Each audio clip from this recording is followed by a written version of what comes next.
Tonight, we explore the life and literary legacy of Charles Dickens, one of the greatest novelists of the Victorian era. Through timeless works like A Christmas Carol and Oliver Twist, Dickens gave voice to the struggles of the poor and reshaped the social conscience of his time with vivid storytelling and unforgettable characters. So before you get comfortable, take a moment to like the video and subscribe to the channel if you haven't already. Also, let us know where you're watching from and what time it is for you.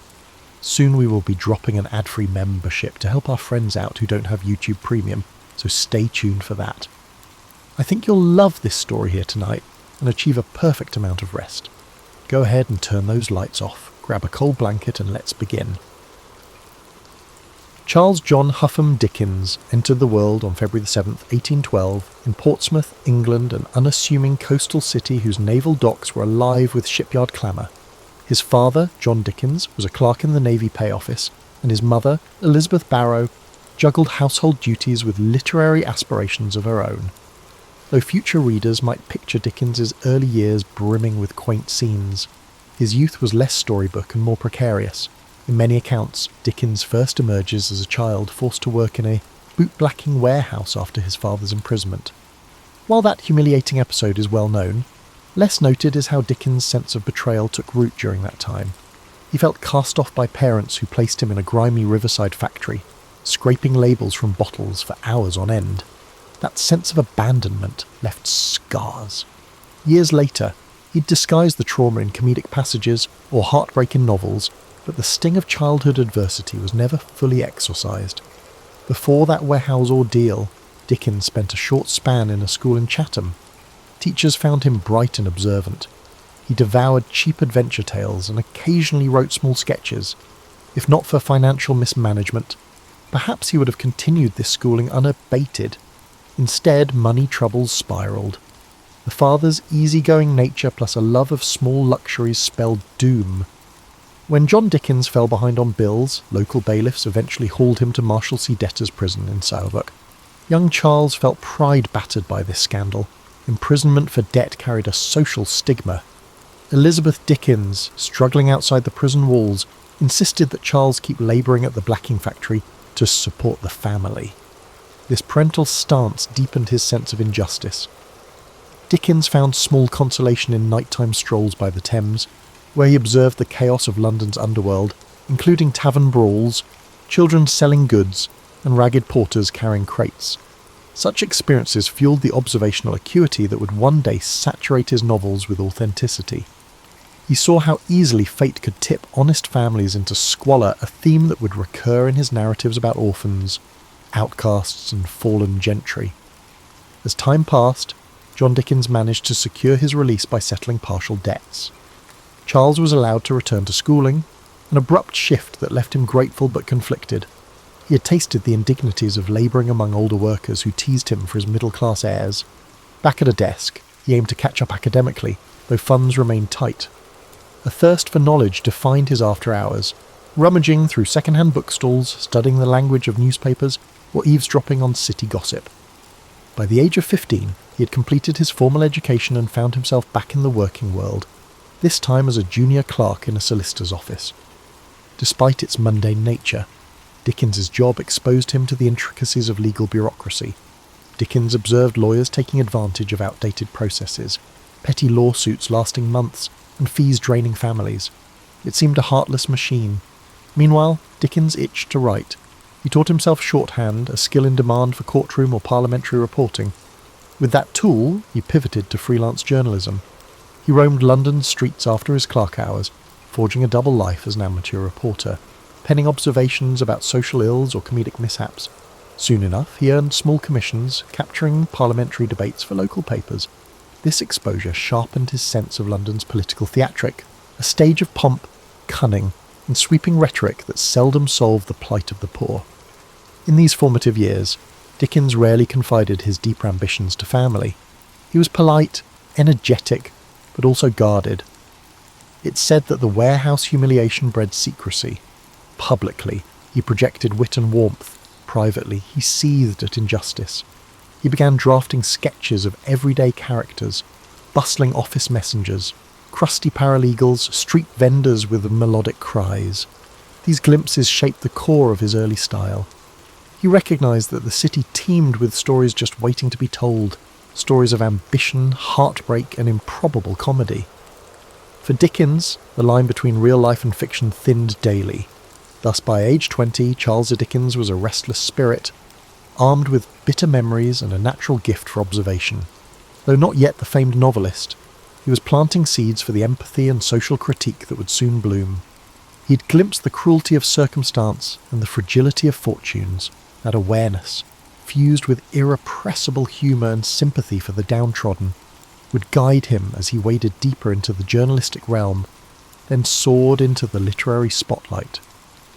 Dickens's early foray into journalism gradually eclipsed his clerk duties. He discovered a knack for capturing small happenings with dramatic flair.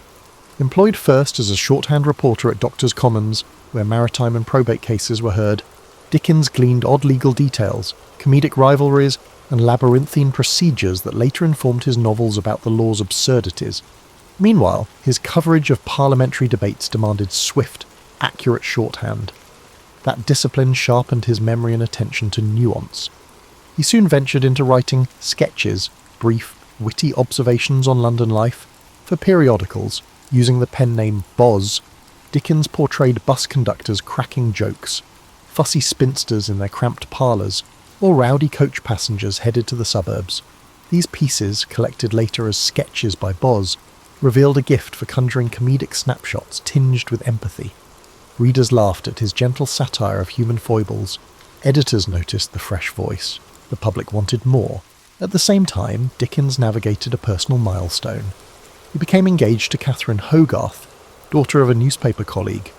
The match signalled a semblance of stability. Catherine was supportive, if somewhat reserved.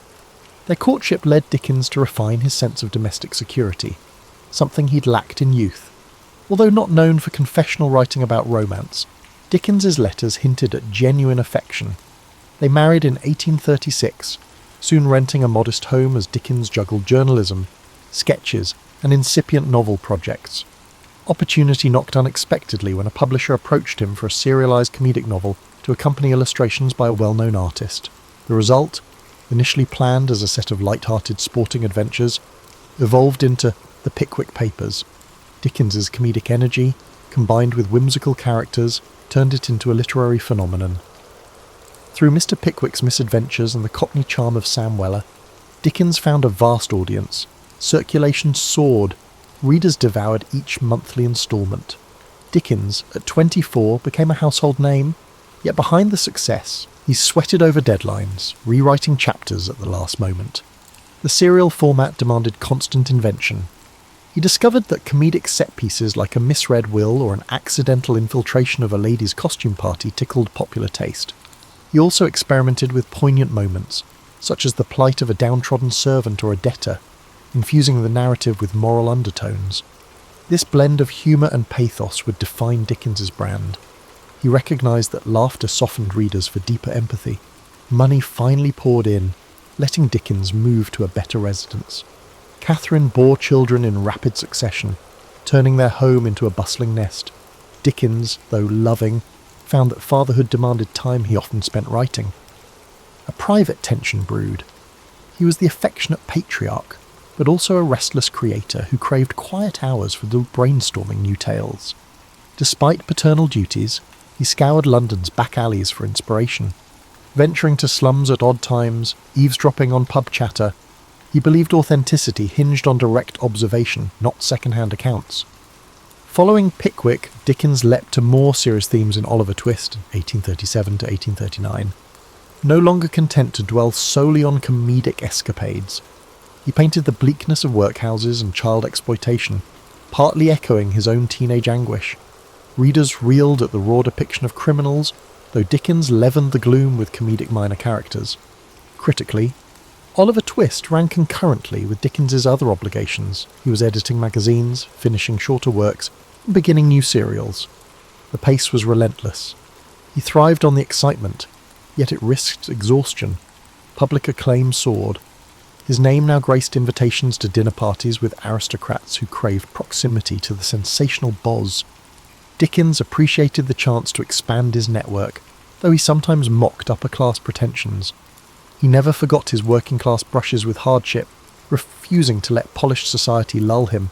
Instead, he leveraged connections to champion philanthropic concerns. He privately aided London charities and joined reform committees. While not a radical agitator, Dickens believed in social improvement through publicity and moral suasion. His novels became a subtle force for that cause, exposing readers to the realities of orphanages, slums, and corrupt institutions. Around this time, Dickens also travelled to rural areas, gleaning stories from rickety stagecoaches or decrepit inns. These journeys reaffirmed that outside London's bustle lay entire pockets of tradition and superstition, fertile ground for future plots. Meanwhile, Catherine's sister Mary Hogarth, who had moved in to assist the household, died suddenly. Her death devastated Dickens, triggering a profound grief that coloured some subsequent chapters in his writing. The ephemeral nature of life became a quiet refrain in his novels, as he realised that personal tragedy was inseparable from comedic levity. The public continued to clamour for his narratives, hungry for that singular Dickens style, vibrant characters dancing between humour and sorrow. Thus, Dickens closed the 1830s riding high, yet increasingly aware of the moral gravity behind his fictional worlds. Beneath the success, the seeds of tension sprouted, creative demands, a growing family, and an evolving conscience about society's failings. He pressed on, certain that fiction could spark empathy and reform, forging a path into the next decade, where his ambition would expand with each new novel's unveiling. Dickens's star blazed brightly as he entered the 1840s. Publishers clamoured for fresh novels, while the public devoured each serial instalment. Determined to balance entertainment with social commentary, he embarked on projects like Nicholas Nickleby, spotlighting the abuses in Yorkshire boarding schools. He visited one such institution incognito, alarmed by the squalor inflicted on children. That raw evidence infused the novel's savage critique. Dickens aimed to jolt readers from complacency, believing that shining light on corruption might spur reform. Yet despite success, Dickens felt a creeping restlessness. Continual deadlines hemmed him in, and London's sprawl began to stifle. Seeking fresh inspiration, he travelled abroad in 1842, first to America, anticipating a land of democratic ideals. The trip, however, exposed contradictions. Dickens found some Americans warm and inventive, but balked at rampant slavery and a cultural appetite for piracy of his works, without royalty payments. He penned American Notes, a travelogue mixing admiration with pointed criticism. Some Americans felt betrayed by his frankness. Dickens, unbowed, believed honesty trumped politeness. Back in England, he completed Martin Chuzzlewit, weaving an American episode reminiscent of his journey's sour encounters. Sales dipped initially. The novel's complex structure confounded some fans expecting a simpler comedic flair. But Dickens pressed on, trusting in his evolving style. Privately, he wrestled with financial anxieties. Despite robust earnings, his lavish lifestyle, big houses, numerous children, constant entertaining, consumed funds. He dreaded the possibility of slipping back into the precarious economy of his youth. Amid these pressures, Dickens found solace in philanthropic efforts. He teamed with Angela Burdett Coutts to establish Urania Cottage, a refuge for homeless women and former prostitutes. There, they received training in practical skills and moral guidance. Dickens, involved in every detail, interviewed potential residents, planned daily schedules, and wrote them short moral stories. This hands-on approach underscored his sincere desire for personal involvement in charitable causes. He saw direct intervention as more potent than abstract philanthropic gestures. In the midst of editing magazines and writing novels, Dickens craved a side project more playful yet meaningful. That impulse birthed A Christmas Carol, 1843, a slender novella penned with fervour. Observing the plight of the urban poor amid festive spending, Dickens aimed to spark compassion through a ghostly redemption tale. He wrote it rapidly, spurred by both moral zeal and a need for fresh income. The result was a cultural phenomenon, stirring readers to reflect on generosity and social conscience. Dickens realised short, impactful works could amplify moral messages as powerfully as sprawling tomes. Despite public adoration, his personal life showed strains. Catherine bore more children, leaving her fatigued and less able to join Dickens on travels. He found himself forging deeper friendships with other women, some purely platonic, others rumoured to be more. Biographers still debate the emotional complexities swirling beneath his family's outward respectability. Dickens maintained an outwardly jovial persona, hosting boisterous parties where parlour games and comedic recitations thrived, but diaries hint at occasional rages triggered by minor frustrations, revealing an undercurrent of stress. On the professional front, Dickens launched a new weekly periodical, Master Humphrey's Clock, in 1840, intending to serialise stories, including The Old Curiosity Shop. This novel's tragic figure, Little Nell, captured the era's sentimentality. Readers wept over her fate, and the final chapters sold in a frenzy. Some critics called it manipulative, but Dickens dismissed such complaints. He believed emotional resonance was essential to galvanise moral empathy. The fervour surrounding the book's climax demonstrated how deeply he could move the masses. Yet Dickens couldn't rest on triumphs. He recognised the public's appetite was fickle. He had to top himself with each new release. That intensity weighed on him. At times, he toyed with the idea of drama. He loved the theatre, once even considering an acting career. He occasionally directed amateur theatrical productions, casting friends in comedic roles, or staging mesmerising readings from his works. These private stagings foreshadowed the public readings he'd eventually embark on later, enthralling audiences in full performance mode. As the 1840s advanced, Dickens's worldview deepened. He was no longer content with mere comedic social sketches. The continent's political upheavals, the 1848 revolutions, widespread poverty, unsettled him. He saw monarchy and aristocracy clinging to power while labourers toiled. Travelling through Europe, he'd note the crumbling palaces side by side with squalid tenements, fueling an ongoing quest to tackle deeper social and political themes. His novels began weaving heavier critiques of institutions, be they philanthropic boards, debtors' prisons, or unscrupulous factories, while still retaining the comedic flair that made him beloved. The stage was set for some of his most iconic works, culminating in a radical approach to criticising Victorian hypocrisy. Approaching the latter half of the 1840s, Dickens sought fresh experiences abroad, venturing to Italy and Switzerland. These travels coloured his imaginative palette. In Genoa, he marvelled at medieval alleyways, soaking in the city's layered history. He rented a villa overlooking the Mediterranean, drafting letters that rhapsodised about local customs, noisy festivals, ornate religious processions, the daily swirl of gossip. Yet even in idyllic settings, Dickens's pen could not rest. He sketched future storylines, weaving exotic vistas with homespun moral questions. Between travels, he developed Dombey and Son, 1846 to 1848, a novel dissecting mercantile pride and familial duty. Its portrait of industrial commerce and personal coldness signalled Dickens's evolving maturity. Critics lauded its carefully structured plot, though some lamented the typical bursts of sentiment. Regardless, the serial soared in sales. Meanwhile, Dickens fueled his creative energies by founding Daily News.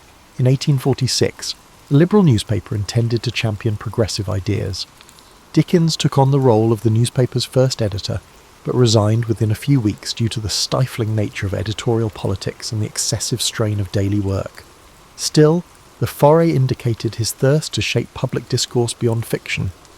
In 1849, he embarked on David Copperfield, the novel many consider his most autobiographical.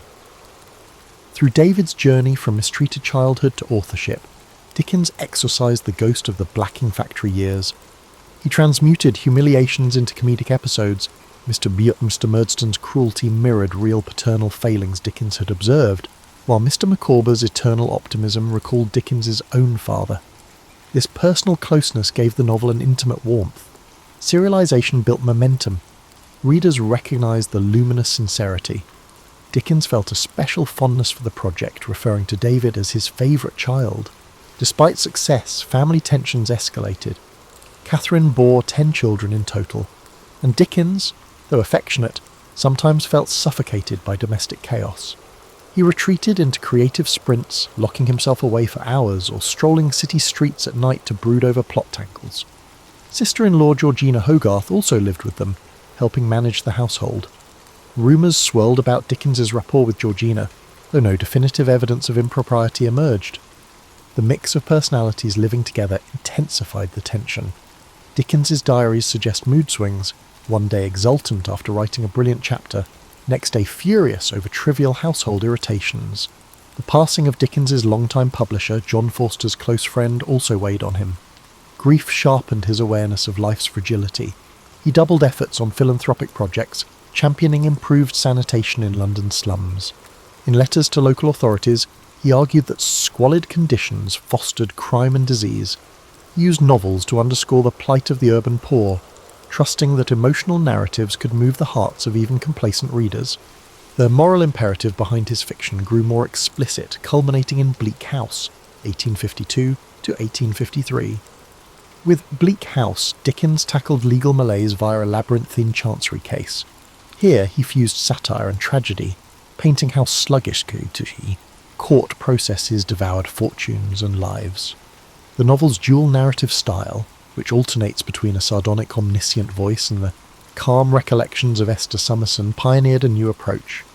Victorians found the depiction of foggy London literal and metaphorical haunting. Sails soared, though certain critics argued Dickens had grown too didactic. He dismissed such claims, believing the times demanded unflinching critiques. Indeed, Bleak House spurred public debate on legal reform. His personal restlessness persisted. He relocated the family frequently, seeking larger houses, scenic vistas, or more isolation for writing. Catherine tolerated these moves, though their children felt uprooted. Dickens yearned to shape his environment meticulously, from the colour of wallpaper to the arrangement of furniture. Some friends teased him about meddling in minor domestic details while juggling epic social commentary in his novels. But Dickens was unapologetic. Control at home balanced the unpredictability outside. By the early 1850s, Dickens also tested his performance skills. He had toyed with amateur theatricals, but an idea emerged. Reading his works aloud to paying audiences. The concept was radical. Authors seldom performed in public. Yet Dickens suspected his vivid dialogue, comedic voices, and heartfelt passages could electrify spectators if he delivered them. He gave private recitations to friends who raved about his dynamic presence. Building confidence, he planned that one day he might stage full-blown public readings, an artistic offshoot that would shape his late career. Hence, the mid-1850s arrived with Dickens poised for fresh transformations. Married life grew strained, but fatherhood demanded presence. Literary acclaim soared, but so did expectations. He recognised the friction between domestic reality and his imaginative yearnings. David Copperfield behind him, he now turned to novels of deeper cynicism. The city, with all its smog and labyrinthine institutions, remained his muse. He sensed the well of stories was far from dry, though personal fulfilment still seemed elusive. In 1854, Dickens published Hard Times, a shorter novel dissecting the grim industrial landscape of Coketown. Its emphasis on utilitarian philosophy, represented by the rigid Mr. Gradgrind, took aim at the era's mechanical approach to education and factory work. Critics were divided. Some praised the focused indictment of industrial dehumanization. Others found the story too polemical. Dickens shrugged off such mixed reception, content that Hard Times spurred heated debate on factory conditions and the cult of facts over imagination. Simultaneously, Dickens's private life lurched toward crisis. His discontent at home worsened. Catherine, though mild in temperament, couldn't quell Dickens's sense of entrapment. Letters reveal his dissatisfaction with her perceived lack of spirit or companionship. Though many suspect Dickens's restlessness drove him to scapegoat her. The emotional chasm widened. By 1857, Dickens encountered actress Ellen Ternan, a young performer in a theatrical production he arranged. Their connection, though discreet, grew intense. Dickens's marriage effectively collapsed. He demanded a legal separation from Catherine in 1858, a scandal at the time. He insisted on maintaining custody of most children, leaving Catherine isolated. Publicly, Dickens used his magazine Household Words to issue statements about the split, casting blame and fueling gossip. The affair with Ternan stayed veiled, with Dickens employing elaborate ruses to protect the secret. Professionally, Dickens pivoted to the public readings he had long contemplated. In 1858, he embarked on a series of performances, reciting scenes from Oliver Twist, A Christmas Carol, and more. Audiences were enthralled. He performed each character's voice, pacing the stage with theatrical flair. Some spectators wept at the pathos of Nancy's fate, while others laughed uproariously at his comedic turns. For Dickens, these readings offered both creative fulfillment and a lucrative sideline, yet they drained him physically, as he poured intense energy into every gesture. He joked about the exhaustion, but relished the applause. In 1859, Dickens launched a new weekly all the year round, effectively replacing his previous magazine. The inaugural issue featured the start of A Tale of Two Cities. Now more interested in historical drama, Dickens spun a story of the French Revolution, weaving themes of sacrifice and resurrection.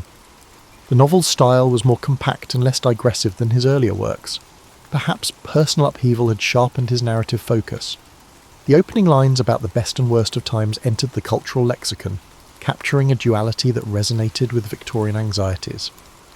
The novel soared in popularity, bolstered by the magazine's circulation.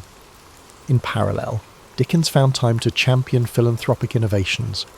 He joined debates on public sanitation, urging expansions of London's sewer system, though city officials bickered over funding. He also contributed funds to help create better housing for the poor. But Dickens's philanthropic impulses were inseparable from moral paternalism. He believed discipline and moral instruction were keys to uplifting the impoverished. This outlook could clash with more radical voices demanding structural change. Still, Dickens's currency as a public figure lent weight to calls for incremental reform. Another major novel, Great Expectations, emerged in serialized form from December 1860 to August 1861.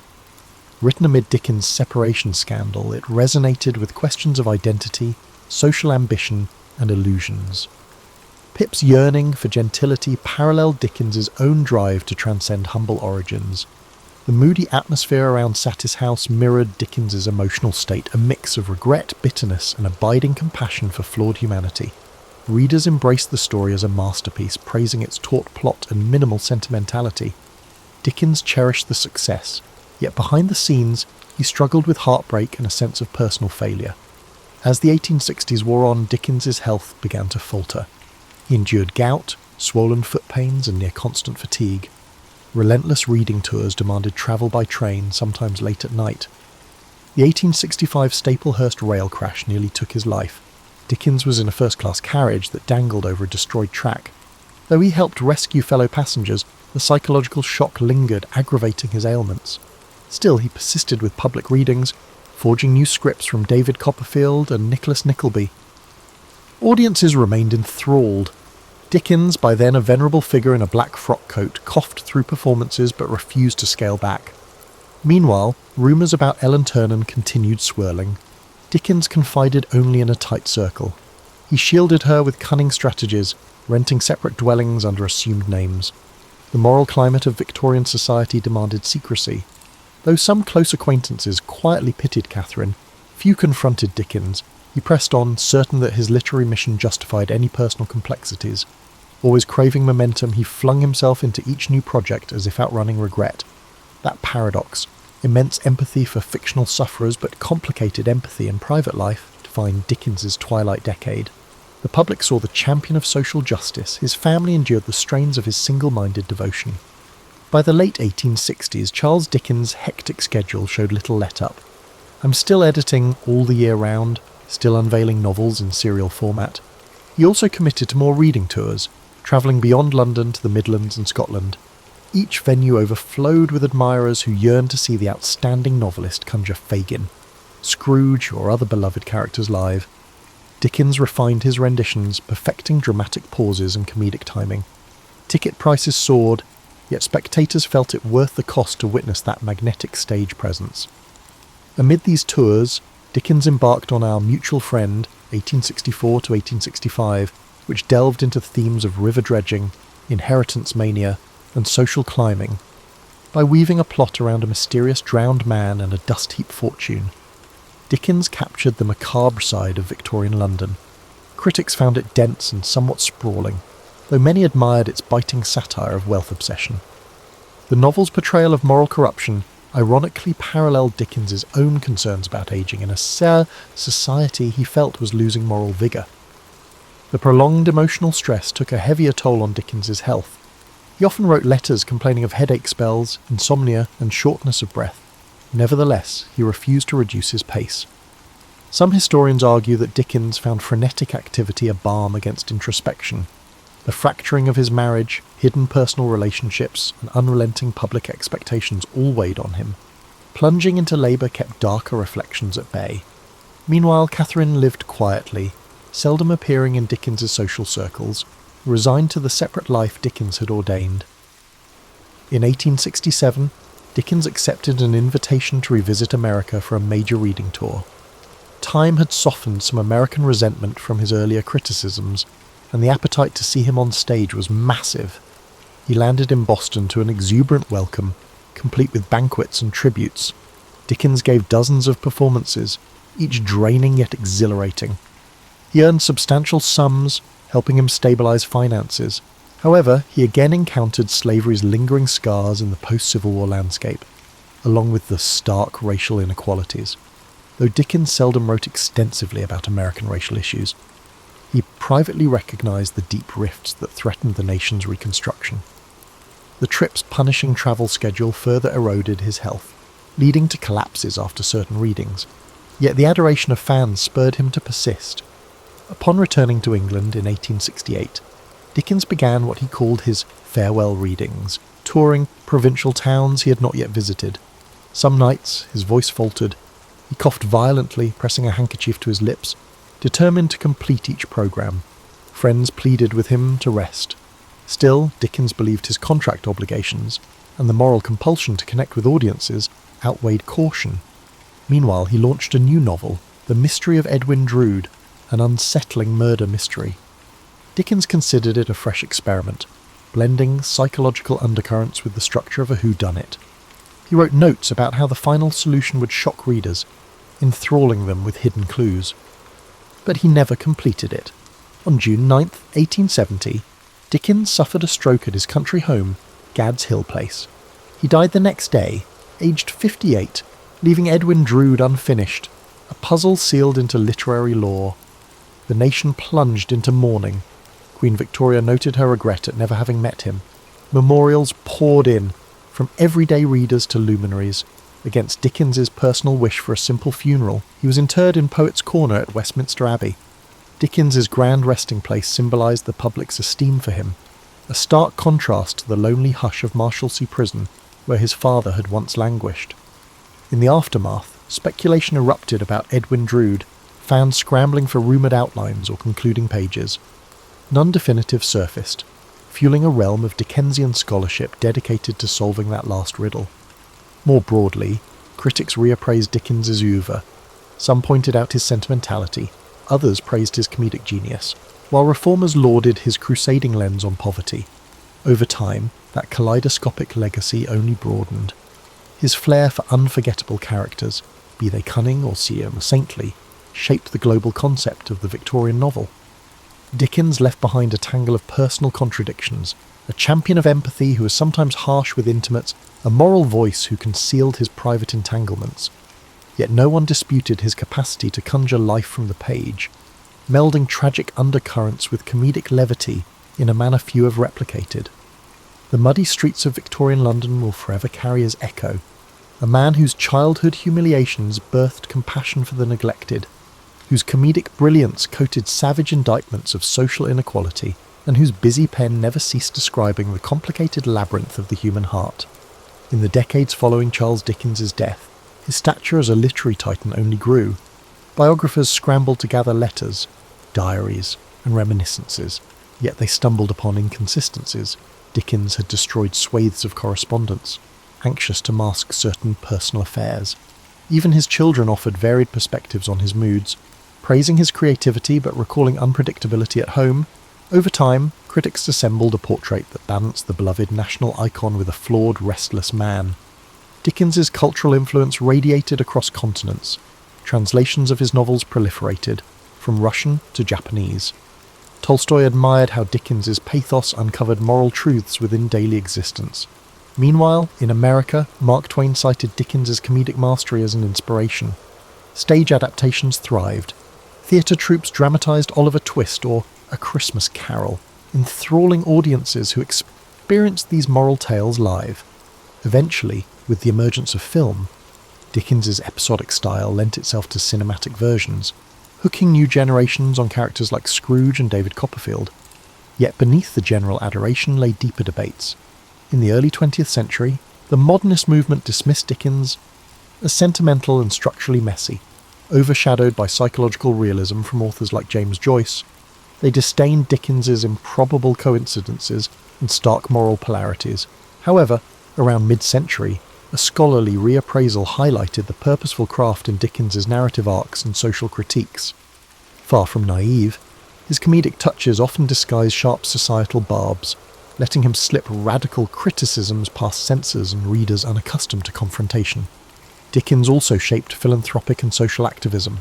His scathing depiction of workhouses or the cruelty of child labour galvanised subsequent reformers. Wilkie Collins, Elizabeth Gaskell, and others in Dickens' circle integrated similar strategies, using fiction to dramatise social injustice. Modern charities focusing on literacy or child welfare sometimes invoke Dickens's name, pointing to the universal empathy that his works evoke. Even today, policy discussions about homelessness or child poverty occasionally mention Dickens as a moral reference, a reminder that ignoring society's vulnerable fosters deeper crises. In the personal realm, revelations about Ellen Ternan emerged in the late 19th and early 20th centuries, shaking Dickens' pristine image. Letters and memoirs indicated he financially supported Ternan, dividing his life between public duties and a hidden domestic arrangement. Some fans felt betrayed that the moralist had lived a double life. Others argued that Dickens' private complexities underscored the raw human contradictions fueling his fiction. The debate paralleled broader shifts in how Victorian icons were reassessed under modern scrutiny. Dickens's method of serial publication also influenced subsequent generations of writers.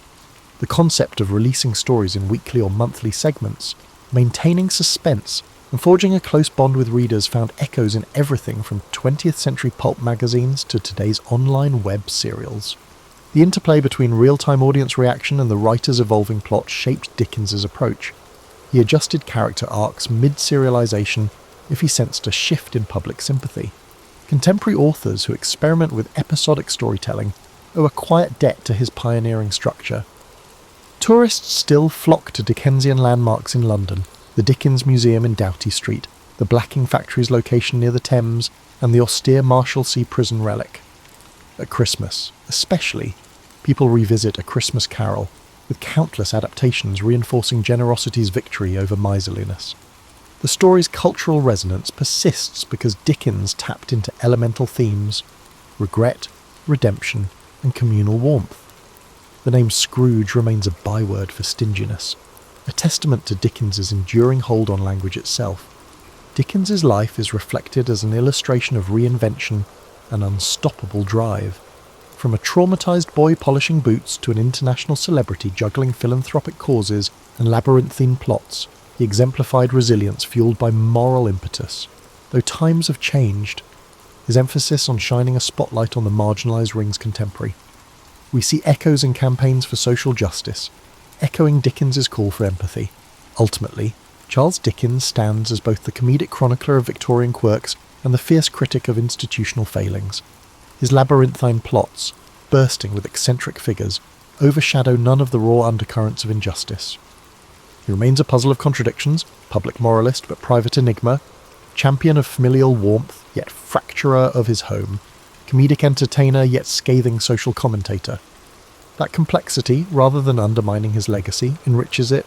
His works endure, reminding us that laughter and compassion can coexist with deep outrage at cruelty, and that a single pen, guided by empathy and irrepressible imagination, can shift how an entire society views itself.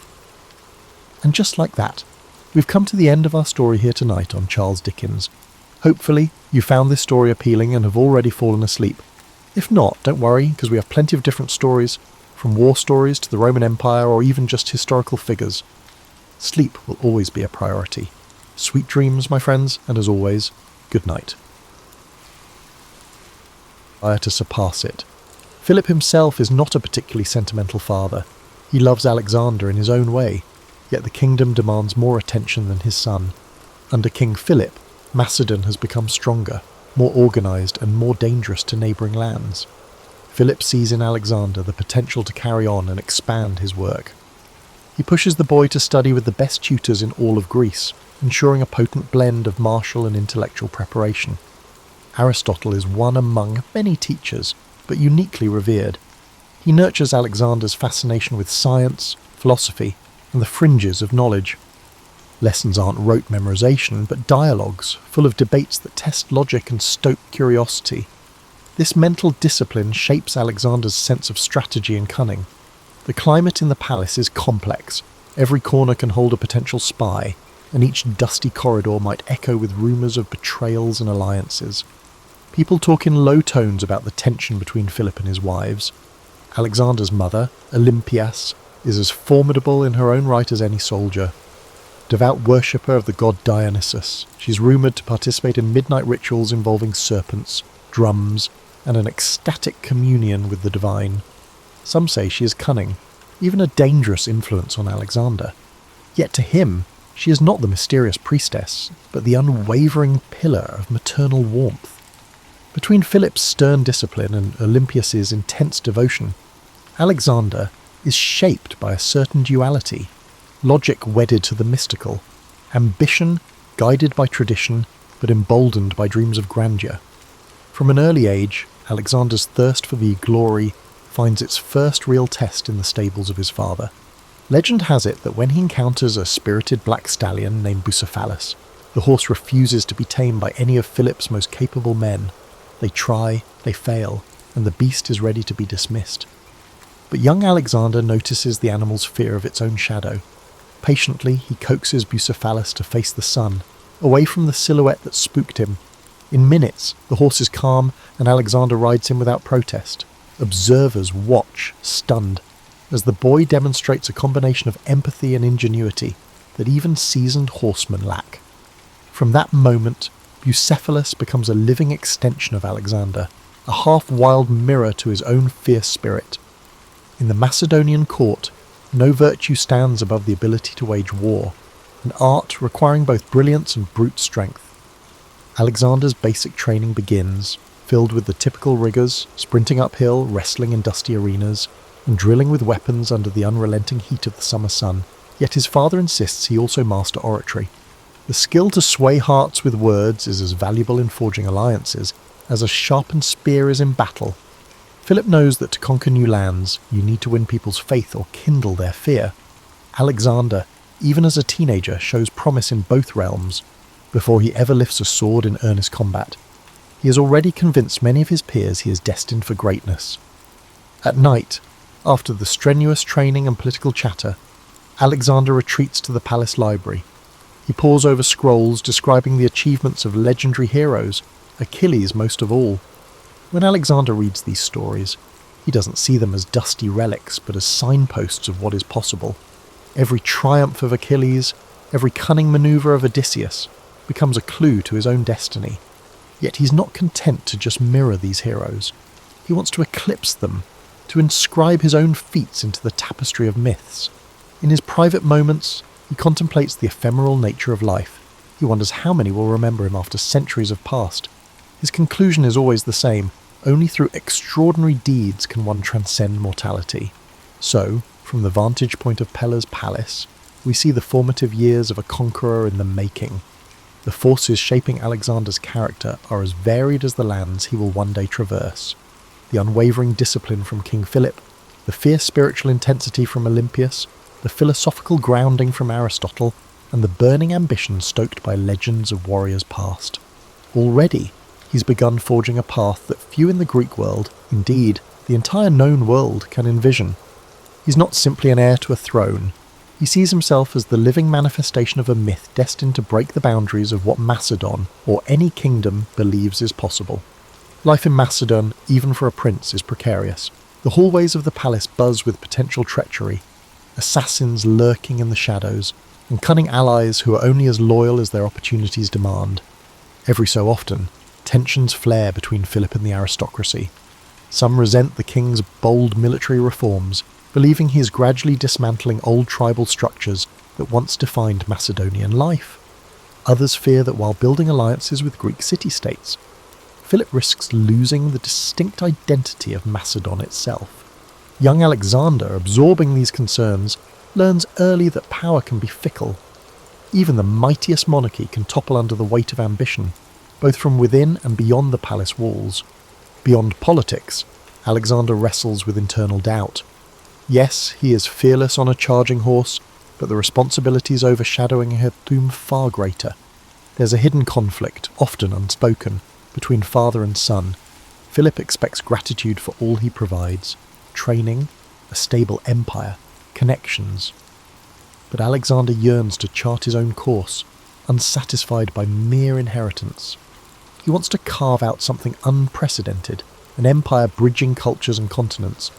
Sometimes it feels like the older generation just wants to secure Macedon's local dominion, while Alexander's private vision stretches across the horizon. He doesn't articulate it yet, but deep within, the seeds of conquest already take root. To outsiders, Macedon can feel rugged compared to the refined city-states of southern Greece. Athenians and Spartans might sneer at Macedonian barbarism, but Philip has proven that Macedon's might lies in an organised army led by fierce leadership. Alexander sees the transformations, the phalanx formation perfected, discipline enforced, and new siege technologies tested. He trains alongside hardened veterans who share stories of battles fought against formidable foes. Growing up amid soldiers' banter, Alexander learns not only the physical demands of combat, but also how morale, fear, and loyalty can determine outcomes before the first arrow even flies. Around this time, Alexander is invited to visit Athens with his father. Despite any mocking glances from local intellectuals, he admires the marble columns, the bustling agora, and the philosophical debates that spill out onto street corners. The famed city is a living monument to human achievement in art and reason, yet it also teems with political tensions, a sense of friction between progress and tradition. Walking those storied streets, Alexander muses that controlling a city is far more than just occupying its walls. You must win over its spirit, its sense of cultural pride. He keeps that insight close, suspecting he'll one day need it. Yet tragedy and strife soon converge, as they so often do in the ancient world. Word spreads of plots against Philip.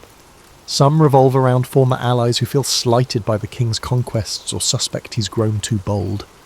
Alexander stands on the periphery, uncertain whether he should intervene, afraid that any misstep might implicate him as a conspirator.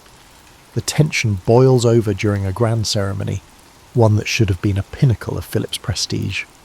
In a sudden and shocking moment, an assassin plunges a blade into the king. The crowd gasps. The king of Macedon, unstoppable in battle, falls victim to a single thrust in the confusion of the celebration. Chaos erupts, with bystanders scattering and guards rushing forward. Within minutes, the assassin lies dead, but the damage is done. Philip's lifeblood seeps into the dirt, and Macedon stands at a precipice. Alexander is thrust into an unexpected, yet almost inevitable, position. At age 20, with the kingdom newly crowned upon his head, he must stabilise his realm. Some friends rejoice, convinced this is his destiny. Others wait in tense anticipation, unsure if the fledgling monarch can hold the reins. Fractious lords sense an opening for independence. Rival city-states begin murmuring about retaking lost territory. Even within Macedon, old grudges resurface. All eyes fix on the new king, who must assert control with the same decisiveness as his father, or face disintegration of all that has been built. One of his first orders is brutal and direct: subdue any potential revolts. In a swift campaign, Alexander and his loyal companions quell insurrections, sometimes responding with shocking severity. Towns that challenge him learn the cost of defiance as he razes structures and exacts harsh penalties. These measures, while seemingly cruel, do confirm a crucial fact: the throne is not vacant.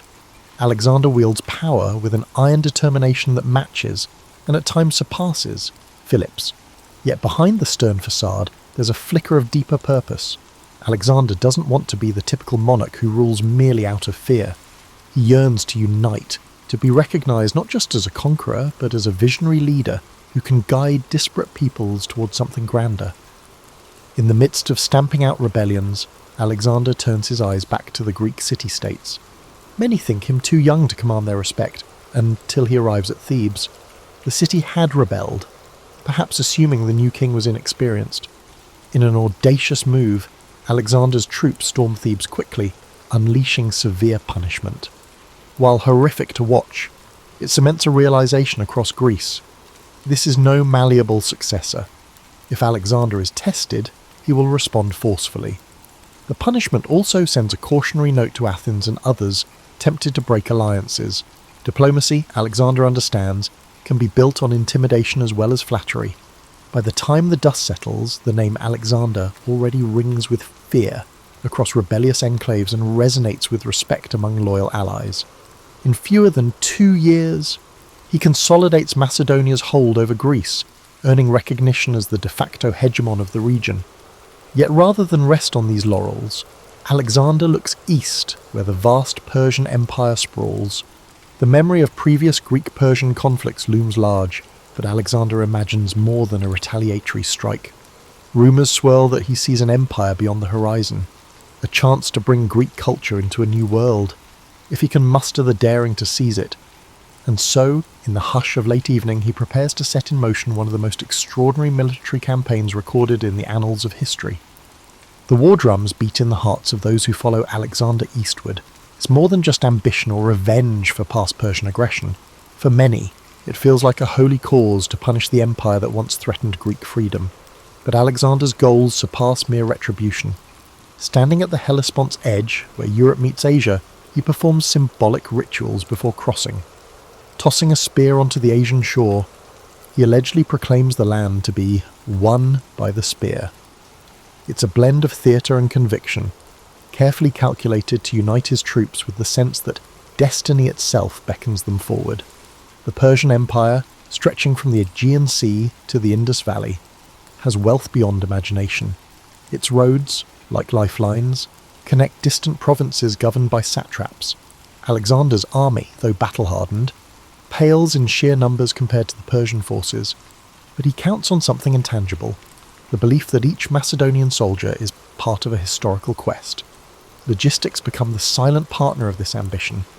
He organises supply lines, secures local alliances where possible, and ensures his men remain disciplined, rewarded, and mindful of the stakes. A loosely knit coalition of Greek allies joins him, some out of genuine admiration, others out of fear of retribution should they refuse.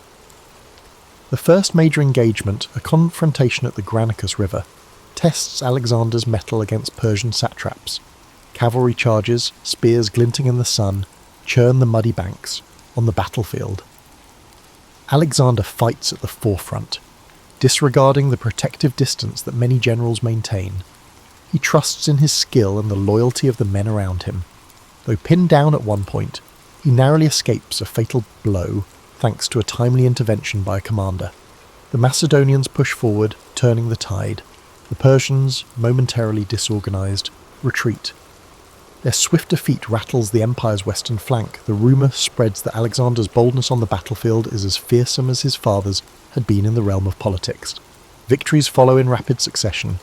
Alexander's strategy is not merely about smashing through defences, but also about presenting himself as a liberator to Greek cities under Persian rule. He spares those willing to cooperate, displaying a surprising level of mercy towards some towns. This balanced approach undercuts Persian authority and encourages local populations to accept his leadership with fewer rebellions. It also cultivates a sense of moral justification among his troops.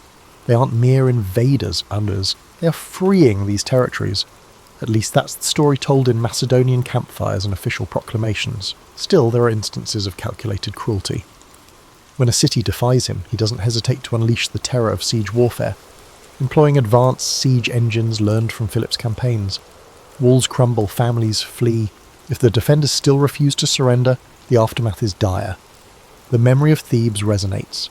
Disobedience to Alexander carries a dire cost. Yet what emerges is a pattern of caution among local rulers, and increasingly they weigh submission as the safer path. While forging ahead, Alexander exemplifies a curious mind. Local environments, flora, and fauna fascinate him. He consults with his retinue of scholars, describing new animal species in letters to Aristotle. His bond with Bucephalus remains strong, the horse galloping across unfamiliar plains, as though both man and beast are discovering their destinies together. And as the army advances, forging new roads, bridging ravines, setting up supply depots, Alexander ensures each step is methodically prepared for the next confrontation with Persian might.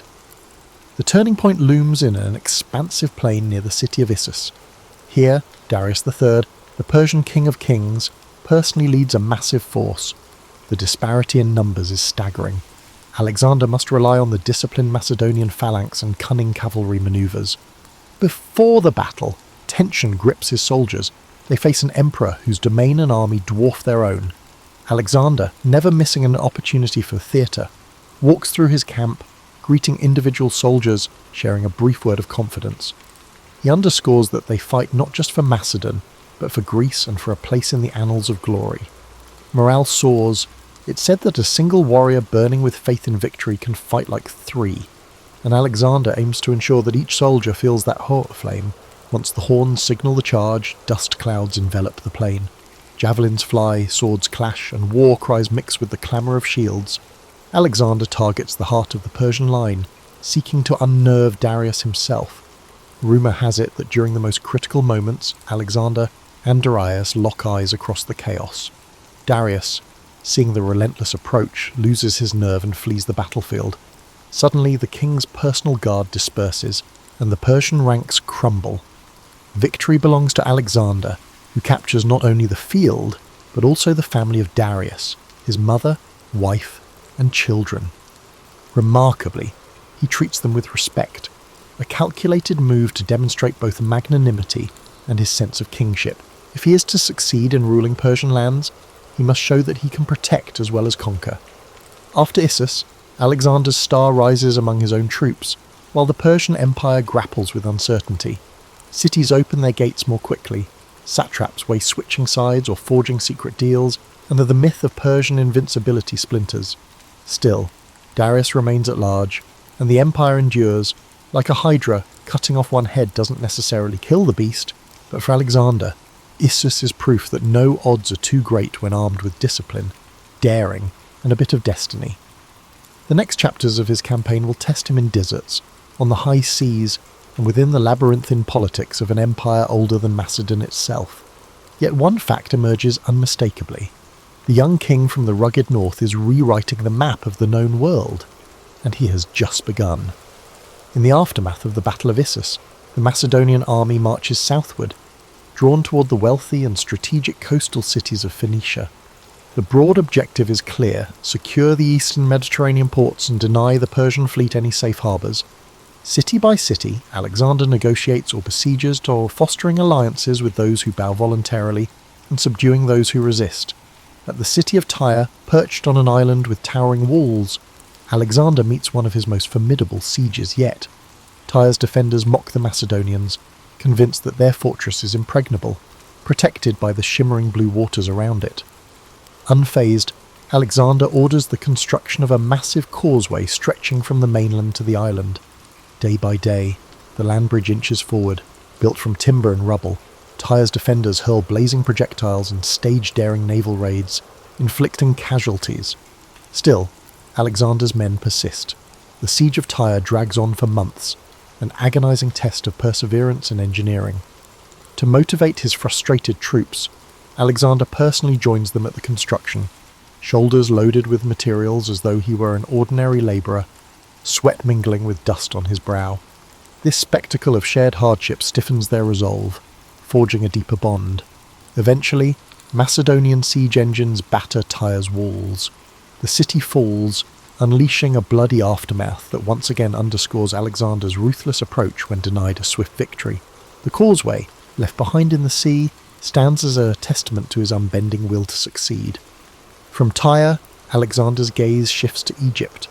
The Egyptians, long subjugated by Persia, see an opening in the young conqueror's approach.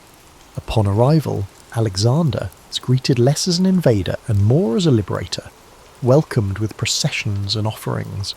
the famed city of Memphis opens its gates, and Alexander visits its temples.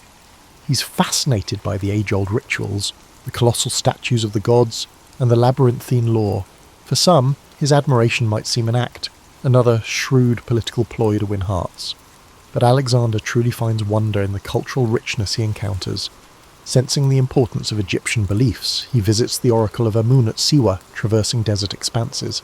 Legend suggests that in the hush of the sanctuary, the oracle addresses him as the son of a god. The exact words remain hidden in the desert silence, but from that day on, Alexander's conviction in his divine destiny intensifies. Seizing this momentum, he founds the city of Alexandria on Egypt's Mediterranean coast, his future capital in the region. Alexander envisions it as a bustling hub for trade, culture, and philosophy. He consults architects on layout and design, ensuring broad avenues to catch the sea breeze and grand public spaces that might rival Athens. Even in the midst of conquest, his mind is drawn to city planning, forging new centres of learning and commerce. For him, building an empire isn't merely about claiming land, it's about shaping the fabric of civilization. He leaves behind administrators and soldiers to cement Macedonian authority, ensuring that the nascent city will flourish once he has moved on.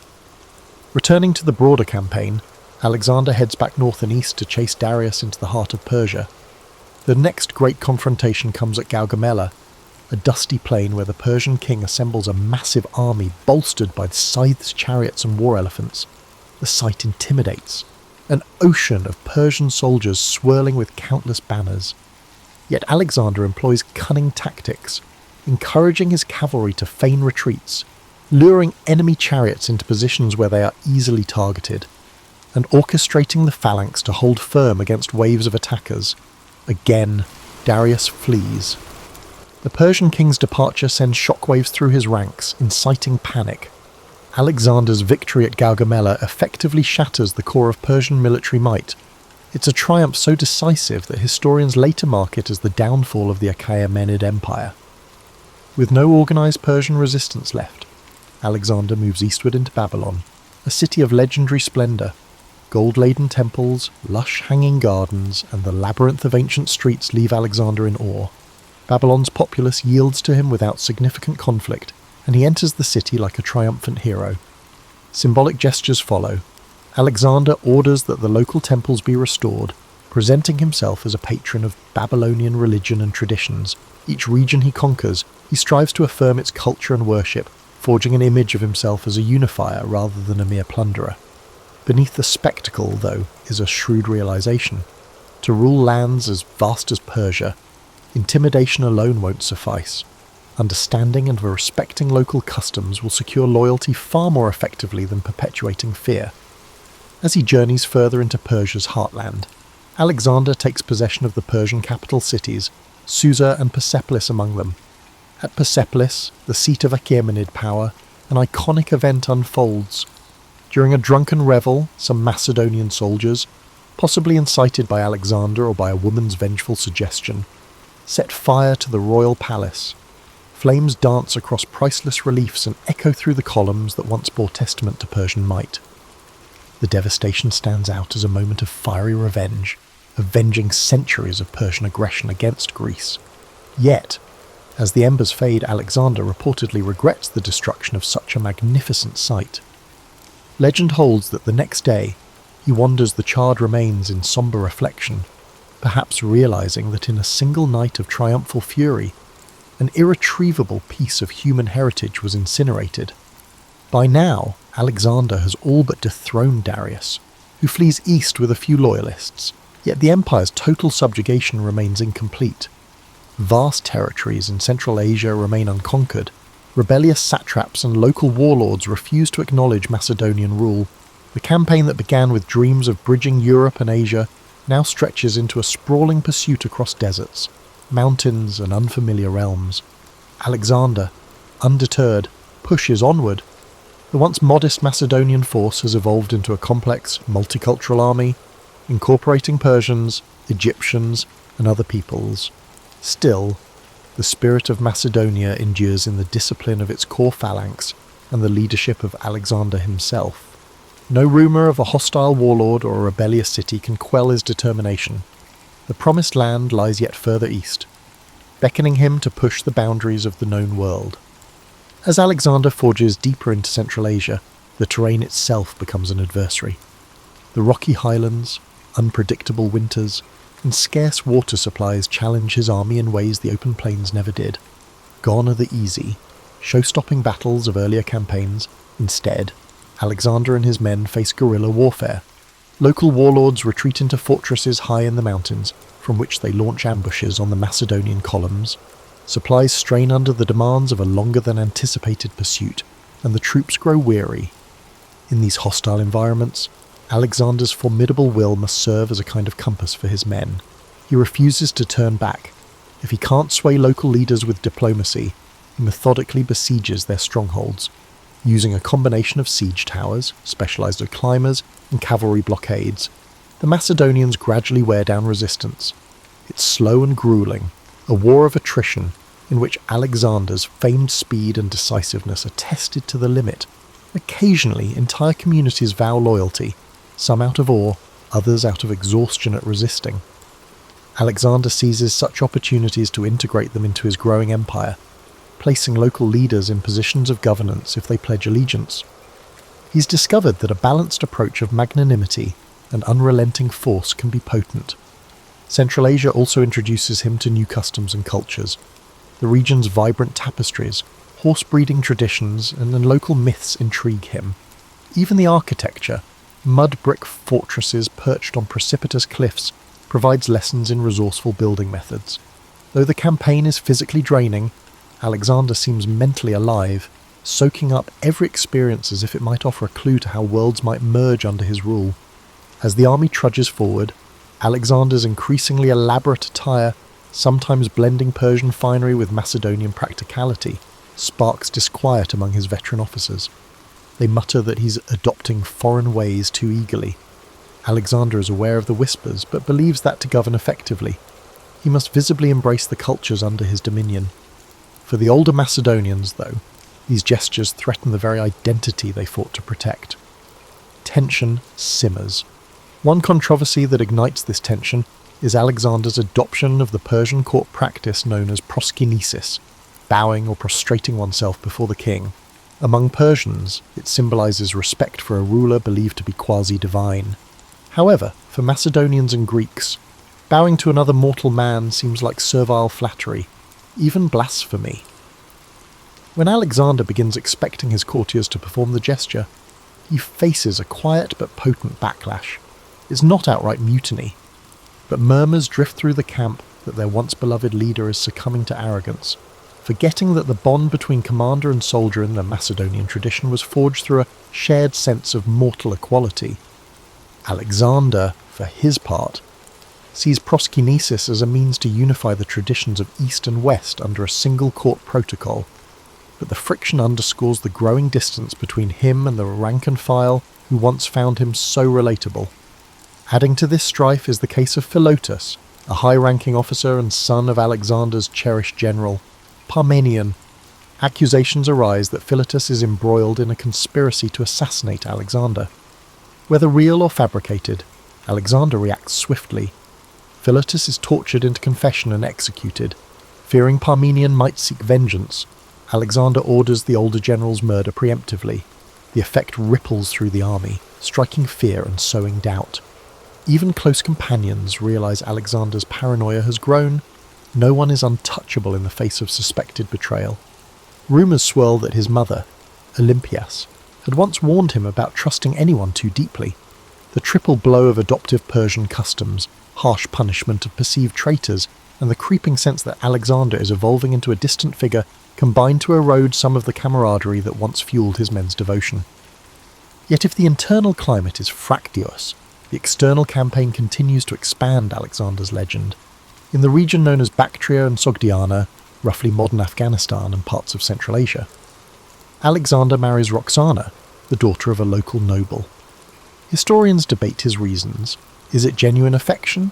Stories describe her as strikingly intelligent and beautiful, or a strategic move to legitimize his claim over the newly subjugated territories? Possibly both. In any case, The wedding is symbolic. It merges Macedonian power with Central Asian lineage, hinting at Alexander's deeper ambition to create a blended aristocracy that transcends old boundaries.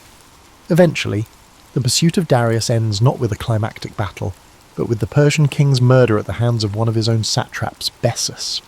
Alexander finds Darius abandoned and fatally wounded along a dusty roadside, granting him a final respectful cloak. The demise of his long-standing rival brings Alexander no real triumph. Instead, it leaves him with a new antagonist, Bessus, who declares himself the rightful Persian king. To avenge Darius and maintain the semblance of continuity, a clever tactic to rally Persian loyalists under his banner, Alexander pursues Bessus until the usurper is captured and executed. It's a twist of fate that Alexander, originally the nemesis of Persia, now punishes those who harm the Persian royal family, positioning himself as the legitimate heir to the empire. With that, Alexander effectively becomes king of Asia, though the label falls short of capturing the enormity of what he's achieved.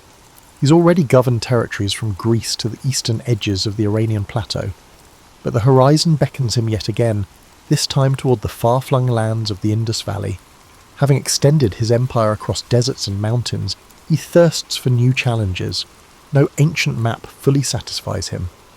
If oceans define the world's boundary, he wants to see that boundary for himself and possibly cross it. Marching into the Indian subcontinent, the vast Indus region, Alexander confronts not a monolithic empire but a tapestry of kingdoms, each with its own traditions, warriors, and alliances. The land is lush, with tropical forests and rivers that swell during monsoon rains. As he advances, he sends envoys to local rulers, hoping to forge alliances or demand submission. Some comply, offering gifts and tribute. Others test his mettle on the battlefield. Famed among these rulers is King Porus, who reigns over a territory in the Punjab region. Taller than most men, Porus is said to command fearsome war elephants that tower over the Macedonian cavalry. When Alexander's scouts bring back tales of the beasts' trumpeting roars and the sight of their sweeping trunks used like living battering rams, it sparks both fascination and anxiety among the troops. Alexander senses this confrontation will be unlike any before. Elephants can shatter a phalanx, throwing even seasoned veterans into disarray. Nevertheless, he refuses to be deterred. In fact, the challenge invigorates him. His route to Porus leads him and his men across the Hydaspes River, where fast currents and monsoon rains make the crossing treacherous. Under the cover of darkness and using diversionary tactics, Alexander manages to transport a significant portion of his forces to the opposite bank, positioning himself to attack. When dawn breaks, the armies face each other on a sodden plain. Porus, astride an elephant, appears regal and unflinching. Alexander, on his trusty Bucephalus, readies his cavalry to harry the flanks. As the battle commences, the thundering of the elephant shakes the ground, sending tremors through the Macedonian lines. Yet Alexander employs cunning.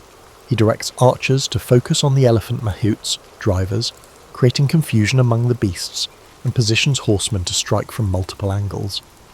The Macedonian infantry displays its trademark discipline, forming tight formations that can pivot to lure elephants into lethal cul-de-sacs. The chaos is intense, mud and blood mingle underfoot, and the roar of maddened elephants resonates across the battlefield. Eventually, Porus's forces buckle under the unrelenting pressure. Even the mighty war elephants, wounded and panicked, turn against their own side in some cases.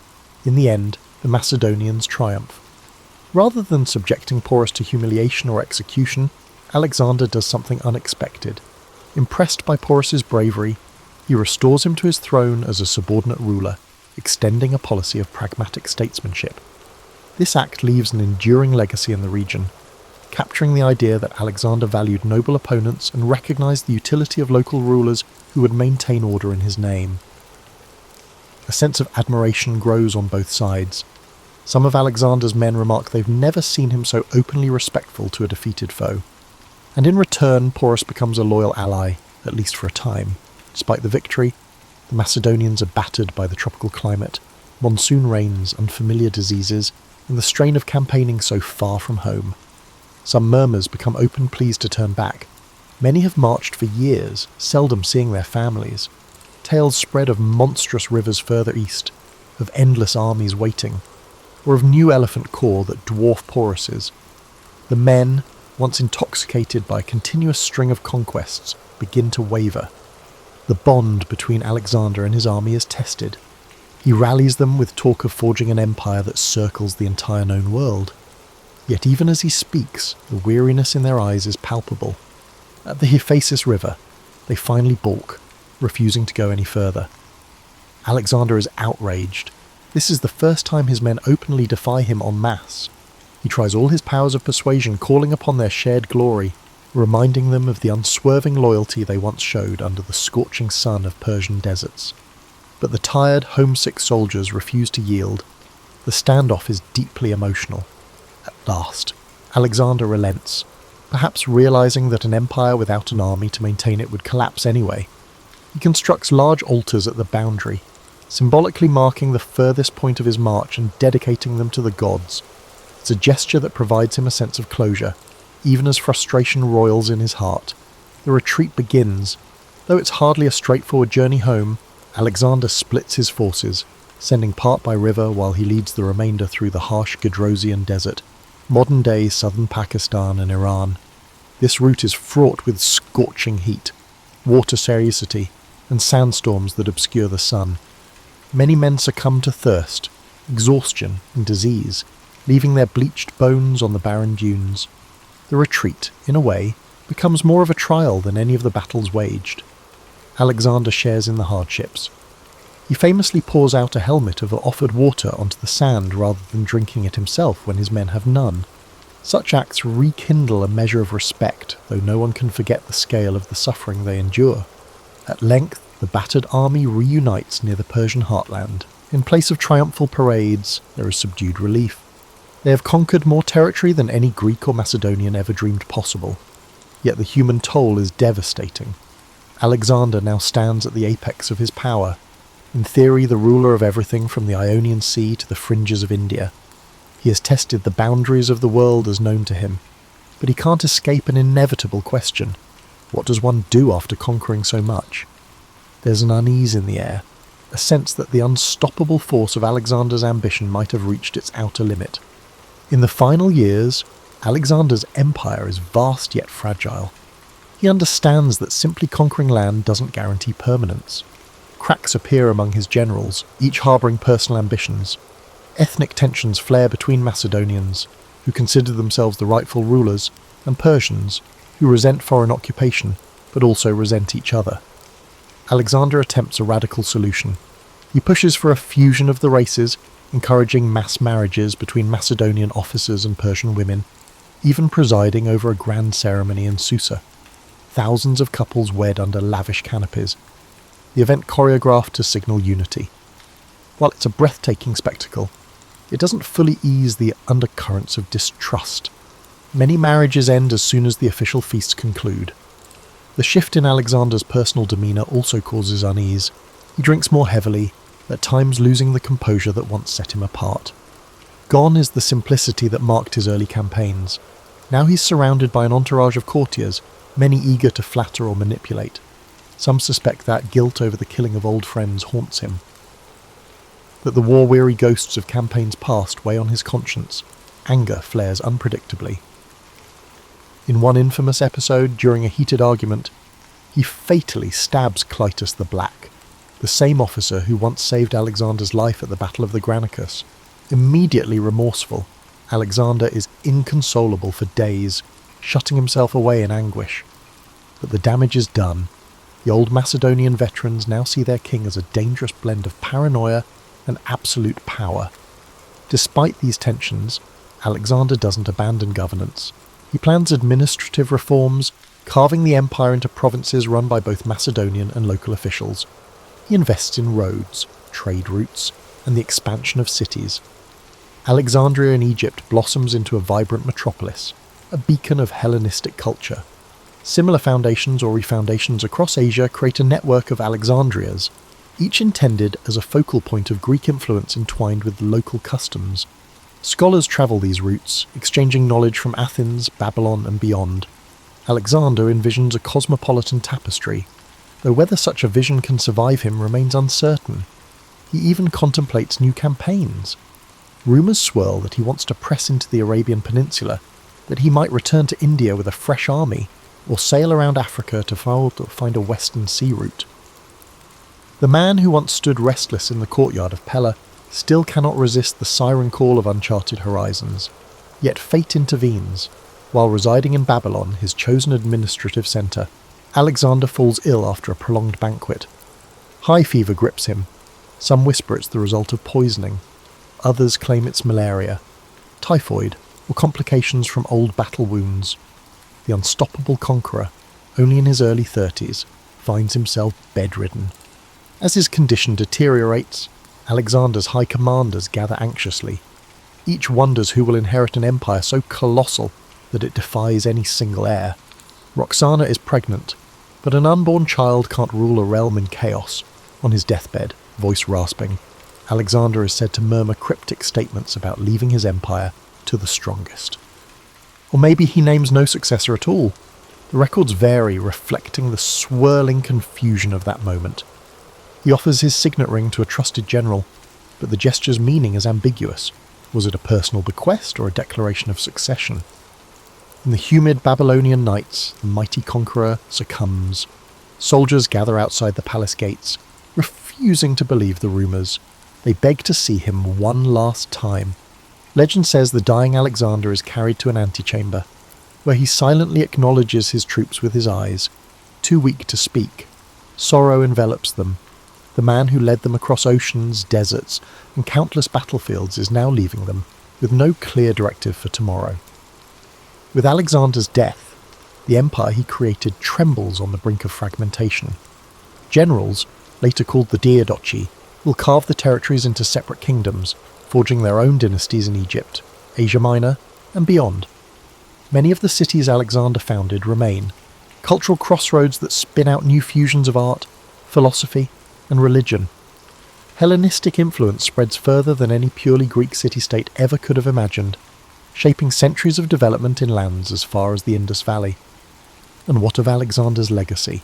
For some, he is a brilliant strategist who rewrote the art of warfare, a king who integrated peoples and stoked the fires of cross-cultural exchange.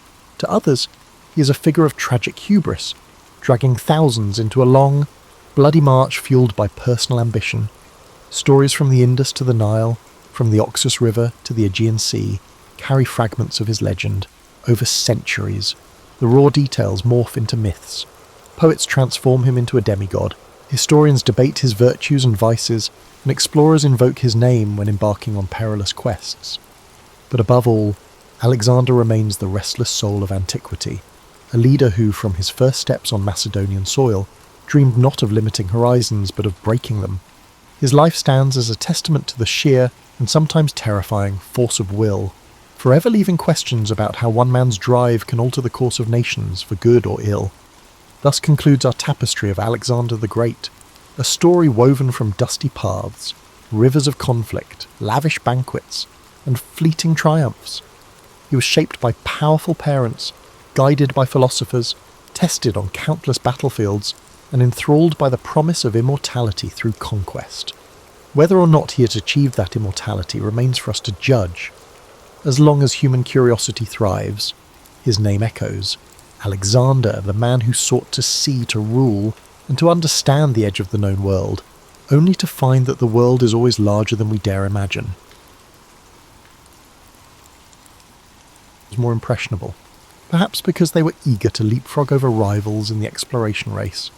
Columbus bided his time in Andalusian port towns, forging friendships with local captains, cartographers, and the occasional monk with an interest in exotic geography. He cultivated a sense of mystique around himself, dropping hints about rumoured islands beyond the horizon. And yet, winning over the Catholic monarchs demanded more than grand promises. Columbus needed to demonstrate some shred of credibility. So, he appeared at court armed with numbers and references. Although many modern experts debate the accuracy of his calculations, especially his underestimation of Earth's circumference, he was undoubtedly passionate about them. He insisted that the distance westward to Asia wasn't as colossal as mainstream scholars maintained. Moreover, he insisted on titles and privileges for himself if he were successful. This wasn't mere hubris. He believed that if he discovered new lands or profitable routes, he deserved recognition and wealth. It's worth noting that Columbus, as a man of his era, cloaked his intentions in religious justifications. He talked about bringing Christianity to the far reaches of the world. This approach resonated with an Iberian court fresh from the triumph over Granada and eager to spread Catholic influence abroad. But behind the religious language, there was also a shrewd negotiator who understood that spiritual rhetoric often smoothed the path toward funding. If you could couch your proposed voyage in terms of salvation or the glory of God, you'd find fewer obstacles in the corridors of power.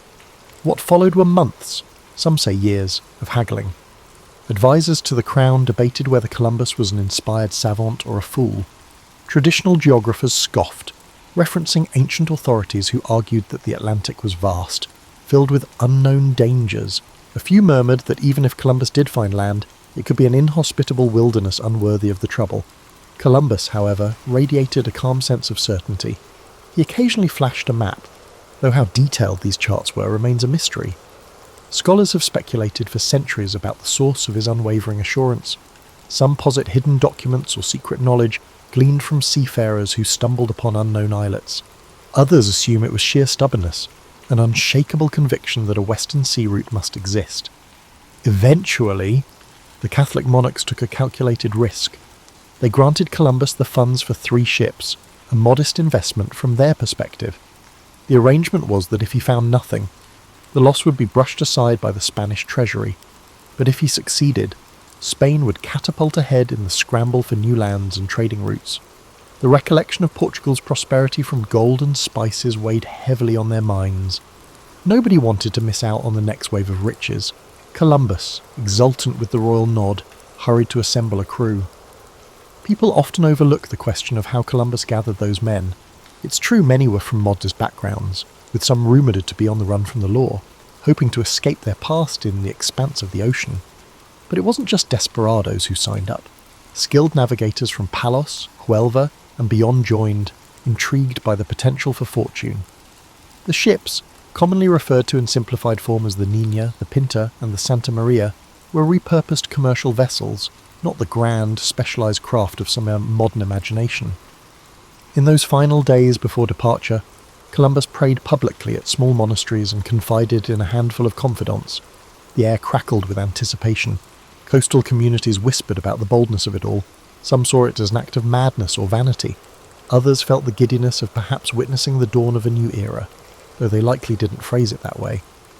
For his part, Columbus maintained a controlled composure, but one can imagine the swirl of thoughts in his head. What if the critics were right, and Asia lay much farther than he had predicted?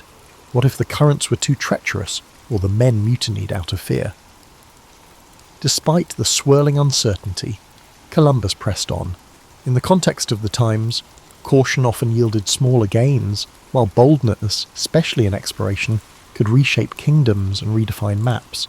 And so, in August of 1492, with the last fleeting gusts of summer wind, he led his ragtag armada out of Palos de la Frontera. Spain's coastline faded behind them under a brilliant sky, and all that remained was the emptiness of the Atlantic. No one aboard those 3 ships fully grasped the magnitude of what they were about to set in motion. Columbus was convinced that on the other side of that endless horizon lay a gateway to Asia. What he actually found would ripple through history in ways neither he nor his patrons could have envisaged. Yet that departure day, so often depicted in simplified paintings, was anything but routine. The tension on deck, the unspoken prayers of the men, the spectre of turning back if storms threatened, it all brewed a potent mix of hope and dread. Columbus, unwavering, stood near the ship's helm, mentally rehearsing his route, likely feeling the weight of his deal with Spain's monarchy on his shoulders. But as a faint breeze pushed them out to open sea, he also might have felt an intoxicating rush of possibility. Sailing into the unknown demanded more than bravado. It demanded an unspoken agreement among the crew that they would trust Columbus's instincts, for better or worse. For weeks, the men heard nothing but the wind snapping the sails and the hull creaking under the pressure of the open sea. Fears of sea monsters and bottomless whirlpools circulated in hushed conversations. Each day, Columbus measured the sun's position with the astrolabe, jotting figures in a logbook he kept hidden from prying eyes.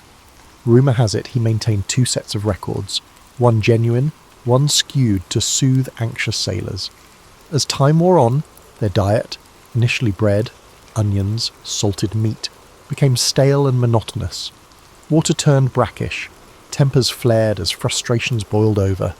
The sense of distance from any known shore was paralysing for some. A few men muttered that they should force Columbus to reverse course.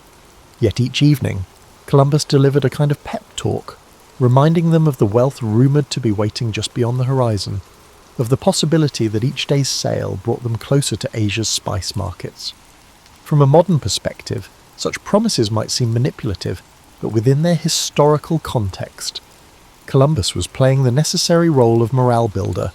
Along the voyage, certain signs stirred fleeting moments of optimism: floating clusters of seaweed, stray birds overhead, even the faint smell of unfamiliar vegetation on the breeze.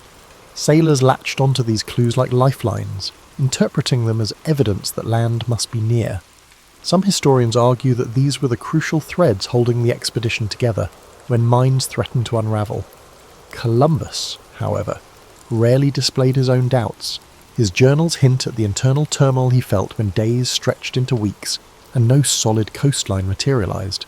But to the men, he projected unwavering determination. Then came a fateful night in October, when the cry of "Tierra, Tierra" finally broke the silence. The men scrambled to the sides of the ship, eyes scanning the dark horizon. Shrouded in moonlight was a low, dark outline that could only be land. Relief, excitement, and a twinge of disbelief shot through the crew. They had survived the dreaded emptiness.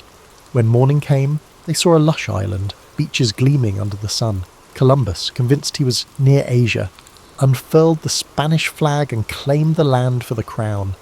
In his diary, he described the island's inhabitants as friendly, curious, and naive about European ways, though he likely wrote with the tinted lens of an outsider imposing his own worldview.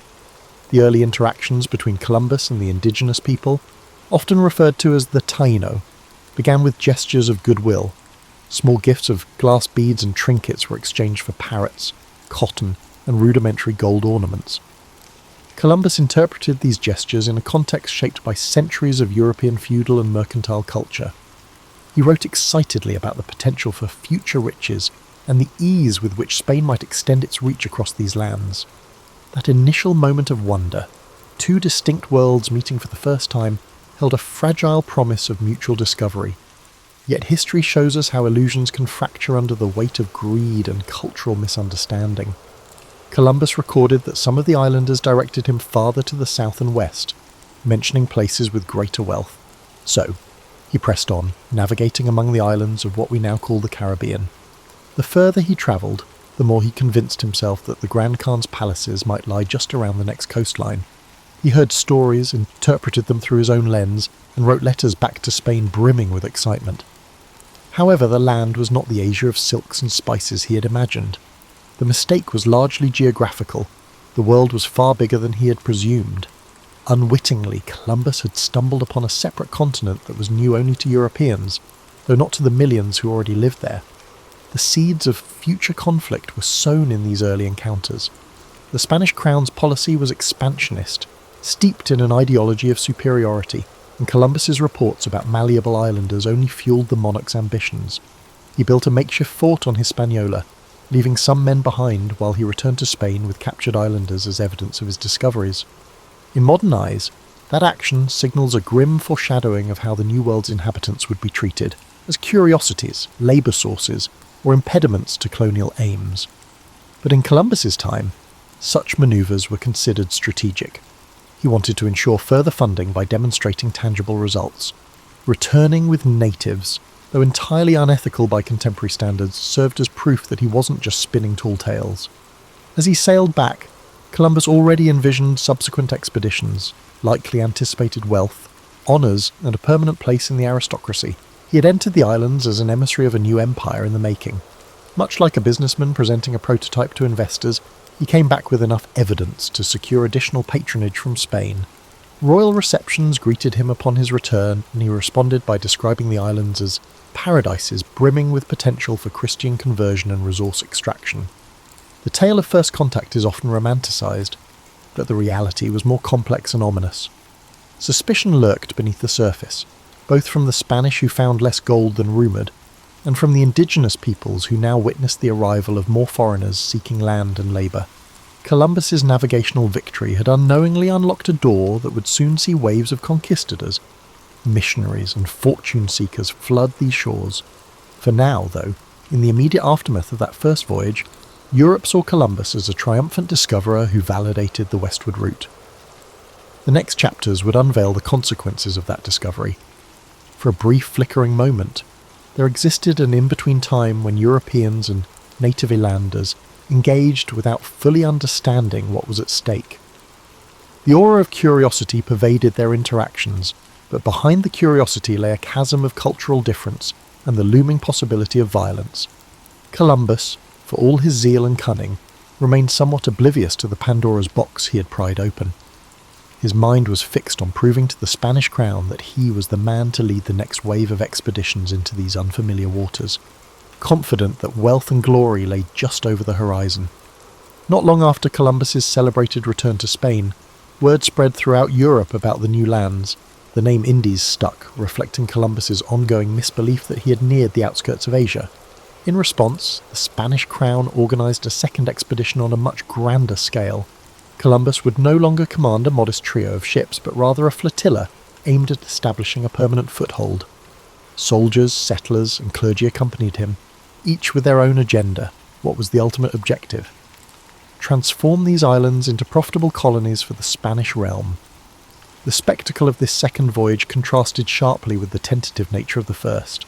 Resources flowed in: cannons, livestock, seeds for European crops. The monarchy envisioned these distant shores as an extension of Spanish civilization. In Columbus's eyes, the project was both an opportunity and a test. He welcomed the chance to govern as a viceroy of sorts, but the weight of responsibility also rested heavily on his shoulders. He had to turn uncharted islands into functioning colonies, maintain favour with the crown, and keep the natives from slipping out of Spanish control. Upon arrival back in Hispaniola, the atmosphere was palpably different. Where before there had been curiosity, now there was tension. The men Columbus had left behind in the makeshift fort had engaged in violent conflicts with locals, straining relations. The Taino were not a monolithic group. They had their own leadership, alliances, and internal politics, but collectively, they recognised that these foreigners sought to claim land and resources as their own, ignoring existing structures. Discontent and confusion spread on both sides, often fueled by the language gap. Columbus tried to govern, but the role required more than just navigation skills. Administering a settlement demanded diplomacy, patience, and foresight. Pressed by the Spanish crown for gold, he imposed demands on the Taino for tribute. This policy alienated them, transforming a guarded tolerance into outright hostility. Rebellions flared, and the Spanish met them with harsh reprisals. Columbus found himself caught between his promise to Spain that these territories would yield wealth, and the reality that extracting riches from these communities required force or, at the very least, intimidation. Meanwhile, friction also arose among the Spanish settlers themselves. Not everyone respected Columbus. Aristocrats resented taking orders from a Genoese outsider. Soldiers chafed under what they viewed as incompetent leadership. A swirl of accusations circulated: mismanagement of supplies, favouritism, and even cruelty toward both settlers and Minton natives. Columbus strove to maintain a grip on the situation, but as ships came and went, they carried back to Spain letters and rumours that cast him in a questionable light. People who once heralded him as a visionary began to wonder if he was a tyrant. And yet, Columbus managed to launch further exploration from these colonial footholds. He navigated around Cuba, ventured into Jamaica, and glimpsed more of the Caribbean's island chain. Each landfall brought new interactions with indigenous populations. Some initial encounters seemed peaceful enough, featuring small exchanges of goods or gestures of amity. But as Spanish ambitions grew, tensions invariably escalated into conflict. Even so, Columbus's spirit for exploration never truly dimmed. He continued sketching rough maps, confiding in his journals about how these islands might connect to the broader Asian continent. One underappreciated dimension of Columbus's second voyage was the attempt to introduce European agriculture and husbandry to the New World. Horses, pigs, and cattle unloaded from Spanish ships trotted across Caribbean shores for the first time. Wheat and sugarcane seeds were planted with the hope that they would thrive.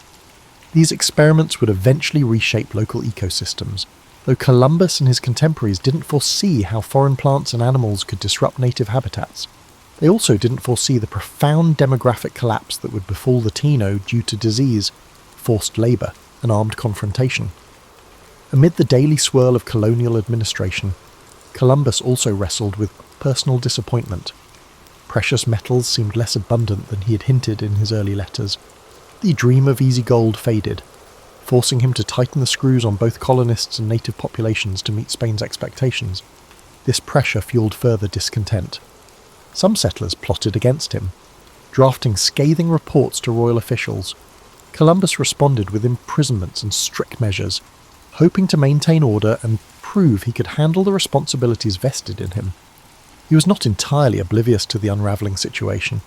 Letters he penned to the Spanish crown reveal a weary individual, pleading for more support, complaining that rebellious colonists undermined his policies, and defending his harsh treatment of natives as necessary under the circumstances. Historians continue to debate whether these pleas stemmed from genuine concern or a desperate attempt to preserve his authority. Possibly it was both.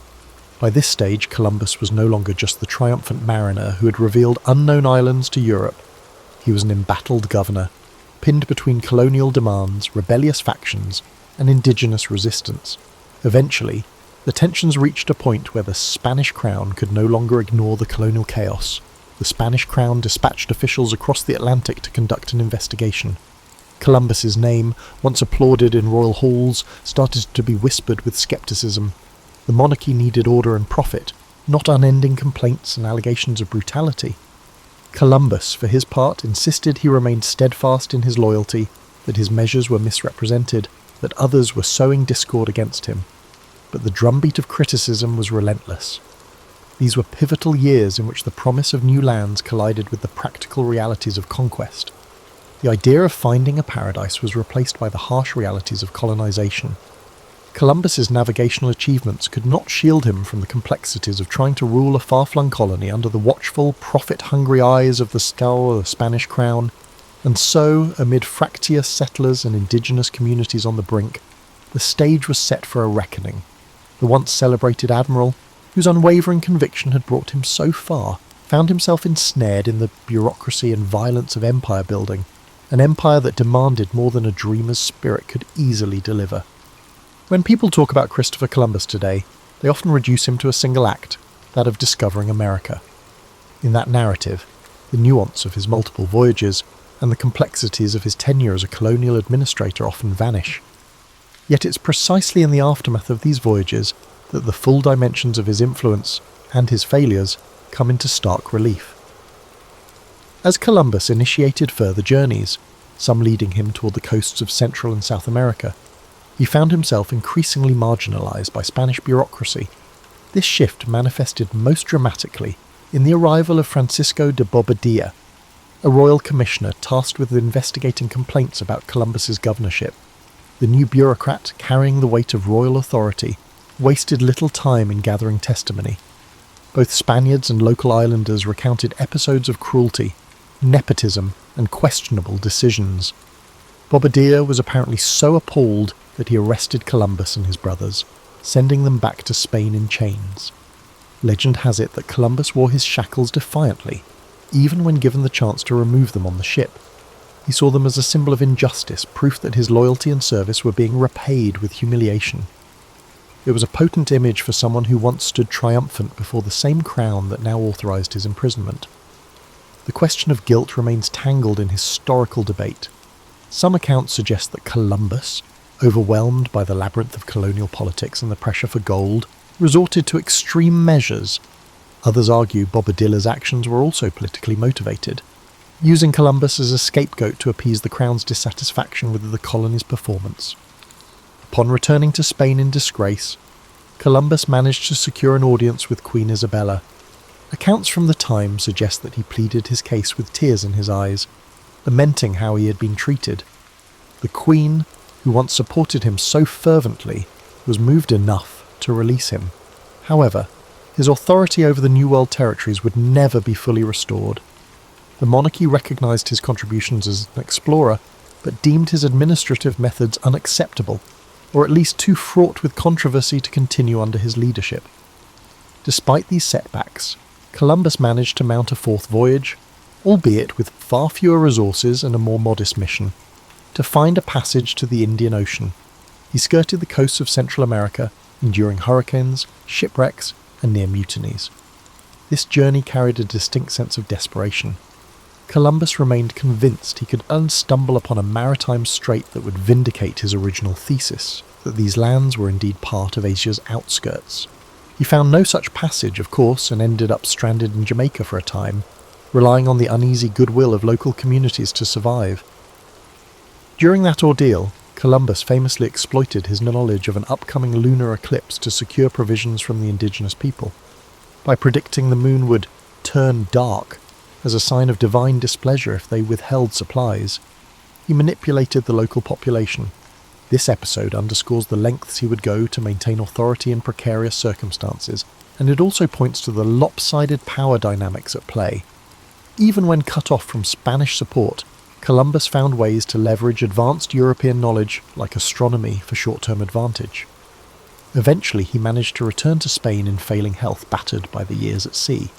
The illusions that he might still be recognised as the viceroy of a new empire, or that he might uncover the golden cities of Asia, had diminished. Queen Isabella's death in 1504 further eroded his political support. King Ferdinand was far more pragmatic and less inclined to indulge Columbus's petitions for power or wealth. Over time, other explorers, such as Amerigo Vespucci, began to map the contours of the so-called New World, inadvertently challenging Columbus's fixation on Asia. In his later years, Columbus lived in semi-retirement, dogged by lawsuits over revenues he believed were owed to him based on his original contract with the Crown. The once bold dreamer was reduced to lodging legal complaints. He penned letters that oscillated between self-justification and appeals to higher Christian purposes. Even on his deathbed in 1506, he seemed unwilling to let go of the conviction that he had indeed found a western route to Asia. From a purely human perspective, these final chapters present a poignant figure. A man once lauded as an unrivaled pioneer, brought low by the machinery of the empire he helped expand. It's tempting to cast him as either victim or villain. He was, in truth, a complex amalgamation of ambition, faith, calculation, and tunnel vision. His voyages unleashed colossal consequences for countless indigenous peoples who bore the brunt of colonization's brutality, disease, and cultural upheaval, and yet, from a European standpoint, he undeniably altered the map and opened an era of unprecedented maritime expansion. One might argue that his ultimate downfall was that he neither adapted nor let go of his initial misconceptions. Had he recognized these territories as a separate landmass, he might have adjusted his strategies, perhaps forging alliances or seeking more sustainable ways to govern. Instead, he persisted, year after year, in claiming that Asia was just around the corner, that a strait or a city of gold would validate his calculations. This inflexibility collided with the messy reality of empire building. The monarchy demanded tangible riches and stability, not unending quests based on outdated assumptions. By the time Columbus died, he had seen only fragments of his grand vision realized. The world had indeed changed, but largely beyond his personal control. Ships from other European nations would soon arrive, each with their own agendas, as the scramble to exploit the newly unveiled continents gained momentum. Columbus's name would echo through centuries, but his latter days were marked by a troubled sense of having been eclipsed. The shimmering illusions that guided him across unknown waters faded into a legacy far more complicated and far more transformative than even he could have imagined. The ramifications of Columbus's journeys extended far beyond the man himself, unleashing a chain of events that would reshape the globe. With each subsequent ship sailing westward, more European settlers landed on Caribbean shores and, eventually, the mainland. While the Spanish crown extracted gold and silver from mines carved out of the soil, indigenous societies buckled under forced labour and diseases like smallpox, measles and influenza. These illnesses, new to the Western Hemisphere, devastated populations who had no immunity. Communities that had thrived for generations collapsed, their cultural practices disrupted or erased. Within a single generation, the vibrant tapestry of the Taino and other native groups was forever transformed. Some scholars estimate mortality rates well over 70% in certain areas due to epidemics alone. The Spanish approach was typically to establish encomiendas, a system in which settlers were granted control over local communities. They were supposed to protect and educate them in Christianity, but in practice, the system turned into a form of enslavement, extracting labour while paying minimal heed to well-being. Columbus's initial governance might not have single-handedly created these policies, but his methods and the Crown's encouragement of resource exploitation set the tone. The idea of the Columbian Exchange is often used to describe the massive transfer of plants, animals, people, and ideas between the old and new worlds. From the Americas came crops like maize, potatoes, tomatoes, and cacao, which would revolutionize European cuisine and agriculture. Conversely, Old World animals like horses, cattle, and pigs quickly became fixtures in the Americas, changing landscapes and indigenous livelihoods. This exchange also included the forced migration of African slaves who were brought in to replace decimated local labour forces, grim escalation that Columbus may never have directly orchestrated, but that followed from the colonial blueprint he helped lay out. In a broader sense, Columbus's voyages sparked the European imagination. Portugal, England, France, and the Netherlands soon launched their own missions across the Atlantic, driven by rumours of riches and unconquered lands. Competing claims ignited conflicts over territory, opening a new age of imperial rivalry. The lines on maps were redrawn countless times, each iteration leaving a trail of treaties, wars, and boundary disputes.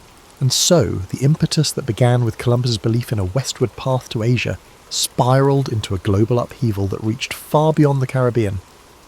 As these powers jostled for control, indigenous nations across two continents faced waves of new arrivals.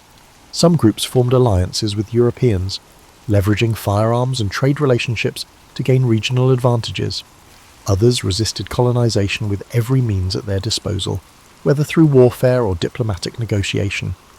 In that unfolding drama, Columbus's role was recast, overshadowed by conquerors like Cortés and Pizarro, whose direct subjugation of massive civilizations, Aztec and Inca, dwarfed the smaller-scale conquests of the first islands.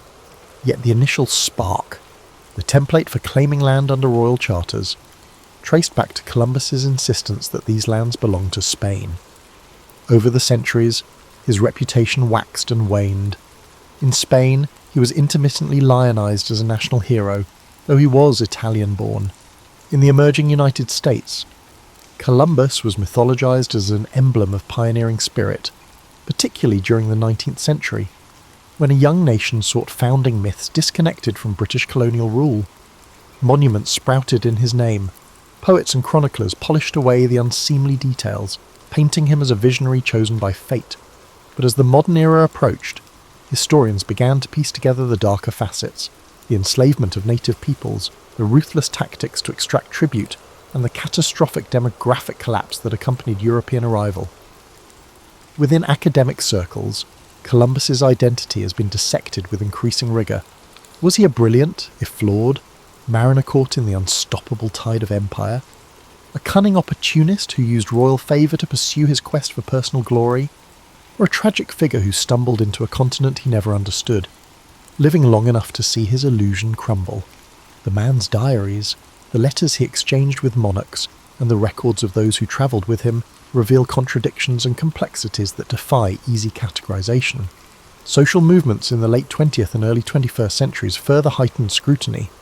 Protesters targeted Columbus Day celebrations, calling attention to the brutal legacy of colonization for indigenous peoples. Statues were defaced, public debates raged, and local governments declared alternative holidays like Indigenous Peoples' Day. The conversation shifted from glorifying Columbus's navigational triumphs to examining the price others paid for his endeavours. Some people clung to the older narrative, seeing him as an icon of exploration and progress, while others demanded a more candid acknowledgement of the suffering woven into his story. In many ways, Columbus embodies the paradox of exploration, a thirst for new knowledge and wealth, coupled with the violent imposition of power over those encountered. Modern sentiments often try to reduce historical figures to moral absolutes, hero or villain, but people, and particularly those who lived centuries ago, exist in moral shades shaped by the context of their times. Columbus was no exception. He followed the traditions of his society: exploitation, religious zeal, hierarchical rule. while also forging new paths that irrevocably altered the world's trajectory. Reflecting on this, one sees that the significance of Columbus's voyages cannot be understated. Regardless of how one judges his personal character, entire continents were thrust into a new era of connectivity and strife. Commodities, pathogens, and cultural practices mingled in a transoceanic dance, with consequences that continue to unfold. That global transformation can be traced to this determined navigator who, despite incorrect assumptions and an inflexible mindset, was the catalyst for an epical shift. History, for all its tumult and tragedy, hinged on that moment he and his crew sighted land in 1492. With the benefit of hindsight, we might picture Columbus standing at a symbolic crossroads, holding the map of his flawed calculations in one hand and a fervent sense of destiny in the other. To some, he remains an adventurer who proved the feasibility of crossing the Atlantic, bridging worlds that for thousands of years had developed independently. To others, he represents the darkest impulses of colonial ambition, unleashing oppression and subjugation on societies that neither desired nor invited his arrival. Through the prism of 5 centuries, perhaps both views hold merit, intertwined in the complexities of historical momentum. In contemporary times, the story of Columbus resonates differently depending on cultural, educational, and national perspectives. For those whose ancestors hailed from Europe, his voyages might be hailed as the dawn of a new chapter in global affairs, an invitation to expand horizons and share in cultural exchanges. For the descendants of indigenous peoples, it can symbolize the devastating onset of invasion and loss of sovereignty. And for countless African families, Columbus's breakthroughs in navigation would pave the way for a transatlantic slave trade, forcibly uprooting millions from their homelands to labor in plantations across the Americas. If we peel away the mythic layers, we find a man both guided and blinded by the convictions of his era. Columbus believed in a cosmology that insisted Earth's size was smaller than many experts claimed. He also adhered to the conviction that Christianity had a mission to spread to every corner of the globe, by force if persuasion failed. Even as a young boy, haunted by the brine-scented air of Genoa's docks, he likely never pictured how far-reaching the consequences of his ambitions would be. If anything, his early dream was to find a direct route to Asia's wealth, not to become the instigator of a massive reordering of human societies. His navigational prowess remains undeniable. Crossing the Atlantic in those small vessels demanded skill, courage, and an uncanny ability to rally terrified crews. He navigated with rudimentary tools under harsh conditions, forging routes that would later become standard passages for ships of exploration, trade, and conquest. Indeed, the staying power of his story rests partly on the maritime accomplishment itself, proving that a transoceanic crossing could be repeated and systematized. Yet the same willpower that made him persist in the face of skepticism also fueled his unwillingness to abandon his original assertion that he was in Asia. This insistence might appear almost comical, given our modern knowledge, but in his time, admitting error could jeopardize not just personal pride but the entire framework of royal patronage. Stubbornness, ironically, became a tool for survival in a cutthroat political environment. Historians continue to unearth documents that colour in the details of Columbus's relationships with both the Spanish monarchy and his relatives. Personal letters reveal a man vexed by the shifting allegiances at court and haunted by financial concerns. He yearned for the wealth and social status that successful explorers could attain, believing that divine providence had chosen him to fulfill a monumental role in human destiny. This near-messianic self-perception sometimes contradicted the messy and often brutal realities he oversaw in the colonies. Whether reviled or revered, Columbus stands as a testament to how individual actions can reverberate through the centuries. The controversies surrounding how modern societies commemorate him reflect broader debates about how we confront our collective past. How do we honour navigational feats while acknowledging the suffering inflicted by colonial pursuits? How do we teach the achievements of exploration alongside the tragedies that followed in its wake?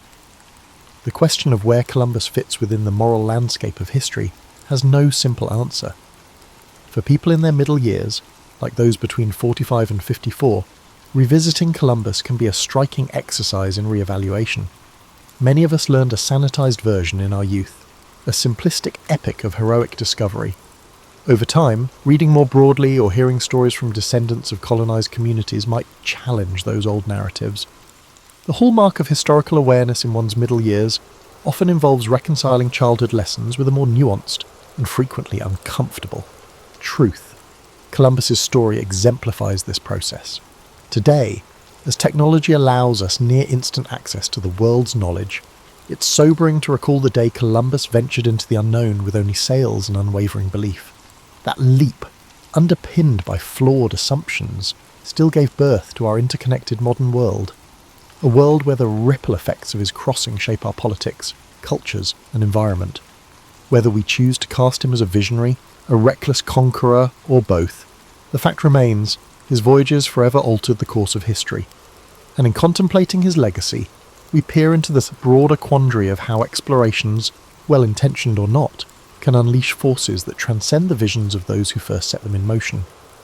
In closing, the life of Christopher Columbus offers us no tidy moral resolution, only an evolving dialogue about exploration, legacy, and the burdensome complexity of the past. If there's a final takeaway, it might be this: to remember that progress and tragedy can arrive hand in hand. Columbus dared to sail into the unknown, an act that simultaneously expanded horizons and contracted the futures of countless others. Through his story, we see the power and peril of bold endeavours, reminding us that behind every famous voyage stands a mosaic of human lives, some forging destiny, others swept aside by its relentless tide. Nikola Tesla's boyhood in the small village of Smiljan, nestled in the rural reaches of the Austrian Empire, now Croatia, was as far removed from the noise of modern contraptions as one might imagine. Yet even amid this pastoral backdrop, Tesla found ways to indulge his curiosity. His father, Milutin, was an Orthodox priest often occupied by religious duties, but he also possessed a serious library where young Nikola snuck away to read. In fact, Tesla frequently credited these secretive explorations for sparking his fascination with science. Meanwhile, his mother, Juka, a resourceful and gifted woman, crafted household tools with her hands, granting Tesla a first-hand look at the interplay between imagination and utility. One story that rarely gets retold, overshadowed perhaps by grander anecdotes, involved a small wooden water wheel he built at age 9, determined to harness the churning stream that ran behind his home. Tesla carved rough paddles from scavenged driftwood and improvised an axle from a broken cart part.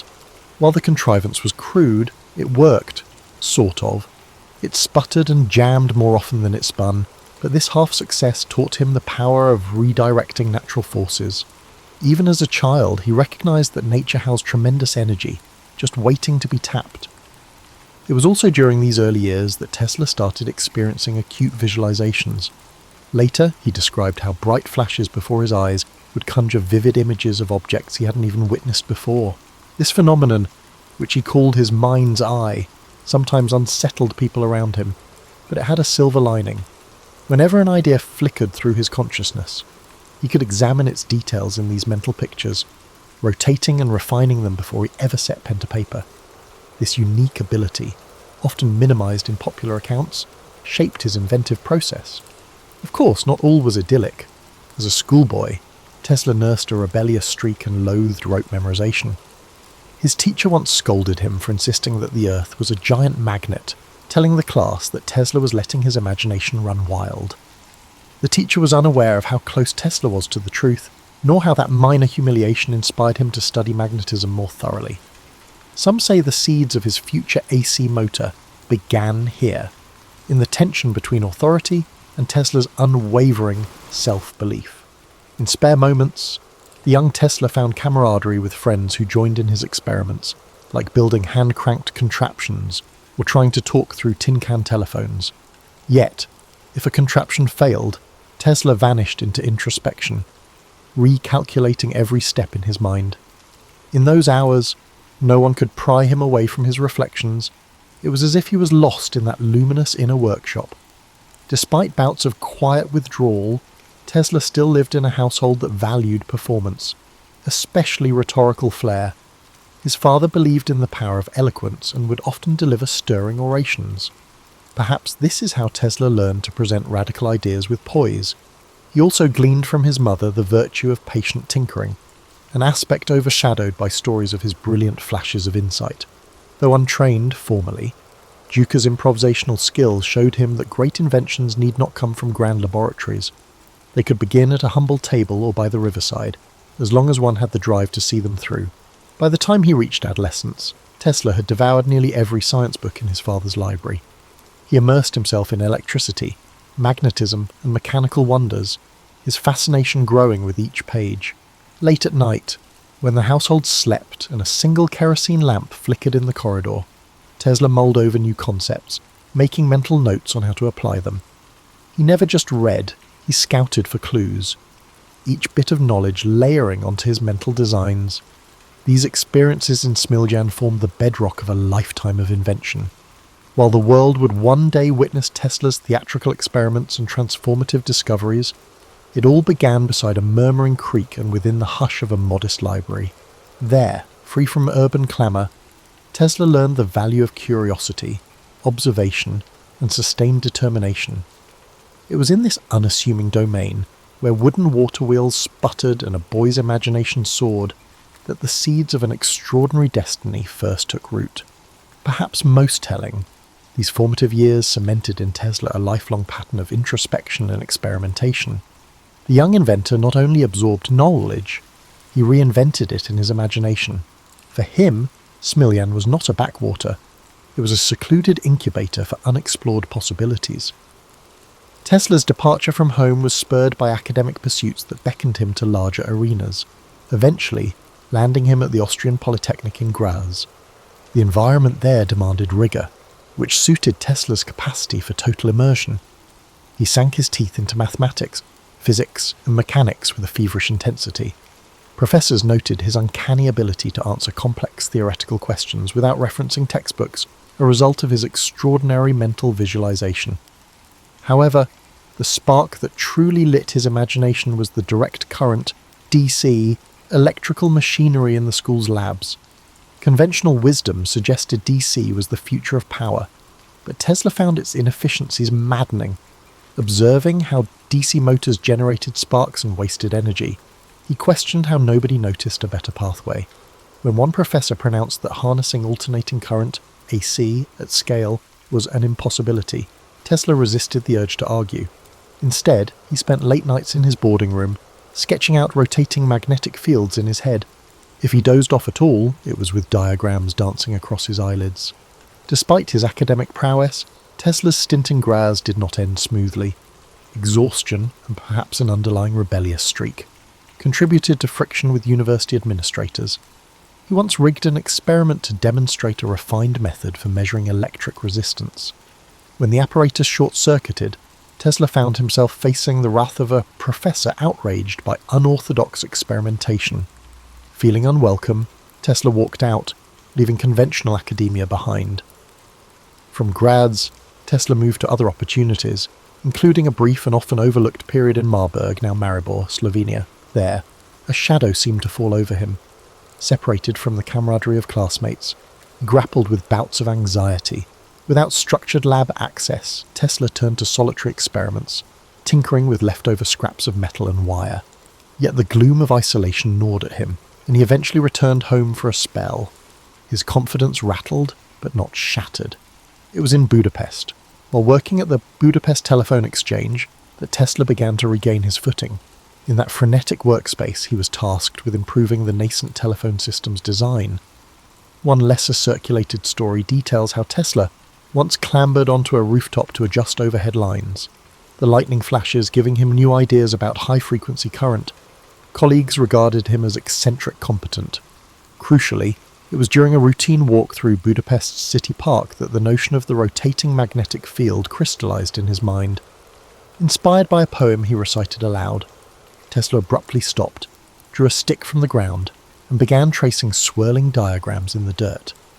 He explained to his companion how two or more alternating currents, out of phase, could induce a rotating field capable of spinning a motor. That eureka moment set the course for his next inventions. It was an unveiling of practical AC concepts in the most unassuming of settings, far from any official laboratory.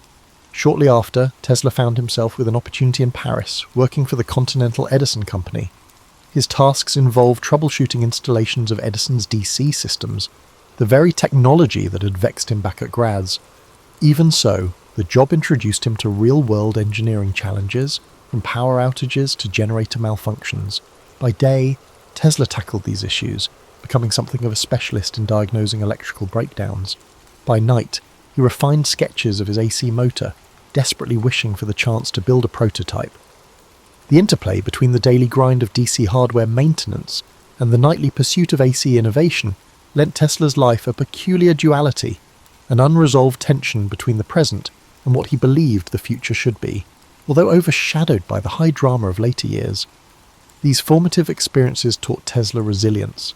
He learned how to negotiate limited resources, how to observe the smallest anomalies in mechanical performance, and how to coax visions from his mind into workable sketches. More importantly, his confidence in the feasibility of AC power solidified, even as he undertook the tedium of DC-based assignments. The world around him might have regarded AC as a flight of fancy, but in his eyes it was the rightful heir to the electrical throne, waiting for its moment to shine.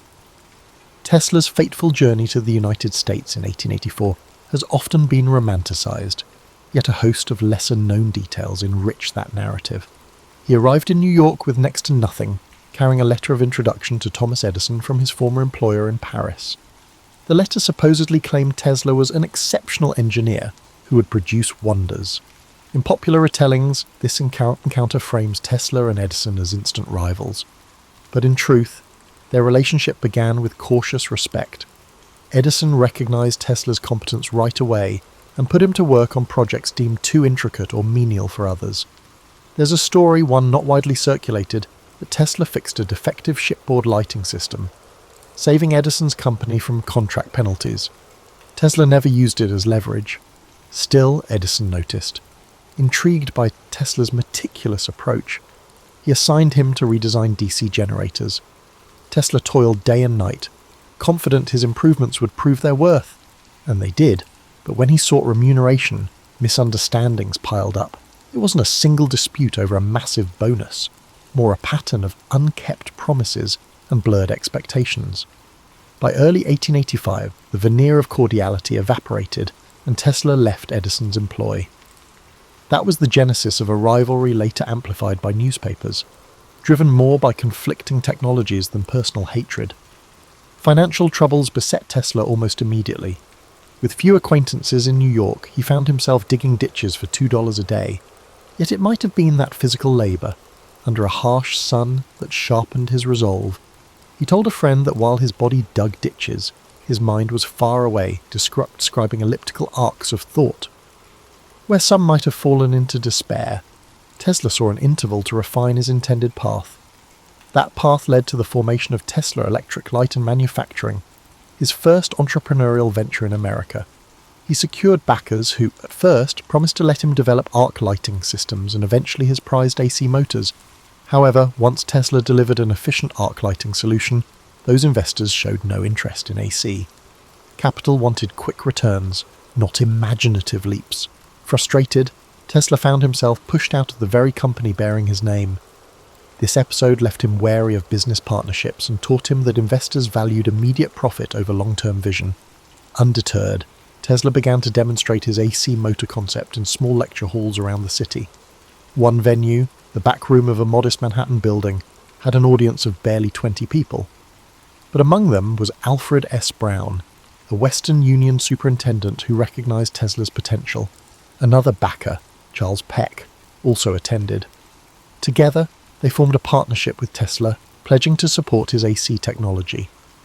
These unglamorous sessions laid vital groundwork for Tesla's next breakthrough. Soon, with newfound supporters, Tesla established a laboratory at 89 Liberty Street, Manhattan. Amid coils of wire and improvised setups, he tinkered relentlessly. The space was cramped but offered freedom. He constructed prototypes of the polyphase AC motor, painstakingly refining them until they could run smoothly under load. Maintaining a consistent rotating magnetic field was one challenge. Ensuring it didn't damage the apparatus over time was another.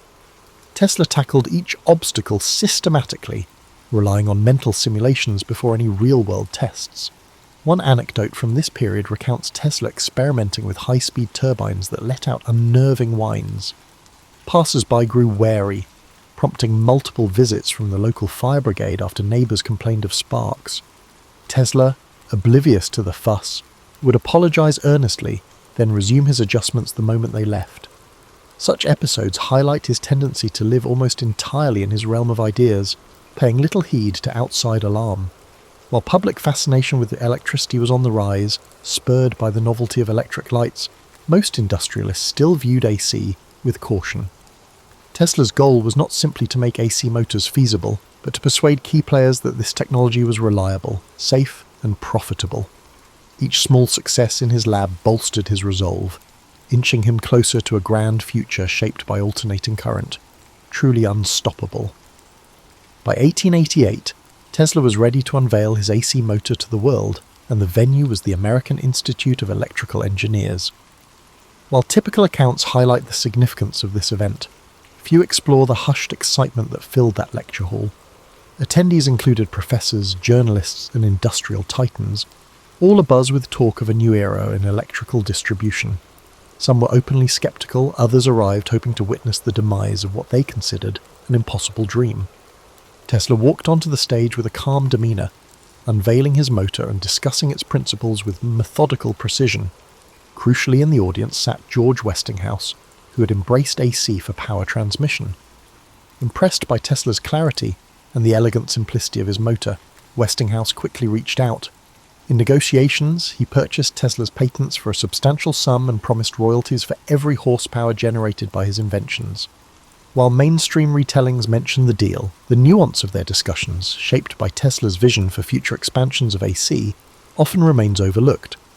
With Westinghouse's backing, Tesla moved into a well-resourced facility in Pittsburgh to refine his designs for commercial production. The cultural shift from his Liberty Street lab to an industrial setting was stark. Tesla sought perfect synergy of frequency and voltage, while corporate engineers focused on the standardized parts. Despite tension, seeing his motors mass-produced thrilled him. He was elated when AC Systems lit parts of the 1893 World's Columbian Exposition in Chicago, showcasing a cityscape aglow with alternating current, courtesy of Westinghouse and Tesla. A lesser-known interlude occurred when Tesla visited Niagara Falls to survey the planned hydroelectric station. Standing at the brink of the thundering cascade, he reportedly mused that harnessing such power would reflect humanity's harmony with nature. When it went online, delivering electricity as far as Buffalo, it proved AC's potency. Yet the war of the currents, fueled by Edison's campaign labelling AC dangerous, cast shadows on these achievements. Edison's allies staged gruesome demonstrations, electrocuting animals to highlight AC's hazards. Tesla, though offended, avoided direct public attacks. Instead, he showcased AC's safety in flamboyant ways, passing high-frequency currents through himself to light lamps. Newspapers seized on these spectacles. Tesla disliked theatrics for mere hype, but saw them as necessary to shift perception. Tesla's finances briefly soared. His arrangement with Westinghouse promised substantial gains as AC spread. However, Westinghouse soon faced financial strain from the Niagara project and market fluctuations. When bankers threatened the Westinghouse company, Tesla made a dramatic choice. He released Westinghouse from the heavy royalty agreement. Some see it as altruism. Others suspect that he believed broader AC adoption would bring even greater wealth down the line. Either way, this decision cost him millions. That shift altered Tesla's partnership with Westinghouse. Meanwhile, his growing celebrity pushed him to chase new ideas. Fascinated by high-frequency currents and wireless power, he found out that AC power distribution was only a starting point. His pivot from engineer to visionary signalled the dawn of a new phase. Yet the transition was uneasy. Industry leaders wanted market-ready products, not grand experiments. Tesla, ever the dreamer, yearned to break boundaries. This clash set the stage for his most audacious projects, some of which risked isolating him from commercial backers. Even so, as AC quietly became the worldwide standard, Tesla's decisive role could not be denied. He had toppled the seemingly immovable DC regime and paved the road for an era defined by alternating current, a feat that left him eager to explore even more uncharted terrain.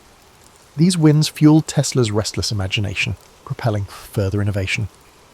By the mid-1890s, Tesla had garnered a reputation as an inventor who might rewrite the laws of nature with each new contrivance. In truth, his methods combined meticulous trial and error with nights of solitary reflection. He fashioned advanced coils to produce high-voltage, high-frequency alternating currents, creating dramatic arcs of artificial lightning. While crowds flocked to watch his public lectures in Manhattan, Tesla was growing restless, longing for a place where he could attempt even bigger experiments unencumbered by city constraints. That desire took him to Colorado Springs in 1899, perched at a higher altitude where thinner air helped facilitate certain high-voltage tests. The remote location was an ideal laboratory. He set up shop at the edge of town, building a structure equipped with a tall mast jutting above the roofline. Locals spoke in hushed tones about lightning machines and eerie after-dark glows. Some worried about potential catastrophe, while others were simply curious about the lanky figure who wandered fields at odd hours, studying the interplay of natural lightning. Inside that workshop, Tesla probed frontiers that mainstream scientists had scarcely imagined.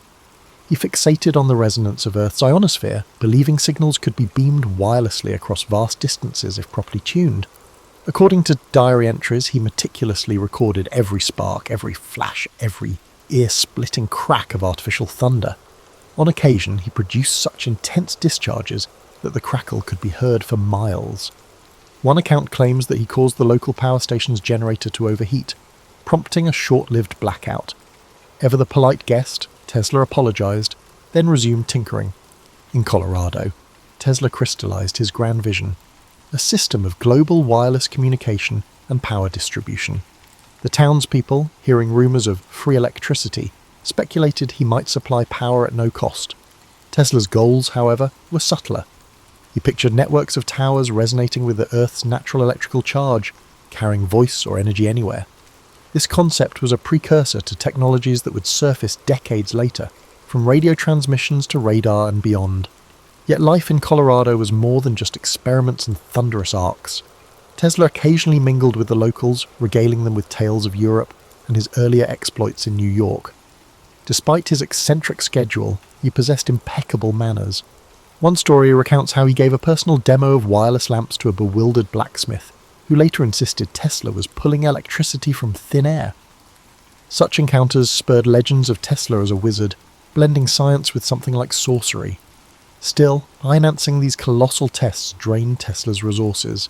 His main backer, J.P. Morgan, had initially supported the wireless project, likely anticipating a monopoly on global information.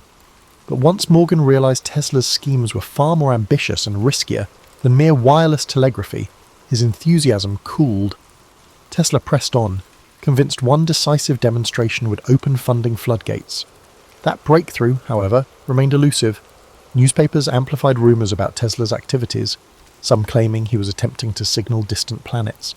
Though Tesla did speculate about extraterrestrial intelligence, his real focus lay on terrestrial wireless. The lurid headlines, while fueling his legend, did little to alleviate his financial pressures. Eventually, funds ran low, forcing Tesla to close the Colorado lab in 1900. He left with crates of notes and undiminished zeal, convinced he could still bring wireless power to the masses. For townspeople left behind, the memory of glowing skies and roiling static lingered, a testament to the spectacular possibilities that science could conjure. For Tesla, thus, Colorado Springs became a pivotal chapter, a proving ground that fortified his belief in the limitless potential of electrical resonance. It was there he most clearly foresaw a connected world, bound less by wires than by the atmospheric and earth-circling energies he aimed to harness. In hindsight, Colorado was the overture to his next attempt at global electrification, an attempt that would manifest in the towering outline of Warden Cliff on Long Island's shores. Upon returning to New York, Tesla consolidated his findings from Colorado Springs into an audacious new venture, the Wardenclyffe Tower Project. With financing from J.P. Morgan initially obtained under the premise of groundbreaking wireless telegraphy, Tesla purchased land in Shoreham, Long Island, overlooking the Atlantic. Construction began in 1901. The looming structure stood nearly 187 feet high, topped by a bulbous metal dome, and extended deep below ground through a network of iron rods. Many observers had no idea what to make of it. Tesla, ever enigmatic, preferred sweeping claims about sending both signals and energy across continents. What often goes unappreciated is how deeply Tesla believed in the underlying physics. His notes show that Wardenclyffe wasn't limited to broadcasting telegraph signals. He intended it as the first of many transmitters, all resonating with Earth's natural electrical cavities to convey messages or even power to any matching receiver worldwide. In his mind, it wasn't fantasy. It was a logical leap from the high-voltage experiments he had run in Colorado Springs. However, the timing was not in his favour. In the same year that Wardenclyffe's skeletal form emerged from the treetops, Guglielmo Marconi successfully conducted the first transatlantic radio transmission. Reporters hailed Marconi as a giant in wireless communication. Tesla, outraged, pointed out that his own patents on alternating current and related technologies predated Marconi's work. Nevertheless, the public and financiers were smitten with Marconi's simpler, more immediately marketable setup. Morgan's patience wore thin. Why bankroll Tesla's massive tower if Marconi's apparatus sufficed for long-distance signalling? Wardenclyffe, still incomplete, hemorrhaged money. The crew building it dwindled, salaries went unpaid, and Tesla found himself pleading for fresh capital. Each conversation with Morgan ended in terse demands for tangible proof, which Tesla couldn't produce fast enough. Desperate for funds, Tesla tried licensing auxiliary inventions, turbines, pumps, and even a plan to harness geothermal heat. But investors questioned his broader intentions, wary he might pivot their money into the tower. As financial constraints tightened, Wardenclyffe remained a half-realised vision. By 1905, the site was effectively deserted, the tower a silent monument to Tesla's ambitions and the shifting tides of investor faith. During these bleak years, Tesla's public persona grew more eccentric. Journalists occasionally interviewed him, only to hear about proposals for death rays or atmospheric power. Rumours circulated that he was becoming a recluse. Yet his mind stayed agile, continuing to churn out possibilities. He foresaw solar energy as a future mainstay, though few listened. The industrial world seemed enthralled by oil and coal, while Tesla's musings about sun-powered engines drew smirks. Wardenclyffe was never fully operational, and the newspapers offered little sympathy. Some newspapers ridiculed him, portraying him as an unrealistic idealist. Others barely mentioned his name, focusing instead on Marconi's ongoing successes. The sting of being overshadowed was palpable. Tesla clung to the belief that one day the world would recognize the practicality of wireless power. Indeed, later generations would adapt many of his principles for radio and beyond. But in his time, the tower's failure left him saddled with debt and weighed down by public skepticism. Even so, Tesla didn't abandon optimism. He often spoke as if Wardenclyffe had simply been delayed, not cancelled. In private, he refined sketches of improved transmitters, reimagined the tower's design, and kept dreaming of a worldwide grid of resonant stations. He believed that the planet itself, with its vast electrical potential, could be turned into a conduit of universal energy. The fact that society wasn't ready did little to dampen his conviction. Despite setbacks, fragments of Tesla's vision crept into later technological revolutions. Wireless communication would evolve in leaps and bounds, though powered by the more conventional means. Concepts like global connectivity and broadcast energy, dismissed in Tesla's day, surfaced decades afterward in varying forms. Yet at the dawn of the 20th century, Tesla faced only mounting bills, evaporating capital, and a tower rusting away on Long Island. The heartbreak of Wardenclyffe marked a turning point, leaving Tesla to operate mostly on the margins of an industry he had once revolutionized. As the 20th century marched on, the world Tesla had done so much to illuminate surged ahead. The AC systems he championed became the backbone of modern infrastructure, yet Tesla himself slipped from the spotlight. He moved between New York hotels, sometimes leaving unpaid bills behind. Public interviews grew sparse. When he did speak, he mentioned theories of beam weapons, weather manipulation, and advanced propulsion, sowing intrigue even as some questioned his grasp on reality. But his notebooks, to the extent they survive, reveal how these ideas built on earlier experiments rather than mere whimsy. A lesser-known facet of Tesla's later life was his nightly ritual of feeding pigeons in Bryant Park. Observers saw a solitary figure scattering seeds by lamplight, but Tesla found solace in caring for those birds. claiming a special bond with one white pigeon in particular. It may have seemed an odd pastime for a renowned inventor, yet it reflected a familiar pattern. Tesla's deep empathy for natural phenomena, creatures included. Meanwhile, patent disputes raged over the origins of radio. Tesla had filed patents before Marconi's breakthroughs, yet Marconi was lauded for bringing wireless transmission into the mainstream. The legal entanglements dragged on for years.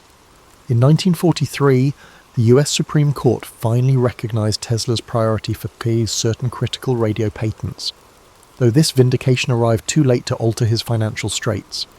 He was never able to capitalize on the official ruling, nor did it quell the public's association of radio primarily with Marconi. Tesla spent his final stretch of life at the New Yorker hotel. Though short on funds, he still scrawled ideas on scraps of paper, proposing cosmic ray engines and new power methods. Visitors who managed to see him might find him animated and eloquent, speaking in polished tones about harnessing the energy of the sun or channeling power from the Earth's magnetic field. He believed that a teleforce beam could end war by making national borders impenetrable. To many, these notions sounded impossible, yet Tesla's track record left room to wonder. When he passed away on January 7, 1943, in room 327, he left behind boxes of documents that soon became the subject of intense scrutiny. Authorities seized some of his papers, fueling rumours of hidden innovations or weapons too dangerous for public consumption. Conspiracy theories flourished.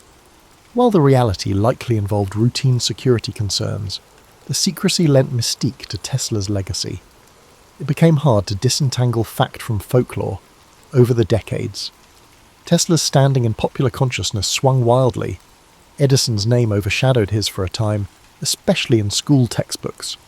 Only later did movements rise to credit Tesla for his revolutionary contributions to AC power, radio technology, and more. Modern engineers, scientists, and curious laypeople uncovered his patents and writings, marvelling at how he'd anticipated entire fields of inquiry, from robotics to wireless communication. His pioneering theories on resonance and frequency also informed aspects of modern electronics, though that debt was seldom acknowledged until much later, in daily life. Tesla's true genius shines in the simplest of ways. Flick a light switch, and you reap the benefits of alternating current.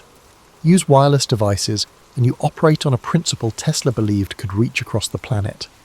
The synergy he envisioned, between inventor, nature, and the unstoppable march of progress, remains a potent reminder of how one brilliant mind can shape whole eras. Tesla's story is, above all, a study in perseverance and paradox. He shunned the pursuit of wealth yet needed capital to materialize his dreams. He relished public demonstrations yet often worked alone, lost in interior worlds. He was both lauded and dismissed, recognized as a key figure in electrifying the modern world, yet branded at times as an eccentric on the fringes of acceptable science. Even so, he left an imprint rivaled by few.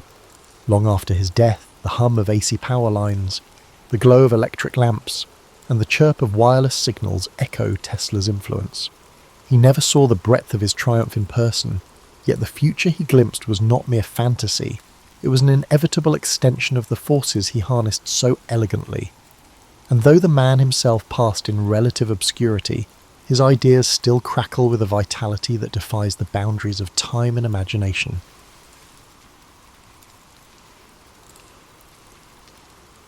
Albert Einstein was born on March 14th, 1879, in the modest city of Ulm in the German Empire. His father, Hermann, managed small electrochemical ventures, and his mother, Pauline, nurtured a love of music. Contrary to later myths, he wasn't a poor student, rather, he disliked rote memorization and preferred exploring ideas on his own. At age 5, he received a simple compass. Its unwavering needle, guided by an unseen force, left him spellbound, hinting at hidden laws in nature. In school, he often seemed preoccupied, building intricate houses of cards or lost in thought. Though teachers labelled him indifferent, he was quietly constructing mental pictures that reached far beyond mundane lessons. Music also shaped his early life. Pauline insisted he learn violin, and though reluctant at first, he found a kinship with Mozart's compositions. This link between artistic harmony and orderly principles of the universe captivated him. Even as a child, he sensed that creativity and logic could coexist productively. His family's moves, first to Munich, then to Italy, created in him a sense of displacement. Rather than fitting snugly into any single cultural or academic mould, he became an observer, questioning everything around him. During a stint at a Catholic elementary school, he briefly embraced religious devotion. Yet he soon gravitated toward a more personal sense of wonder, one unbound by strict doctrine. Later, he would speak of a cosmic religious feeling, a reverence for the unfathomable mysteries of existence. The German educational system clashed with his inquisitive spirit. Teachers focused on memorization, while Einstein was enthralled by independent exploration. He pored over geometry and calculus texts in his free time, often outpacing his peers in conceptual understanding. One tutor noticed his knack for dissecting problems from multiple angles, an early sign of the thought experiments he would later make famous. Meanwhile, Hermann's business pursuits met with limited success, adding financial strain to the household. Yet in that uncertainty, Einstein found pockets of freedom. His parents rarely scolded him for daydreaming. Instead, they recognized his inclination to probe and analyze. When he built card towers, it was more than play. He studied balance, structure, and resilience, qualities he would apply to his theoretical work. Overlooked details of his youth further illustrate his distinctive perspective. He once spent hours trying to visualize how a beam of light might appear if one could race alongside it. These musings were embryonic glimpses of the relativity he would formalize years later. Far from mere fanciful flights, they were a training ground for a mind unafraid to question conventional frames of reference. Another seldom noted aspect was his relationship with language. Raised in a multilingual environment, German at home, occasionally Italian outside, he developed a nuanced appreciation for words. Later in life, he would craft carefully balanced scientific papers where clarity took precedence over flourish. But as a boy, he simply recognized that words were imperfect vessels for ideas, sparking a habit of visualizing concepts to grasp them more deeply. By his early teens, Einstein grew increasingly restless with formal schooling. The Luitpold Gymnasium in Munich, with its strict regimen, clashed with his burgeoning interests. Feeling stifled, he began to defy conventional academic paths in a decision that alarmed his teachers. He left school before graduation and followed his family to Italy. To some, it looked like a rash move, yet it was an act of self-determination, fueled by a longing to learn without constraint. During this period, he explored philosophy as well, delving into Kant's works and pondering the nature of reality. Such readings reinforced his conviction that genuine understanding required more than reciting facts. He craved first-hand encounters with the puzzles of the universe, from the motion of planets to the properties of light. Though his childhood did not revolve solely around science, he played violin, enjoyed walks, and showed flashes of humour, it was imbued with a special kind of curiosity. He was neither the hapless student nor the overnight prodigy that later narratives would portray. Instead, he was a reflective, somewhat solitary child who found meaning in probing life's deeper questions. His early experiences, compass in hand, cards neatly stacked, violin tucked under his chin, crystallized into the core of a worldview that would soon turn the scientific world on its head. Ultimately, the disparate strands of his youth would unite in a bold questioning of the established order. Few recognized how far his curiosity would carry him. Einstein's choice to abandon the Luitpold Gymnasium before graduating startled his teachers, but he felt stifled by rote drills. He rejoined his family in Milan, where Hermann hoped to save his faltering business. Finally freed from rigid school routines, Einstein studied math and philosophy on his own, devouring Kant's works and nurturing an obsession with the universe's hidden structure. Still, the need for formal credentials loomed. In 1895, he applied to the Swiss Federal Polytechnic in Zurich, known for its forward-thinking curriculum. Although he excelled in math and physics, he flunked the entrance exam's other parts. Undeterred, he spent a transformative year at the Cantonal School in Aarau, Switzerland. This school's progressive ethos welcomed curiosity and debate, an environment in which Einstein thrived. Living with the Winterler family, he formed close bonds. He briefly romanced their daughter, Marie, but also made lifelong friendships. Armed with improved preparation, he passed the Polytechnic entrance exam in 1896 and pursued a teaching diploma in math and physics. Zurich's intellectual pulse invigorated him. By day, he endured lectures. By night, he He wrestled with scientific texts or debated theory in cafes. Less enthralled with rote note-taking, he favoured independent study. Though he admired some professors, others saw him as dismissive and unruly, a reputation that would later cost him solid references. During this period, Einstein met Mileva Maric, the only woman in their physics cohort. She was bright and tenacious, undeterred by an academic world largely unwelcoming to women. Their bond intertwined intellectual exchange and romantic attraction. Letters between them reveal lively dialogues about abstract science and the deeper questions of existence. Critics sometimes question the extent of Mileva's contributions to Einstein's early work, but it's certain she engaged in stimulating discussions at a formative time in his career. Einstein graduated in 1900. Despite his clear gift for physics, job prospects were scarce. Dismissed by some professors as headstrong, he received only lukewarm recommendations. Over the next 2 years, he subsisted on tutoring gigs and part-time teaching roles, struggling to pay rent. Meanwhile, his relationship with Mileva grew more serious. They had a daughter, Liesel, whose fate remains one of the murkiest aspects of Einstein's life. Records suggest she may have been adopted, but details are sparse. Financial anxiety gnawed at him, and paternal disapproval of Mileva added stress. Yet his scientific passion never dimmed. Whenever he found a spare hour, Einstein tackled research problems in thermodynamics or statistical mechanics. Despite their lack of widespread attention, these small papers demonstrated Einstein's capacity to critically examine conventional assumptions. A modest beacon of stability arrived in 1902. Einstein secured a post as a technical expert, third class, at the Swiss Patent Office in Bern. While many might view patent reviewing as mundane, the job offered a predictable schedule and a steady wage, precisely what he needed. Crucially, it also left him mental space for independent thought. Far from being a lull, this period set the stage for his most significant breakthroughs. Bern itself was unassuming, but it possessed an understated cultural vitality. Einstein, ever sociable in an understated way, found a small circle of like-minded acquaintances. They shared books, debated philosophical ideas, and sometimes playfully referred to themselves as the Olympia Academy. The group's informal spirit aligned perfectly with Einstein's own approach, freewheeling, yet anchored by a deep respect for rational inquiry. Meanwhile, his personal life moved forward. He and Mileva married in 1903, hoping to create a steel home. Their union was hardly perfect, fraught with the usual challenges of newlyweds, compounded by Einstein's preoccupation with science and ongoing money worries. Still, having a supportive partner with a keen interest in physics likely encouraged his intellectual wanderings during these formative years. Between 1902 and 1904, Einstein churned through patent applications by day, evaluating new inventions for novelty and feasibility.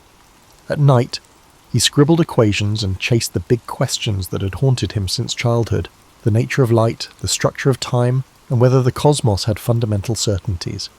Little did anyone suspect that his quiet hours in Bern would yield a series of scientific papers that would upend centuries of accepted physics and elevate a once-errant student to the front ranks of modern science. In a few years, he would unleash a torrent of revolutionary ideas, proving that unorthodox paths can lead to remarkable destinations. Settled at the Swiss Patent Office in Bern, Einstein was officially a clerk, reviewing applications for new inventions. Unofficially, he was a theorist probing the bedrock of physics. The job's predictable routine left him time to explore the mysteries of light, motion, and energy, questions that had haunted him since childhood. His personal life had stabilised somewhat. He and Mileva, now married, lived modestly, mindful of every expense. Their son, Hans Albert, born in 1904, added new responsibilities. Yet Mileva's own physics background made her a supportive confidant for Einstein's musings, though the precise scope of her influence remains debated. In 1905, Einstein unleashed 4 seminal papers in Annalen der Physik. The first explained the photoelectric effect by treating light as particles, helping seed the future field of quantum mechanics. Next came his work on Brownian motion, using statistics to confirm the existence of atoms and molecules. Then, in his special theory of relativity, he shattered the old notion of absolute time, proposing that simultaneity depends on an observer's motion. Finally, in a spare but dazzling note, he offered E equals mc squared, revealing the profound equivalence of mass and energy. At first, these radical ideas met mixed responses. Some scholars found them too speculative, others grasped their seismic potential. Over time, the consensus grew. Einstein had transformed physics from the inside out. His reputation slowly spread, though he remained a patent clerk until 1909. He yearned for an academic post but faced challenges. He lacked the usual pedigrees, and some professors gave tepid recommendations.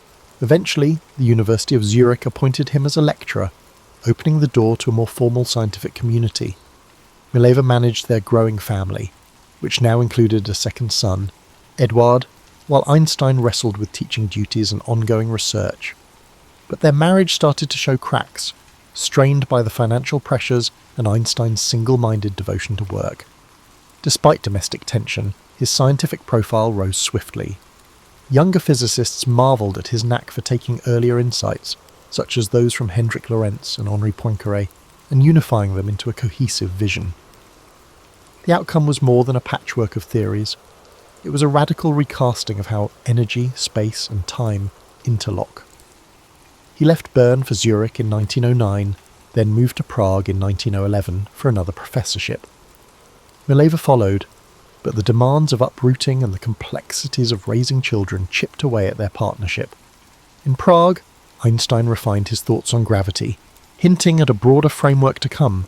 Though overshadowed by cultural and political tensions in the Austro-Hungarian Empire, the city still offered pockets of intellectual ferment. Einstein found colleagues intrigued by his work and critics sceptical of it. He thrived on debate, defending his theories with calm conviction. By 1912, he was back in Zurich at the Polytechnic, now as a professor. This time, he delved deeper into the mathematics needed to extend relativity to gravitational fields. His collaboration with mathematician Marcel Grossmann was vital, laying the groundwork for what would become the general theory of relativity. While special relativity had reconfigured space and time on a flat stage, Einstein now aimed to show how massive objects could warp that stage itself. In parallel, tensions at home worsened. Mileva's hopes for her own scientific contributions had faded into domestic obligations. Einstein's growing fame meant invitations to speak and collaborate, pulling him away for extended periods. At times, letters reveal a coldness creeping into their marriage. He could be absent-minded, impatient, and increasingly dismissive of Mileva's emotional needs. The personal costs of genius were mounting, even if the broadest world was beginning to admire him as a visionary. By the end of 1912, Einstein's ambitions were clear.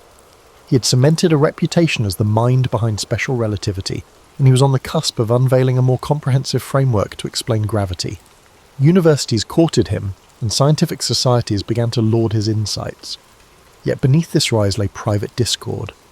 Tensions that would escalate once his career carried him to Berlin. For now, though, Einstein's path led inexorably toward one of the greatest intellectual feats in history, fueled by that same restless curiosity that once made him walk away from gymnasium classes and question the simplest wonders of nature. Despite turmoil, his momentum was unstoppable. The stage was set for him to finalize a theory of gravity, a masterpiece that would reshape humanity's view of the cosmos. In 1913, the Prussian Academy of Sciences in Berlin-Base beckoned Albert Einstein with a prestigious post that required minimal teaching. By 1914, he was in the German capital, poised to perfect his theory of gravity. Yet the move magnified personal and political tensions. His marriage to Mileva was fracturing, and Europe stood on the brink of war. A pacifist at heart, Einstein found himself at odds with the fervent nationalism gripping Germany. Unperturbed by the storm outside, he pushed forward on general relativity, aided by mathematician Marcel Grossmann. Their goal was to show that gravity arose from curved space-time, a radical notion demanding complex tensor calculus. By 1915, Einstein had refined the field equations describing how mass deforms space-time and how that curvature dictates motion. A triumph soon followed. The new theory explained Mercury's orbital quirks better than Newtonian physics. Overjoyed, Einstein wrote to a friend that his heart shivered upon seeing the data align with his calculations, but his personal world was unravelling. Mileva struggled in Berlin's stifling atmosphere and felt increasingly isolated. Meanwhile, Einstein grew close to his cousin, Elsa Löwenthal. Letters show Mileva's despair and Einstein's emotional withdrawal. She took their sons back to Switzerland, and the marriage ended in divorce. He later wed Elsa, igniting gossip about his private life. Even as general relativity gained traction among physicists, his personal reputation became fodder for public speculation. World War I had also splintered scientific exchanges. While many German intellectuals endorsed the war, Einstein stood nearly alone, signing anti-war petitions and voicing pacifist views. His stance stirred resentment at home. Still, foreign scientists such as the British astronomer Arthur Eddington recognised the significance of Einstein's work. Eddington's 1919 eclipse expedition tested whether starlight passing near the Sun would bend according to Einstein's predictions. The measurements matched, electrifying the global press and dethroning Newton in the public eye. Overnight, Einstein became a symbol of modern genius. Newspapers everywhere featured his thoughtful gaze and unruly hair. Invitations rained down from universities and societies. While he believed in sharing knowledge openly, he disliked the frenzied attention and grew uneasy with Germany's renewed nationalism. Post-war turmoil fanned political flames, and Einstein's pacifism drew ire from right-wing groups. Nevertheless, the validation of general relativity cemented his place atop the scientific hierarchy. Even skeptics admitted that his calculations matched observable reality in a way no previous theory could. With Mileva and Zurich caring for their sons, Einstein found both freedom and loneliness. He married Elsa in 1919, relying on her to manage his crowded schedule and mitigate public demands. As the 1920s dawned, Einstein was heralded as a visionary whose equations recast the universe as a pliable fabric shaped by energy and mass. These notions paved the way for cosmic models that would soon suggest an expanding universe, involving astronomers like Edwin Hubble. Initially, Einstein proposed a cosmological constant to keep the universe static, but later deemed that idea a mistake, a rare admission of error from a man idolized for brilliance. Meanwhile, he turned his attention back to quantum mechanics, a field he had inadvertently sparked with his photoelectric paper. Newcomers like Werner Heisenberg and Erwin Schrödinger advanced ideas that clashed with Einstein's comfort zone. He balked at the probabilistic nature they proposed, insisting there must be a deeper deterministic layer. Thus began the famed series of debates with Niels Bohr, with Einstein challenging the notion that reality might hinge on randomness. By mid-decade, Einstein's travel schedule ballooned. He toured the United States and parts of Europe, drawing huge crowds. Statesmen, celebrities, and fellow scholars courted his presence. In Germany, however, he faced mounting hostility from nationalist factions who derided his theories as Jewish science. Unfazed, he pressed on, confident that empirical evidence would outlast prejudice. His personal realm, now tethered to Elsa, offered stability. She shielded him from ceaseless demands, allowing him to pursue his ideas in relative peace. Yet the creeping political tide would soon overshadow even Einstein's lofty pursuits. At the dawn of the next decade, Einstein found himself a global icon, yet behind that fame lay deeper struggles and fresh challenges that would shape his destiny. The 1920s were a whirlwind for Einstein, blending scientific milestones with worldwide acclaim. Ever the restless thinker, he spent these years grappling with quantum theory while maintaining his fascination with relativity. Though his general theory of relativity was universally hailed, he grew increasingly uneasy about the indeterminate flavour of quantum mechanics.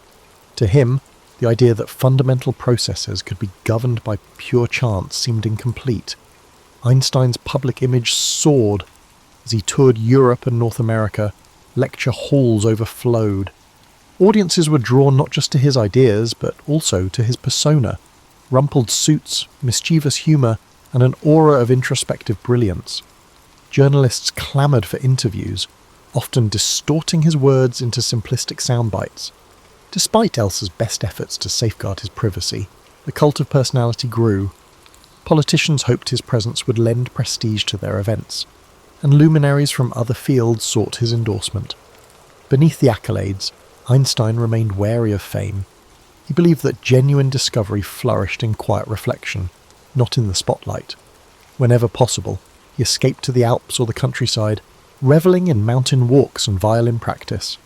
Music provided a counterbalance to the rigours of theoretical work, reinforcing his belief that art and science shared a quest for harmony. Meanwhile, in academic circles, the quantum revolution thundered on. Physicists like Niels Bohr, Werner Heisenberg, and Max Born claimed that probabilities lay at the heart of physical reality. Einstein countered that God does not play dice, questioning whether randomness was the final word. Their debates, polite yet intense, fueled a new era of theoretical exploration. The young quantum guard revered Einstein's contributions but insisted that his skepticism missed the theory's core elegance. At the same time, Europe was experiencing social and political upheavals in the aftermath of World War I. Germany's Weimar Republic veered between fragile democracy and looming chaos. Hyperinflation devastated the middle class. Extremist factions, including the nascent Nazi Party, exploited economic despair, promoting xenophobia and anti-Semitism. Einstein, as a Jewish intellectual and an outspoken pacifist, became a prime target for nationalists. Hate mail arrived with disturbing regularity, accusing him of undermining Germany's scientific heritage. Despite these threats, Einstein refused to hide.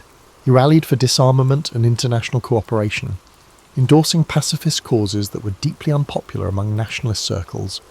His celebrity magnified the visibility of his stance, making him a lightning rod for political hatred. Some colleagues implored him to be more guarded, but he believed moral convictions outweighed personal safety. In 1922, Einstein was awarded the Nobel Prize in Physics, not for relativity, surprisingly, but for his earlier explanation of the photoelectric effect. By then, the Nobel Committee had become wary of the ongoing debates about relativity, yet they could not ignore his contributions to quantum theory. When news arrived, Einstein was travelling in Asia.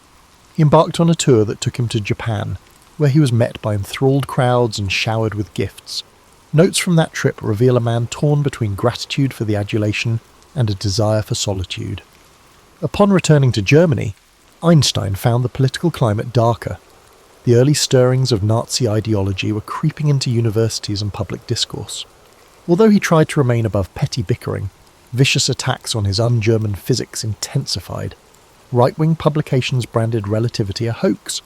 Some of his lectures were disrupted by hostile demonstrators, and rumours of assassination plots circulated.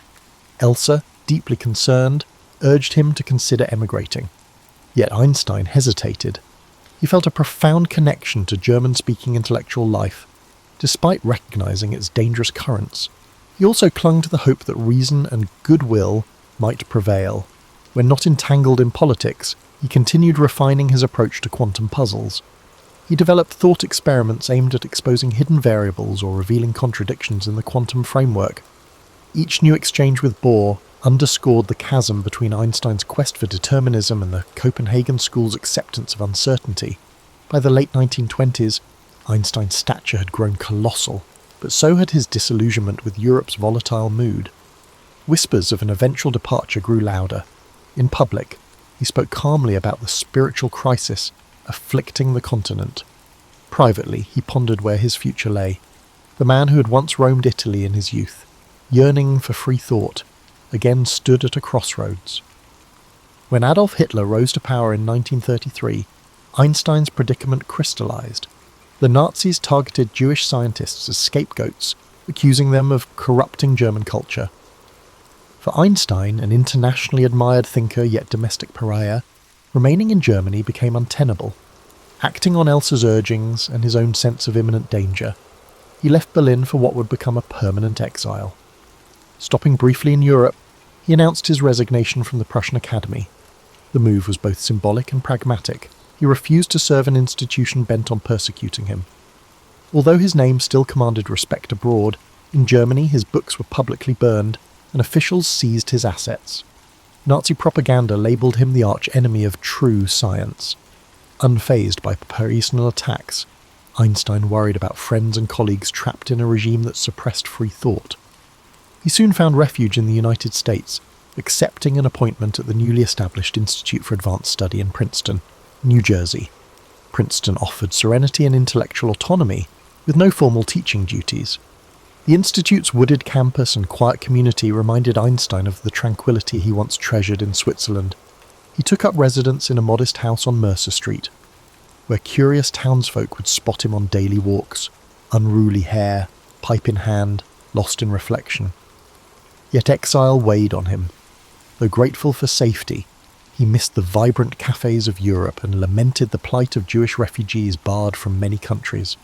He became an outspoken advocate for civil rights and international cooperation, determined to counter the Nazi threat. He supported various relief organisations assisting displaced scholars. Letters from this period reflect a mix of relief, sorrow, and moral urgency. Scientifically, Einstein continued to question the underpinnings of quantum mechanics. He collaborated with Boris Podolsky and Nathan Rosen on the famous 1935 EPR paradox, asserting that quantum theory was incomplete. This paper challenged the Copenhagen interpretation by suggesting that spooky action at a distance conflicted with the principles of locality and realism. Though intended to reveal quantum mechanics' shortcomings, the paper instead paved the way for future breakthroughs in quantum entanglement research, ironically fueling the very field Einstein doubted. Meanwhile, global tensions escalated. As Nazi Germany expanded its militaristic ambitions, Einstein was drawn into geopolitical concerns he had tried to avoid. Friends cautioned him about the possibility of an atomic bomb, highlighting the dire consequences if Hitler's regime managed to harness nuclear fission first. Ironically, it was Einstein's own mass-energy equivalence E equals mc squared that foreshadowed the destructive power of splitting the atom. Alarmed by such prospects, he allowed Hungarian émigré physicist Leo Szilard to draft a letter in 1939, alerting US President Franklin D. Roosevelt to the possibility of a German atomic program. This letter, bearing Einstein's signature, catalysed the Manhattan Project, though Einstein himself never worked directly on atomic weapons. Regret haunted him. In later recollections, he lamented that had he foreseen the scale of devastation nuclear arms would bring, he might never have signed the warning. Yet at the time, Einstein's pacifist leanings clashed with realpolitik, a painful contradiction he carried to the end of his life. Princeton gradually became home. Einstein strolled its streets in tattered sweaters, occasionally offering an impromptu violin performance for friends. He fielded letters from admirers worldwide, often replying with brief but thoughtful notes. Photos from the era show a gentle-faced figure, equal parts grandfatherly and inscrutable. He advised younger scientists, although his own research shifted away from mainstream physics. Fixated on unifying gravity with electromagnetic forces, he pursued a theory of everything that increasingly isolated him from the cutting-edge work on quantum fields. Outside the academic sphere, Einstein gained a voice in public debates. He spoke out against racism in America, comparing it to the anti-Jewish sentiments he had witnessed in Europe. He supported civil rights activists and forged friendships with prominent black leaders, despite the era's pervasive discrimination. Occasionally, he faced criticism for meddling in social issues rather than sticking to science. But Einstein considered moral responsibility inseparable from intellectual freedom. As World War II raged, Einstein's heartbreak was twofold. Germany, once his intellectual cradle, had become a synonym for barbarity, while the Allies were forced to develop weapons of unprecedented lethality. He could only watch from afar, offering moral support and condemnation of fascist ideologies. In the aftermath of World War II, Albert Einstein's status as a global icon solidified.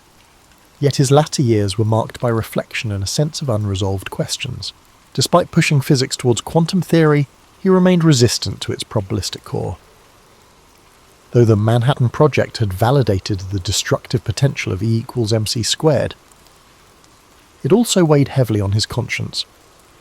He loathed the arms race that followed and spoke openly against nuclear proliferation. Living in Princeton, he continued his quest for a unified field theory, an ambitious bid to reconcile electromagnetism and gravity under one framework. He toiled over complex equations, convinced that nature possessed an underlying simplicity. Critics, meanwhile, argued that he was out of touch with emerging quantum field theories. Undeterred, Einstein pursued his unification program almost in solitude, likening himself to a lone traveller on a winding road. Younger physicists acknowledged his genius, but often parted ways with his methods, embracing instead the quantum approach he had always found unsettling. Beyond science, Einstein's voice resonated in global debates. He championed a supranational government to curb the risk of nuclear war, advocating collective security over nationalism. Despite controversies, many admired his stance, seeing in him a moral compass shaped by first-hand experience of authoritarianism. He wrote letters to world leaders, sometimes scoring partial victories, often meeting polite indifference. Yet he pressed on, believing that scientific insight conferred a duty to safeguard humanity from its inventions. His private life in Princeton had a gentle routine. Each morning brought a steady stream of letters seeking his opinion on everything from cosmic theories to personal woes. He obliged when he could, but dismissed frivolous requests. Afternoons often involved slow walks or reading classical literature. Evenings might find him improvising on the violin, seeking solace in music's structured freedom. Friends found him warm but occasionally aloof, an introvert who valued genuine conversation yet disdained small talk. Elsa's death in 1936 had left an emotional gap that he filled through companionship with his stepdaughter, Margot, and a circle of close confidants. His older son, Hans Albert, pursued an engineering career, while younger son Eduard battled health challenges that Einstein struggled to comprehend, but he remained steadfast in providing financial and emotional support from afar. As the Cold War dawned, Einstein found himself in a complicated political environment. Paradoxically, the FBI kept files on him, viewing his pacifist leanings and global outlook as potentially subversive. Rumours circulated that he was sympathetic to communist causes, though he consistently denounced Stalinist oppression. Instead, Einstein championed universal human rights. He grew vocally critical of McCarthyism, branding it an assault on intellectual freedom akin to the political witch hunts he had fled in Germany. By the early 1950s, health issues nudged him toward a quieter pace.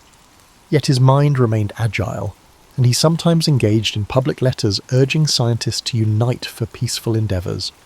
He admired younger luminaries like Kurt Gödel and conversed with them about the nature of logic and mathematics, but he found little common ground with the new wave of particle physics.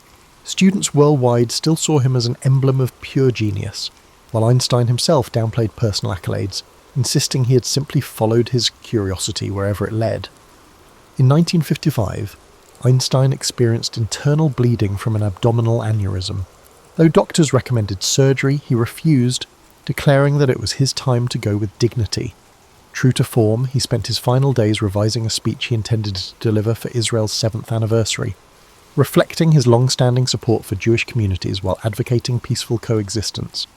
He died on April 18, 1955, leaving behind notes and half-finished equations in search of that elusive unified field. News of his passing reverberated across the globe. World leaders and fellow scientists paid tribute to the man who had reshaped our understanding of space, time, and energy. Yet Einstein's legacy extended beyond equations. He embodied the principle that moral conviction and intellectual daring can and must coexist. In death, he became even more iconic, his name synonymous with visionary genius, and his photograph instantly recognizable as a totem of human possibility. Today, Einstein's work undergirds technologies from GPS to nuclear power. His debates about quantum mechanics remain at the heart of physics, pointing toward frontiers in entanglement and information theory. In that tension between breathtaking discovery and ethical uncertainty lies the fullest measure of Albert Einstein's singular, complex legacy. Benjamin Franklin's life began not in luxury, but in the bustling precincts of colonial Boston, a port city shaped by rigorous pieties and hardy trade. He was born on January 17, 1706, the 15th child in a family that struggled with limited means. His father, Josiah, a tallow chandler, had emigrated from England, hoping to build a modest livelihood. Young Benjamin's earliest memories likely featured the pungent smell of rendered fat in candle-making vats and the tension of a crowded household. But beneath those humble beginnings stirred a restless mind that refused to be confined. In many standard biographies, Franklin pops up as an unflappable genius who soared easily from a cramped apprenticeship to transatlantic fame. Yet the real story is a tangle of near failures, calculated risk-taking, and heated disputes with family. At age 12, Benjamin began an apprenticeship under his older brother James, a printer whose temper matched his drive for high-profile pamphlets. Initially enthusiastic, Benjamin soon chafed at James's authoritarian style. Printing presses demanded skilled hands and an eye for detail, but also a willingness to handle punishing hours. Moreover, James often undercut Benjamin's ideas about editorial direction. Tension built behind shop doors until Benjamin clandestinely penned letters to the local newspaper under the pseudonym Silence Dogood. Those witty essays garnered attention, all while James remained ignorant of the true author. That escapade, half mischief and half aspiration, sparked Franklin's lifelong devotion to shaping public opinion. The columns criticised colonial authorities and championed free expression, forging a path that later would turn him into a master communicator. However, James's discovery of Benjamin's secret authorship precipitated ugly quarrels. In 1723, weary of conflicts and the constraints of apprenticeship, Benjamin fled Boston for Philadelphia. That covert departure, on a leaky sloop, signalled the first of his many reinventions. Philadelphia at the time offered a more cosmopolitan atmosphere than Boston. Quaker merchants, German artisans, and bustling wharves gave the city a distinctly commercial but tolerant flavour. Franklin trudged through its streets, jobless and nearly broke, searching for any printer who might hire him. A few local contacts pointed him to Samuel Keimer, who ran a small, disorganised print shop. Recognising Benjamin's talent, Keimer agreed to take him on. For Franklin, it was a step towards self-sufficiency. He found lodging in a humble room, subsisted on bread rolls, and saved every spare coin for books. Those books, typically borrowed or second-hand, opened vistas of scientific, philosophical and political thought. While other young men in colonial America might idle at taverns after work, Franklin pored over essays on natural philosophy. He also taught himself rudimentary French and Italian, believing that knowledge of languages could catapult him to a broader understanding of the world. Eager to refine his social skills, he adopted a system of self-improvement based on virtues he listed in a little notebook. This daily practice, strikingly systematic for the era, kept him alert to personal discipline, though not always successful in defeating temptations. Still, Franklin was an ambitious tradesman at this juncture, not the seasoned statesman or scientist we envision today, but he planted the seeds of a strong passion for reading, a fixation on bettering oneself, and a readiness to go against the grain. He joined local clubs, most notably the Junto, a forum of curious individuals who debated civic improvements and swapped knowledge. Franklin thrived in that environment, forging friendships with rising merchants, teachers and artisans. The Junto's premise that everyday citizens could shape community policies resonated deeply with him. He began drafting proposals for better street lighting, suggesting the establishment of a lending library, and even championing volunteer fire brigades. These small-scale innovations signalled the mindset that would later produce loftier feats. Thus, by his mid-20s, Franklin was already a figure to watch in Philadelphia, a young printer with an entrepreneurial streak, a pamphleteer unafraid of challenging norms, and a network skilled at binding like-minded souls together. However, financial security was still elusive. His personal life was complicated, and his religious skepticism set him apart in an era of strict orthodoxy. The next years would see him expand these early experiments, slowly weaving the persona that would one day grace the global stage. Early in the 17th century, Franklin's printing shop gained stability due to its growing reputation for punctual deliveries and sharp content. His production ranged from political leaflets to visiting cards, yet almanacs proved to be his most profitable venture. In 1732 he introduced Poor Richard's Almanac, a cheeky, insightful publication under the pseudonym of Richard Saunders. Unlike staid almanacs that listed only lunar cycles and harvest tips, Franklin's version featured witty maxims, satirical commentary, and personal jabs that made each edition an eagerly awaited staple in households across the colonies. Yet while Poor Richard minted his reputation, Franklin's day-to-day life was more complex. He navigated a personal relationship with Deborah Reed, who had once been a neighbour's daughter. Their common-law marriage, not formally solemnised for various reasons, gave Franklin a semblance of domestic stability, though the arrangement lacked the official aura of conventional unions. They raised children together, but the demands of his printing press and swirl of civic projects often kept him away from extended familial devotion. Franklin's thirst for civic improvement seemed boundless. In 1731, he formed the Library Company of Philadelphia, an idea born from the Junto's discussions. Subscribing members pooled funds to buy books, establishing one of America's first lending libraries. This approach crystallized Franklin's method: harness collective contributions to uplift public life. Where others saw financial hurdles, Franklin leveraged group effort. The concept proved so successful that it sparked similar ventures elsewhere, bolstering literacy in an era when many colonists had limited access to texts. As a publisher, he also became a de facto influencer in shaping public sentiment. He printed currency for Pennsylvania, bolstering trust in local finances.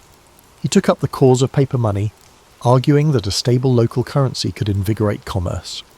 Through editorials under assumed names, he debated with political rivals, championing a pragmatic outlook.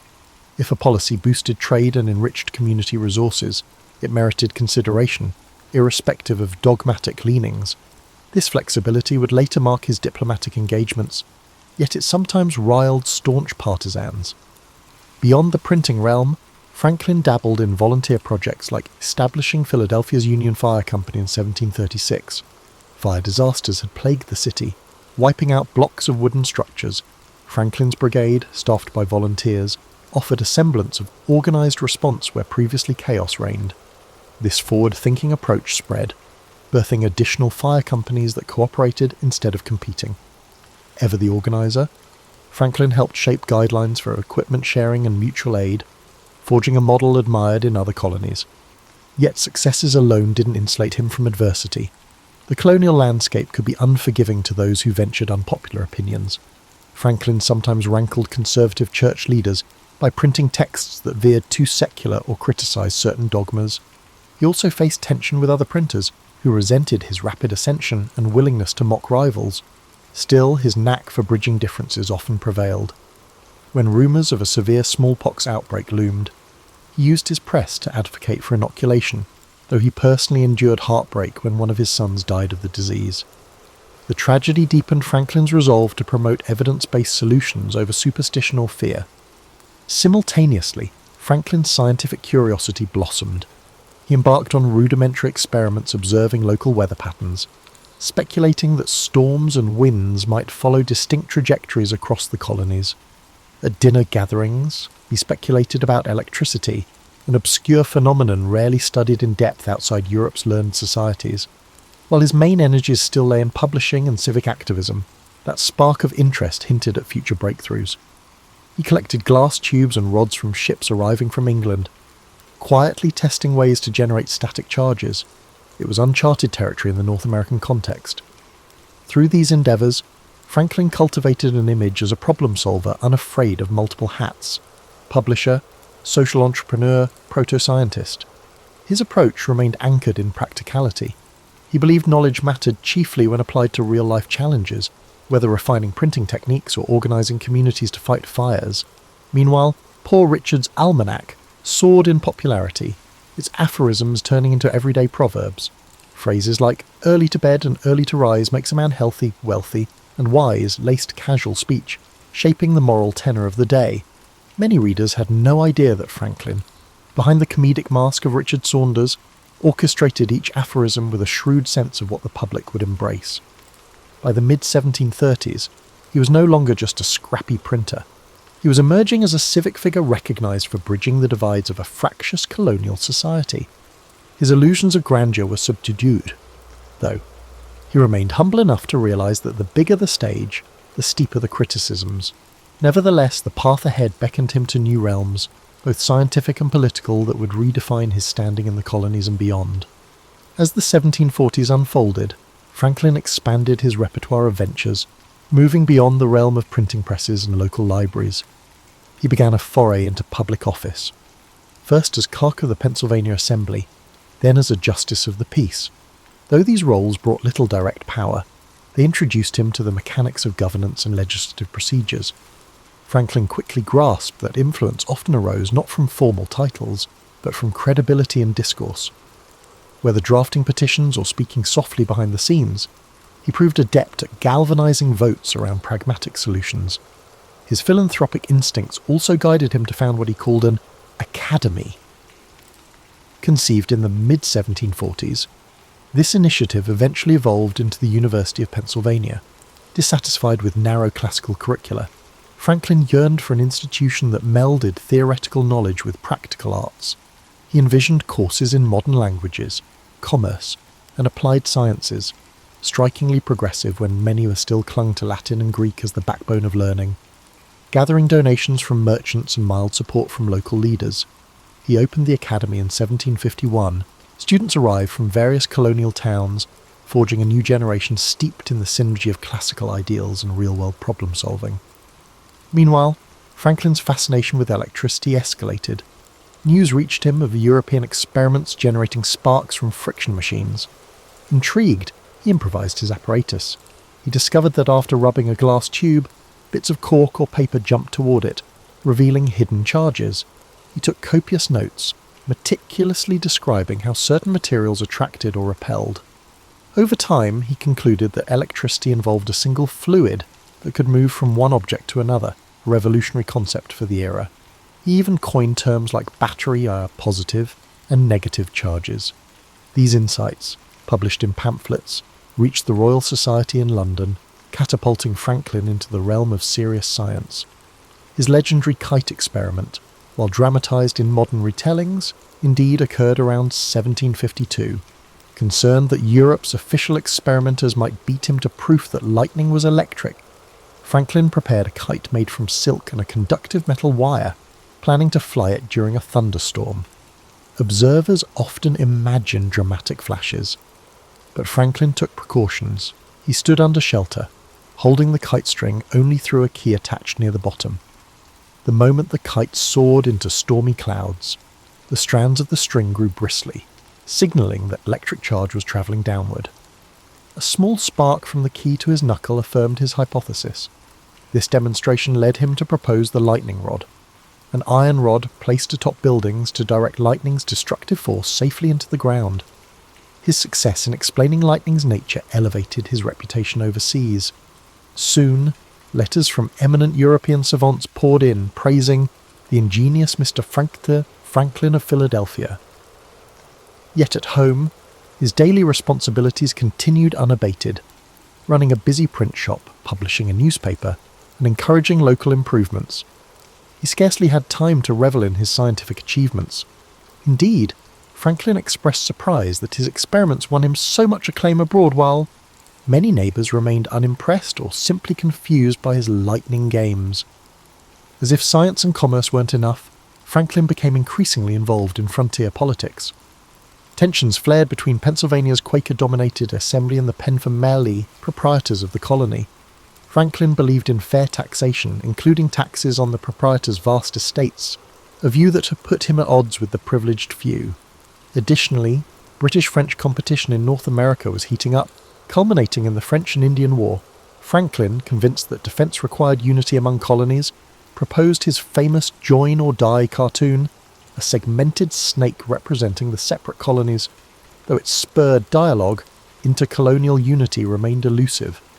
This interplay of local squabbles and looming war tested Franklin's political adaptability. Amid these swirling commitments, Franklin's personal circle changed. His partnership with Deborah Reed persisted, though they'd never married in a conventional ceremony. He fathered children, including William Franklin, who would later become a royal governor, a twist that would strain their bond as the revolution approached.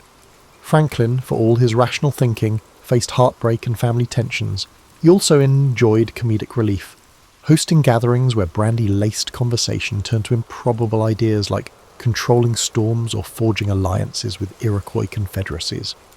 Those evenings captured the spirit of a man at once playful and profoundly serious about shaping a better society. By 1755, Franklin's name carried weight across multiple spheres: inventor, publisher, civic organizer, and budding political presence. The complexities of colonial life demanded more from him, especially as war clouds loomed on the horizon. He read these omens, suspecting that events in Europe would soon ripple through the colonies in forceful ways. His intellectual curiosity, sharpened by successes in science, prepared him to tackle these challenges. Yet even Franklin couldn't foresee how drastically the next decade would alter his path. The mid-1750s ushered in the French and Indian War, pitting British colonists and their native allies against French forces for control of North American frontiers. Suddenly, Franklin's calls for coordinated defence took on new urgency. Pennsylvania, traditionally pacifist under Quaker influence, hesitated to fund a militia. Franklin intervened by rallying the public to support the fortification of the colony's western borders. He even trekked to the Lehigh Valley, supervising the construction of simple stockades and negotiating provisions with frontier settlers. This experience deepened his conviction that decentralized colonial governance invited peril in times of crisis. During this tumult, the Pennsylvania Assembly dispatched Franklin to London as a colonial agent, hoping he could lobby British officials for favourable policies. Arriving in 1757, he was struck by London's vastness. Teeming commerce, ornate architecture, and a lively intellectual scene. No mere tourist, Franklin got into the city's coffeehouse culture, mingling with writers, scientists, and members of Parliament. He soon realised that British politicians often held the colonies in low regard, seeing them as sources of revenue or strategic buffers rather than partners. Nevertheless, Franklin's wit and scientific reputation eased his entry into elite circles. He garnered invitations to lecture on electricity, demonstration in hand, wowing aristocrats who marvelled at the American electrician. Some found his plain, Quaker-like dress refreshing in a world of powdered wigs and ruffled cuffs. Shrewdly, Franklin leveraged these social encounters to address colonial concerns. He lobbied for fairer trade regulations and tried to persuade the Penn family to shoulder their share of taxes in Pennsylvania. Though the mission advanced in small increments, Franklin chafed at the slow pace of British bureaucracy. Over time, he witnessed the seeds of paternalistic attitudes that would later spark full-blown colonial resentment. He wrote letters back to Philadelphia, warning that British officials seemed oblivious to colonial capacities. He also recognised that entrenched aristocrats in Parliament viewed colonial assemblies as subservient. In subtle ways, these experiences eroded Franklin's loyalty to the empire's status quo. Franklin spent 5 years in London, returning home in 1762. Reunited with Deborah and his family, he found that Philadelphia had grown in population and ambition. Despite success in resolving some Pennsylvania disputes, new controversies loomed. The British government, having incurred massive debts from the war, considered imposing taxes on the colonies to recoup costs. Franklin saw the probable friction that would result. Before he could settle in, however, the Assembly again tapped him for diplomatic tasks. Sure enough, in 1764, with the Stamp Act on the horizon, Franklin was sent back to London to represent Pennsylvania's opposition to direct taxation without colonial input. The Stamp Act crisis erupted in 1765, igniting unrest across the colonies. Critics on both sides hammered Franklin from his vantage point in Britain. Colonists suspected he'd been complacent about the Act's drafting. Londoners accused him of stirring rebellious sentiments. He testified before the House of Commons in 1766, offering a measured but firm explanation of why the colonies believed they should not be taxed by a parliament where they had no elected representatives. His argument, phrased in calm, logical terms, swayed some opinion, contributing to the Stamp Act's eventual repeal. Yet tensions didn't subside fully. The Declaratory Act followed, asserting Britain's right to legislate for the colonies in all cases whatsoever.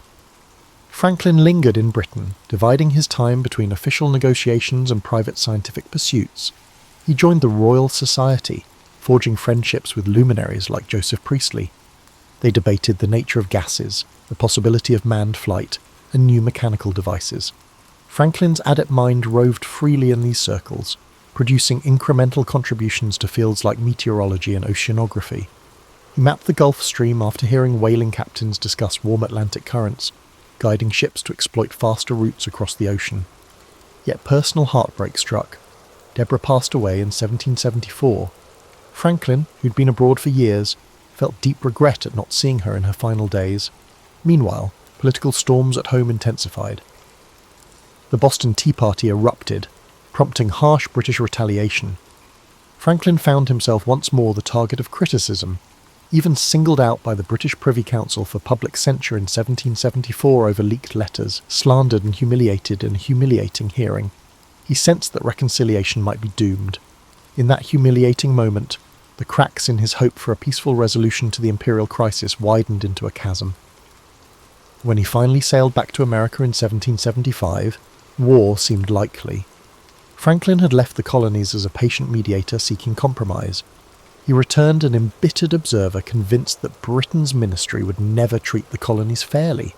This pivot would chart the next phase of his life, transforming him from loyal colonial agent into a champion of independence, a role that, ironically, few might have predicted a decade earlier. Franklin landed in Philadelphia into May 1775, greeted by an unfolding revolution. Lexington and Concord battles had already erupted, mobilizing militias across the colonies. The Second Continental Congress convened, grappling with whether to seek reconciliation or assert independence. Franklin's arrival injected a seasoned perspective. He had been at the heart of negotiations with Britain and felt the monarchy's intransigence firsthand. He saw little choice but to prepare for armed conflict. Nonetheless, he did not rush to declare separation. Like many delegates, Franklin believed that a unified approach was imperative. The Congress formed the Continental Army, naming George Washington as Commander-in-Chief. Meanwhile, Franklin chaired committees on postal service, leading in him becoming America's first Postmaster General, and on forging alliances with native groups. His pragmatic style, listening intently, forging consensus, helped nudge the Congress forward. He also made time to communicate with friends in Britain, who supported colonial rights, regretting the delay in reaching a consensus. Crucially, Franklin joined a committee tasked with drafting a Declaration of Independence in mid-1776. That small group included Thomas Jefferson, John Adams, Roger Sherman, and Robert Livingston. Jefferson, known for his eloquent pen, took the primary writing role. Yet Franklin's edits shaped the final text. He proposed changes to some of Jefferson's more florid passages, seeking crisp directness. When the Declaration was ratified on July 4, 1776, Franklin's signature joined others at the bottom, marking him as one of the founding signers. He quipped afterward, "We must all hang together, or most assuredly we shall all hang separately," capturing the precarious unity of the moment. The next challenge was international support. Diplomatic ties, especially with France, were critical for the rebel cause.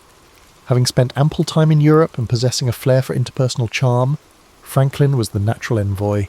In late 1776, he crossed the Atlantic again, braving winter seas to reach Paris. There he took up residence in Passy, near the city's outskirts, clad in a fur cap instead of a wig. Franklin cut an arresting figure at French salons. Aristocrats found him both amusing and wise, enthralled by the notion of a plain-spoken philosopher from the New World. Franklin's mission transcended mere socializing. He needed French backing, money, arms, possibly direct military intervention. Yet the French court, while sympathetic to humiliating Britain, moved cautiously. Franklin leveraged his scientific renown, intellectual banter, and a subtle sense of theatre. He regaled guests with experiments on static electricity, offered witty aphorisms, and praised French art. Over dinners, he described the quest for liberty, painting it as a global struggle pitting autocracy against enlightenment. Over time, Franklin became a sensation in prison circles. Political alliances blossomed behind the scenes, culminating in the 1778 Franco-American Treaty of Alliance. This partnership, significant the triumph for the nascent United States, fundamentally altered the course of events. French naval and military support hammered British positions. Franklin continued to refine the arrangement, pressing for loans and supplies. Letters from American generals describing dire needs arrived weekly. Franklin juggled these pleas with the intricacies of French court politics. While some younger French officers, like Lafayette, romanticized the revolution, King Louis XVI weighed the risk of bankrupting his treasury. Franklin navigated these cross-currents with aplomb, offering gracious thanks for every concession, while quietly pressing for more. Amid these negotiations, Franklin also displayed his renowned sense of humour. One anecdote recounts a dinner at which a French noble expressed doubt that a new republic could succeed. Franklin allegedly responded with a whimsical analogy about a rising balloon that might wobble but ultimately float, leaving doubters behind. He understood that small symbolic gestures, combined with rational argument, often wielded outsized influence in diplomatic circles. The synergy of warmth, intelligence, and subtle persuasion proved invaluable. By 1781, the Franco-American alliance had turned the war's momentum. Victory at Yorktown, aided by French forces, ended major hostilities, yet formal peace took time. Franklin joined the American Peace Commission with John Adams and John Jay, forging the 1783 Treaty of Paris. The negotiations tested Franklin's patience as British officials jockeyed for favourable terms. In the end, the treaty recognised US independence and set boundaries that shaped the young nation's prospects. Franklin found satisfaction in receiving British diplomats at the same city where the monarchy had once scorned him. Yet he did not gloat. The end of war demanded reconciliation.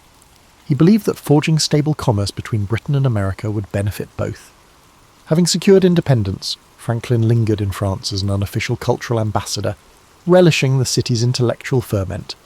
His final years in Europe were busy with banquets, scientific forums, and visits from luminaries. Yet Philadelphia beckoned. He would soon return home to a new set of challenges, shaping the Constitution and the future of a republic he had helped birth. In 1785, Franklin at last returned to the United States, docking in Philadelphia to warm receptions. Local citizens lionized him as the architect of a triumphant alliance, the wise elder statesman who'd charmed Paris into aiding the revolution. Yet Franklin, then in his late 70s, knew the war's end didn't settle how these united colonies would operate as a cohesive nation. A shaky confederation still governed, lacking the power to regulate commerce or unify states. Disputes roiled over boundaries, tariffs, and war debts. Despite his age, Franklin accepted election as president-governor of Pennsylvania, stepping into a largely ceremonial but symbolically important post. He wielded the role to champion policies for civic improvement, roads, firefighting expansions, and education. However, an even more pressing matter loomed, forging a stronger federal framework. In 1785-1787, delegates convened in Philadelphia for what became the Constitutional Convention. Franklin, physically frail, arrived each day in a sedan chair carried by prisoners from the local jail. They were assigned to him as a courtesy. Nevertheless, his presence galvanized participants. Although James Madison and others led the drafting, Franklin's influence often smoothed bitter disputes. During the sweltering debates, tempers flared. Small states feared dominance by large states, while others demanded checks on federal authority. Franklin rarely took the floor for extended speeches. His hearing was poor, and he tired easily, but when he did speak, he used wry anecdotes to diffuse tension. He urged compromise, cautioning that no perfect constitution could be formed by flawed humans. One famed instance saw him propose daily prayers, not out of strict religiosity, but to remind delegates of shared humility. His mediation, plus behind-the-scenes coaxing, helped shape the final product. A constitution granting enough central power to unify the states without trampling local prerogatives. At the convention's close, a bystander asked Franklin what form of government had emerged. He famously replied, "A republic, if you can keep it." That quip summarized his outlook. The new structure demanded vigilance, moral leadership, and an informed citizenry. A lesser-known note from that day is that Franklin also commented on an emblem carved into George Washington's chair, a sun perched on the horizon. Franklin said he had long wondered whether that sun was rising or setting. Now, he concluded it was a rising sun, a symbol of renewed hope. Once the Constitution was ratified, Franklin's health deteriorated further. Gout plagued him, confining him to bed for stretches, yet he remained cognitively sharp, continuing to correspond with scientists abroad, exploring everything from ocean currents to refrigeration theories. He also engaged in philanthropic efforts, donating funds to local charities and urging the city to create better public sanitation. Slavery weighed on his conscience. Having once owned a couple of household slaves in earlier decades, a practice he eventually came to deplore, Franklin in his final years served as president of the Pennsylvania Society for Promoting the Abolition of Slavery. He petitioned the first Congress under the Constitution to halt the trade, a bold stance that provoked anger from Southern representatives. But Franklin was resolute, believing that moral consistency required confronting America's hypocrisy on liberty. In 1789, the Constitution took effect. Franklin witnessed the inauguration of George Washington as the first president under the new government, reaffirming that the experiment he helped launch would be led by a figure he respected. That same year, the elderly statesman penned a famous letter to a friend about life's certainties, concluding that, in this world nothing can be said to be certain except death and taxes. The phrase, typically repeated in jest, captured Franklin's blend of realism and wit. By April 1790, Franklin's health had reached a terminal stage. On his deathbed, he asked visitors about the new Congress, expressed hope that reason might eventually end slavery, and, in a final flourish of humour, reportedly teased that living longer might upset immortality's grand plan. He died on April 17, 1790, at age 84. Mourners flocked to his funeral, filling Philadelphia's streets. Eulogies came from Paris, where he was still adored, and from London, acknowledging the loss of a man who, though pivotal in severing British rule, had also sought peaceable relations. His will reflected a strategic mind even in death. Besides bequests to family and charities, Franklin left money in trust for Boston and Philadelphia, to be invested over centuries. The funds supported public works, such as scholarships and building improvements. That final philanthropic gesture mirrored his life's ethos. Sow seeds that future generations might harvest. He left behind a blueprint for how curiosity, practical invention, civic collaboration, and diplomacy could fuse into a single, expansive life. Benjamin Franklin's legacy has often been condensed into tidy vignettes. The bespectacled founder with a kite in a storm, the sly diplomat at Versailles, the venerable signatory of key documents. However, these brief portrayals run the risk of reducing the complexity of a man who embodied contradiction and experimentation in every aspect of his life. In the centuries since his passing, scholars and admirers have uncovered layers of nuance, a contradictory figure balancing skepticism with moral ambition, vanity with genuine altruism, and personal failings with public triumph. In some respects, Franklin was a champion of the Enlightenment's ideals, believing that human progress hinged on reason, science, and ethical collaboration. He organised scientific societies, teased out electric laws, and improved everyday items like stoves. Yet he could also indulge in self-promotion, spinning anecdotes to burnish his folksy persona. He was cunning in political manoeuvring, employing pseudonyms to nudge public debates. Critics sometimes paint him as a manipulator who rarely disclosed raw emotions. Despite that detachment, he rallied communities toward philanthropic causes, advanced civic infrastructure, and invented practical solutions that eased daily toil. The synergy of personal drive and social vision remains a hallmark of his story. Educational institutions across the United States and beyond lionize Franklin as a Renaissance figure, an inspiration for self-starters. The Franklin myth, however, glosses over the hardships he faced, familial estrangements, heartbreak at losing children, the compromise-laden reality of forging alliances. He also wrestled with ethical dilemmas, notably regarding slavery. Early in life, he accepted it. Only in later years did he vocally oppose the institution. That evolution typifies Franklin's journey. He rarely arrived at moral stances instantly, but advanced through observation, dialogue, and reflection. Moreover, Franklin's personal brand of diplomacy, a blend of charm, data-driven argument, and comedic flair, laid down a blueprint for modern foreign relations. In France, he recognized that wooing allies transcended formal treaties. It demanded cultural rapport. He cultivated that rapport through witty conversation, heartfelt flattery, and honest respect for French intellect. Diplomatic historians often cite him as a pioneer who recognized that forging friendships in salons could be as potent as drafting paragraphs in official documents. The result was a transformative alliance that arguably secured American independence. Another rarely highlighted facet is Franklin's continuing influence on philanthropic models, his approach forming subscription libraries, volunteer fire brigades, and improvement societies prefigured modern non-profits. By tapping small, regular contributions from many participants, Franklin mobilized resources far beyond what a lone benefactor could supply. He wrote extensively on how club structures could unify communities around shared needs. These principles echo in contemporary crowdfunding and civic volunteer programs. In science, Franklin's practice of thorough note-taking, peer correspondence, and willingness to correct earlier assumptions exemplify the iterative nature of research. He championed open sharing of findings, rather than hoarding them for profit. His letters bristle with calls for transatlantic knowledge exchange. Indeed, his postmaster appointment advanced the speed of mail, facilitating scientific networks.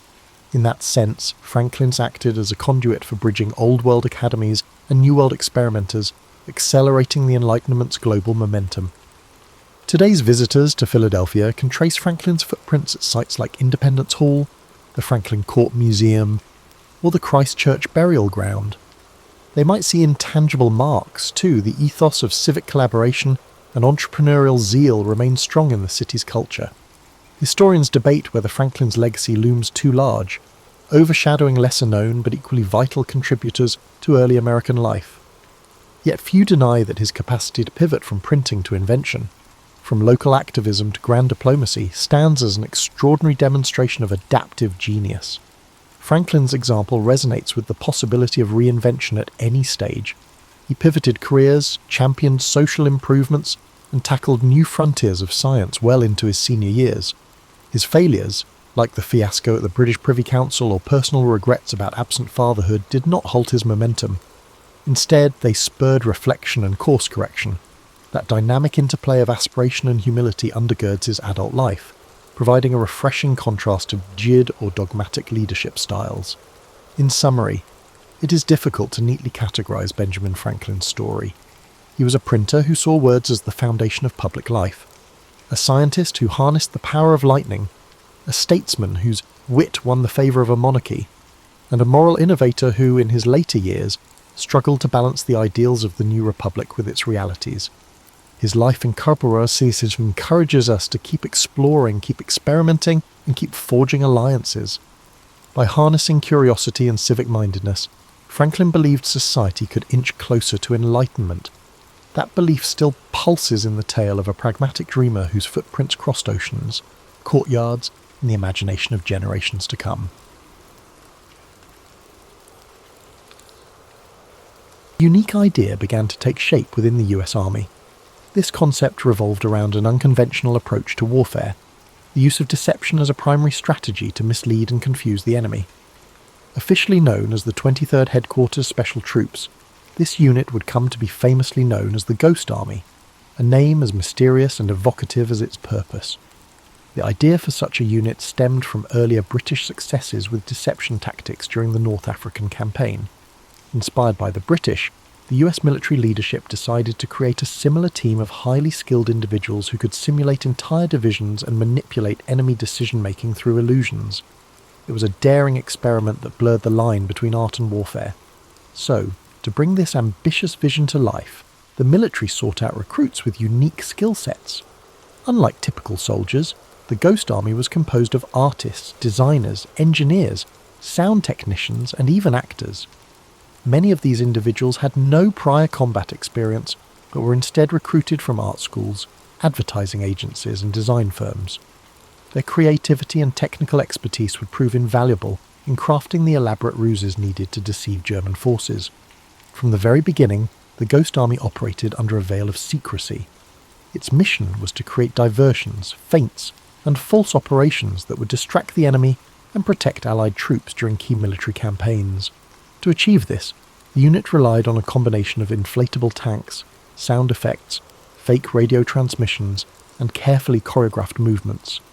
Each tactic was meticulously planned and executed, often under immense pressure and with no room for error. One of the Ghost Army's most ingenious methods involved the use of inflatable equipment. Rubber tanks, trucks, and artillery pieces were designed to look convincing from a distance, creating the illusion of a formidable force. These decoys were lightweight and portable, allowing the unit to set up and dismantle fake encampments in record time. The sight of rows of vehicles in strategic locations was often enough to make enemy reconnaissance planes report the presence of a large Allied force. But visual deception was only one part of the equation. The Ghost Army also employed sophisticated sound technology to enhance their illusions. Using state-of-the-art recording equipment, they created audio tracks of rumbling tanks, marching soldiers, and the din of a bustling military base. These sounds were played through powerful speakers mounted on trucks, which could project the noises up to 15 miles away. The combination of visual and auditory deception created an immersive experience that fooled even the most seasoned enemy commanders. The third key element of the Ghost Army's strategy was radio deception. Skilled operators mimicked the communication styles and routines of real Allied divisions, transmitting fake orders and messages to confuse German intelligence. This tactic, known as spoof radio, was critical in convincing the enemy that they were facing a much larger force than was actually present. The Ghost Army's success depended on collaboration and meticulous attention to detail. Each member of the unit had a specific role to play, whether it was painting camouflage patterns, designing inflatable decoys, or coordinating the placement of sound equipment. Their ability to work together seamlessly under tight deadlines was a testament to their dedication and resourcefulness. As the unit prepared for its first major operation, the stakes were high. The Ghost Army had been entrusted with a mission that could determine the success or failure of the broader Allied campaign. Despite the pressure, the men and women of the Ghost Army approached their work with a sense of purpose and creativity that set them apart. This unconventional army, born from a blend of grit and necessity, would go on to play a pivotal role in the Allied victory. Its members knew that their work would remain shrouded in secrecy for decades, but they were driven by a shared belief in the importance of their mission. The Ghost Army was not just a collection of soldiers, it was a testament to the power of imagination in the face of adversity. The Ghost Army's first significant test came in the summer of 1944, shortly after the D-Day landings in Normandy. As Allied forces pushed inland from the beaches, they faced fierce resistance from German troops determined to hold their ground. The Ghost Army's role in this critical phase of the war was to draw enemy forces away from key objectives, creating opportunities for the main Allied forces to advance. Operation Brest was the unit's debut, a deception campaign designed to divert German attention away from an Allied push toward the strategically important port of Brest in northwestern France. Brest was vital to the German war effort as it served as a major naval base and supply hub. Capturing it would severely disrupt German logistics and communications. However, the city was heavily fortified, and a direct assault would result in significant Allied casualties. The Ghost Army's task was to stage a diversion that would weaken the German defences in Brest and allow the Allied forces to strike more effectively. Setting up for the operation required precision and coordination. The unit selected a location approximately 20 miles from Brest to establish their fake encampment. Using inflatable tanks, artillery pieces and supply trucks, they created the illusion of a large Allied division preparing to attack. From a distance, the scene appeared entirely authentic. Rows of vehicles were arranged strategically, while soldiers in the unit moved around the encampment to enhance the illusion. Sound played a critical role in the deception. The Ghost Army's engineers worked tirelessly to create realistic audio effects that mimic the sounds of an actual military base. Recordings of clanging metal, rumbling engines, and even the distant hum of conversations between soldiers were played through their powerful speakers. These sounds created the impression of an active and bustling division preparing for battle. Radio deception added another layer of authenticity to the ruse. Skilled operators broadcast fake transmissions that mimicked the communication patterns of a real Allied unit. These messages included requests for reinforcements, logistical updates, and discussions of an impending attack. The broadcasts were carefully timed and phrased to ensure they aligned with the visual and auditory elements of the deception. The German response to the operation demonstrated the effectiveness of the Ghost Army's tactics. Believing that a major Allied offensive was imminent, German commanders redeployed troops and resources to counter the perceived threat. This shift in focus weakened their defences in Brest, allowing the actual Allied forces to exploit the vulnerability and launch a successful assault on the city. Despite the operation's success, the Ghost Army faced immense challenges. Operating in enemy territory meant that the unit was constantly at risk of discovery.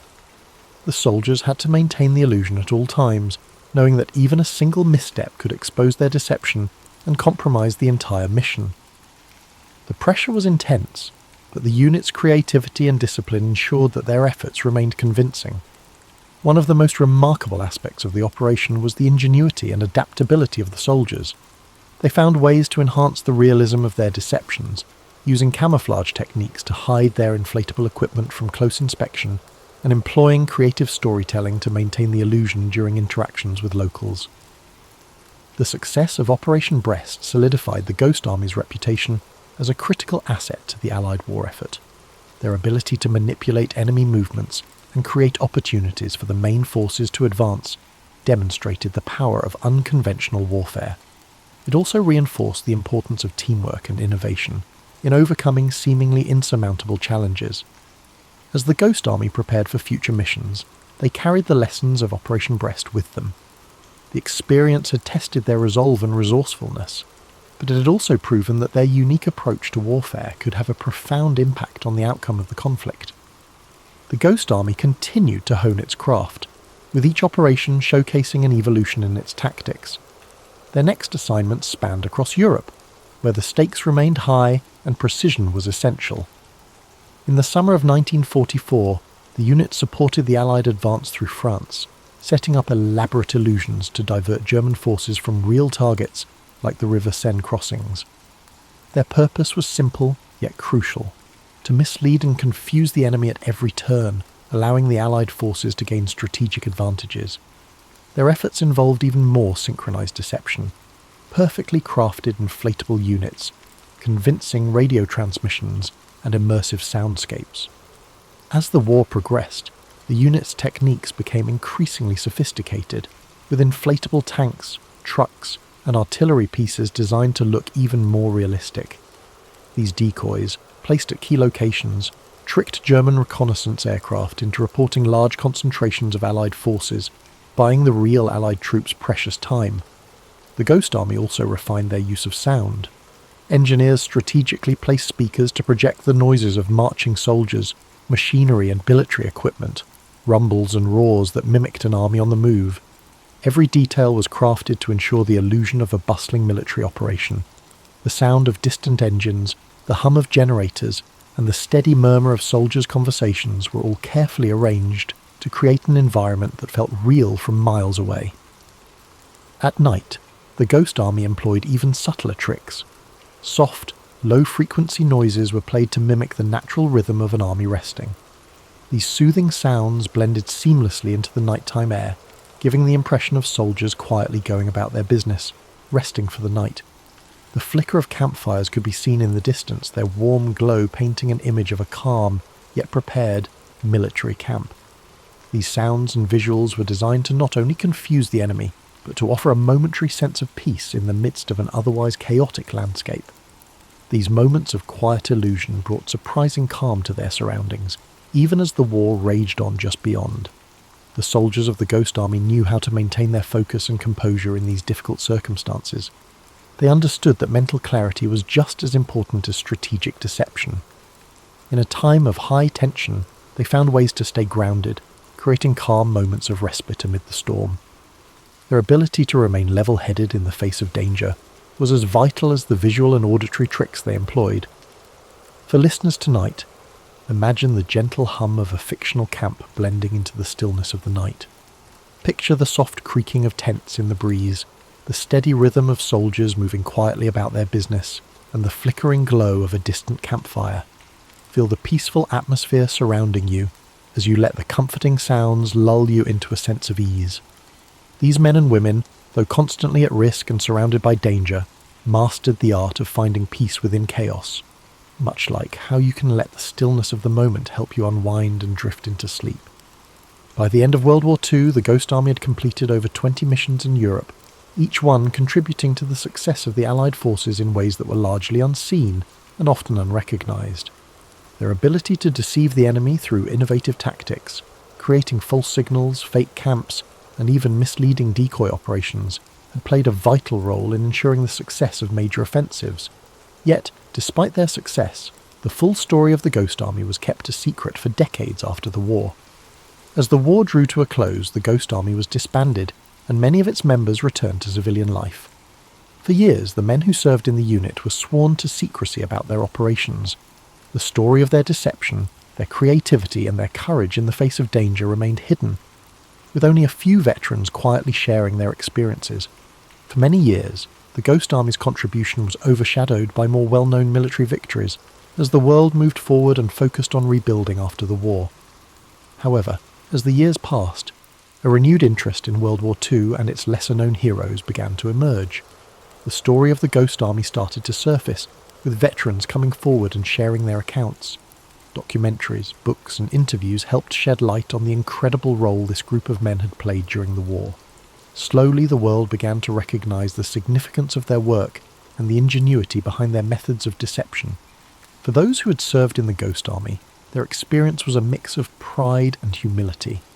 They had been part of a covert operation that required tremendous skill, teamwork, and bravery. Yet their efforts had often gone unnoticed by the general public.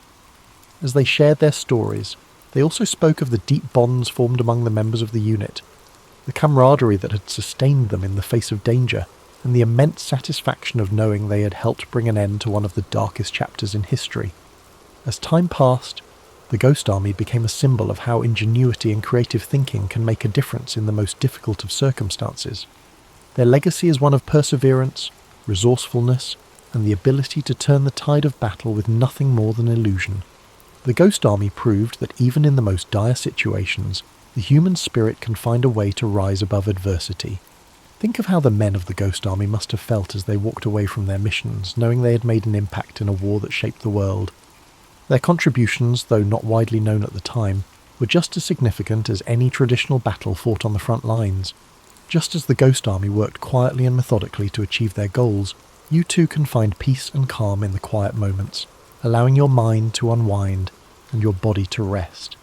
Their story is a reminder that sometimes the most profound victories are those achieved in silence, in the stillness of the night when no one is watching. And as you settle into this peaceful moment, you can take solace in the knowledge that even the smallest actions can have a far-reaching impact. Feel the weight of the day lifting from you, just as the Ghost Army lifted the burden of deception from the shoulders of the Allied forces. Although the Ghost Army's work was shrouded in secrecy during and immediately after World War II, their legacy would not remain hidden forever. In the years following the war, the significance of their contribution began to emerge, as historians, veterans, and the public began to recognize their invaluable role in shaping the outcome of the war. What began as a covert operation to mislead the enemy had become a model of ingenuity, resourcefulness, and courage. The methods developed by the Ghost Army using sound, deception, and visual illusions would go on to influence military strategies for years to come.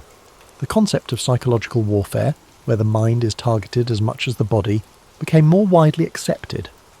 These tactics would inform future military operations, as the lessons learned from the Ghost Army's success were incorporated into modern military doctrine. In addition to their impact on military strategy, the Ghost Army story had an emotional and cultural effect. For many years, their deeds went largely unrecognised, but as veterans began to speak out, their experiences resonated with people around the world. The fact that these soldiers had risked everything in a war they could not speak about for decades touched a deep chord. Their bravery, commitment, and camaraderie served as a reminder of the quiet acts of heroism that often go unnoticed in the shadow of more traditional battles. The Ghost Army's efforts also began to be recognised in popular culture. Films, books, and documentaries began to tell their story, ensuring that future generations would understand the significance of their work. Their role in World War II became more than just a historical footnote. It became a symbol of how innovation and creativity could be wielded in the service of a greater cause. Let this story of unexpected heroism inspire you. The men who served in the Ghost Army did not seek fame or glory. Instead, they focused on a mission that was far greater than themselves. Their quiet dedication to their craft echoes in the background of history, just as the calm sounds of the world around you do now. As you relax deeper, allow this story to calm your mind like a sweet melody, or a peaceful nightfall that quietly surrounds you.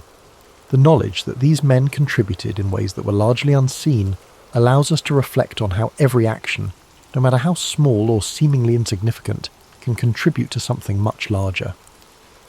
The Ghost Army may have operated in silence, but the echoes of their efforts resonate still, offering a reminder that there is power in subtlety, in quiet strength, and in the peaceful moments when we step back to reflect. As decades passed, the Ghost Army's influence continued to ripple through both military strategy and cultural memory. The quiet genius of their operations, blending deception with cutting-edge technology, was not just a wartime tactic, but a profound lesson in the value of innovation under pressure. While the techniques they pioneered were initially dismissed as a curiosity, they eventually became essential components of modern military operations, especially in the realms of psychological warfare and tactical deception. Following the war, the value of the Ghost Army's contribution was recognised in unexpected ways.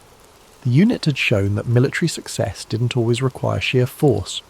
Sometimes, it was the ability to create uncertainty in the enemy's mind, to disorient, confuse, and mislead. This shift in understanding emphasized the power of non-violent methods in warfare, laying the groundwork for the evolution of modern intelligence operations. Beyond their impact on military tactics, the Ghost Army became a symbol of strength, something that went beyond traditional acts of greatness.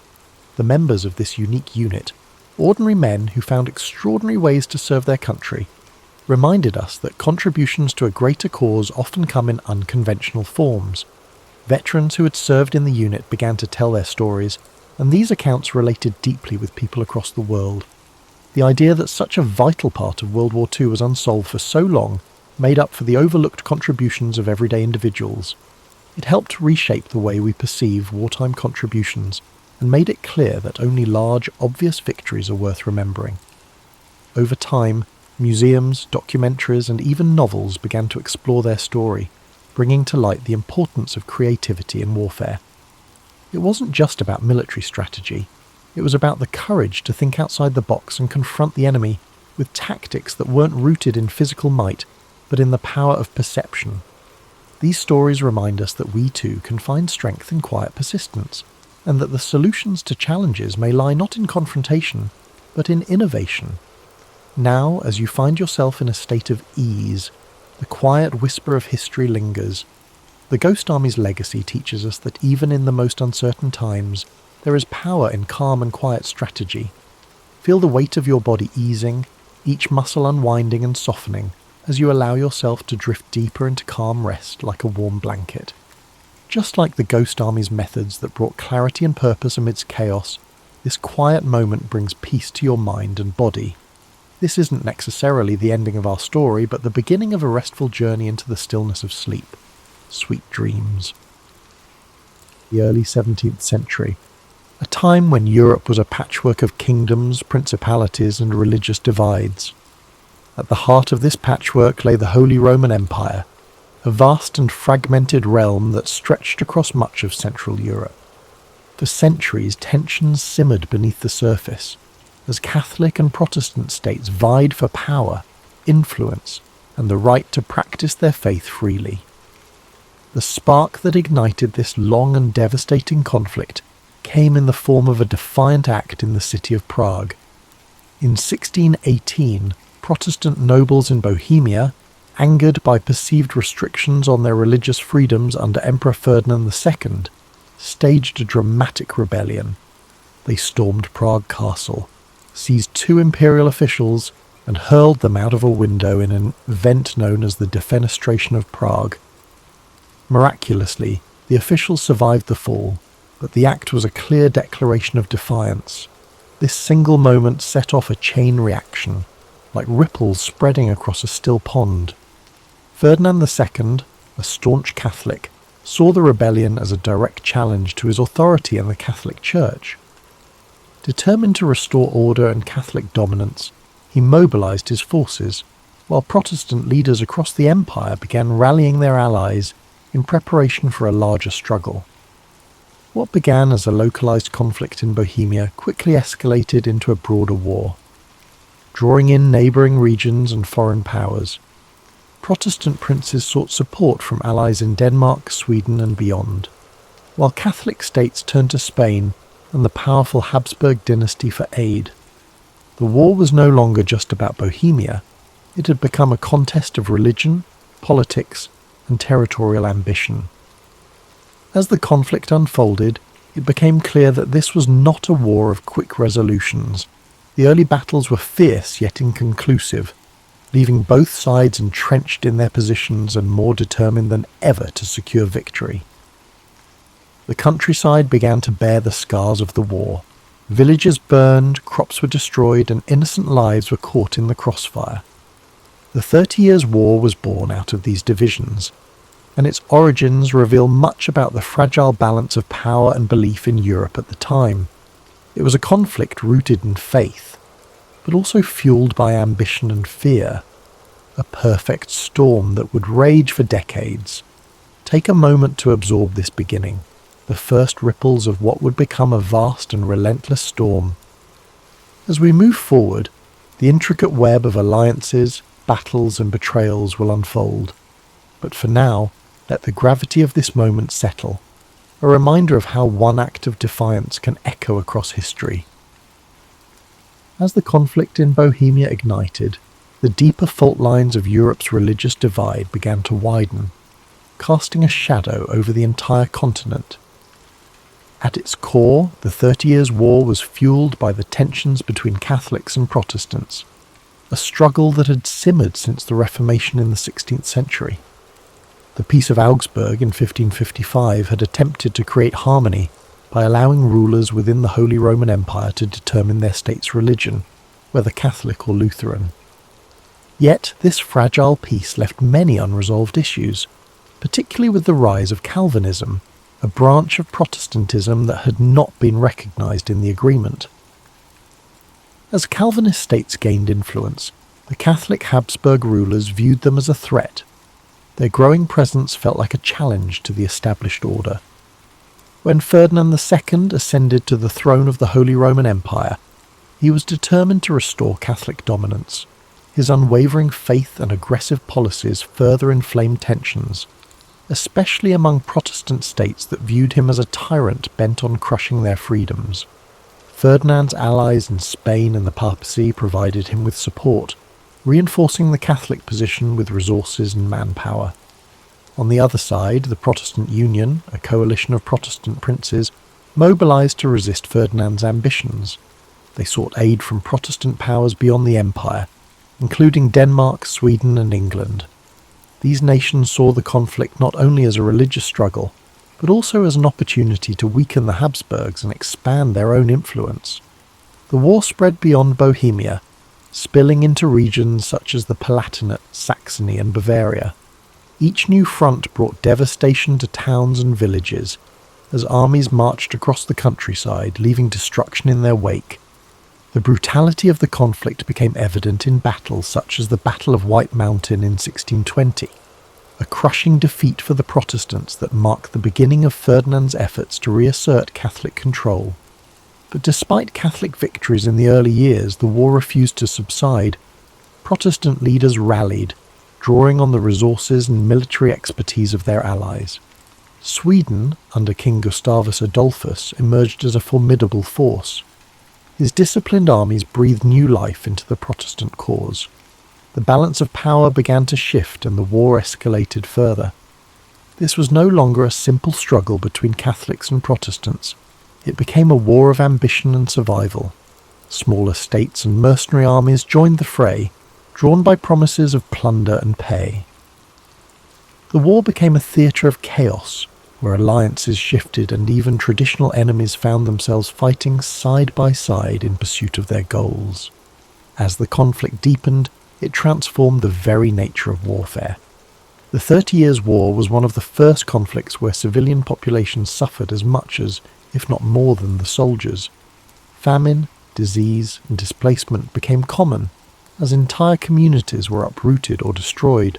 The war's religious roots became intertwined with the politics of power, and its escalation revealed the fragility of peace in a divided world. As we move to the next chapter, consider the human cost of these divisions, the lives touched by a conflict that seemed endless, yet always teetered on the edge of resolution. By the late 1620s, the Protestant cause seemed to falter, their forces weakened by defeats and dwindling alliances. But the entry of Sweden into the war, under the leadership of King Gustavus Adolphus, marked a turning point that would reshape the conflict. Gustavus Adolphus was not just a ruler, he was a visionary military leader whose innovations in strategy and tactics would leave a lasting legacy on warfare. Gustavus Adolphus believed deeply in the Protestant cause, but his intervention was also driven by Sweden's strategic interests.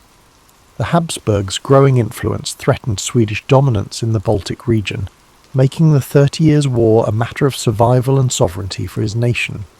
With the backing of France, which sought to undermine Habsburg power despite being Catholic, Sweden entered the fray in 1630, bringing with it a disciplined and modernized army. The Swedish forces brought a new energy to the Protestant struggle. Gustavus Adolphus introduced revolutionary military tactics, emphasizing mobility, coordination, and the use of combined arms, integrating infantry, cavalry, and artillery into a cohesive fighting force. These methods gave his troops a significant edge over the larger but less organized armies of the Catholic League. The Battle of Breitenfeld in 1631 was a defining moment, a stunning victory for the Swedes and their Protestant allies. Gustavus Adolphus's army decimated the Catholic forces, demonstrating the effectiveness of his strategies. This victory not only bolstered Protestant morale, but also drew new allies to their cause, shifting the balance of power in the war. Under Gustavus Adolphus's leadership, the Protestant forces began to reclaim territory lost in earlier phases of the war.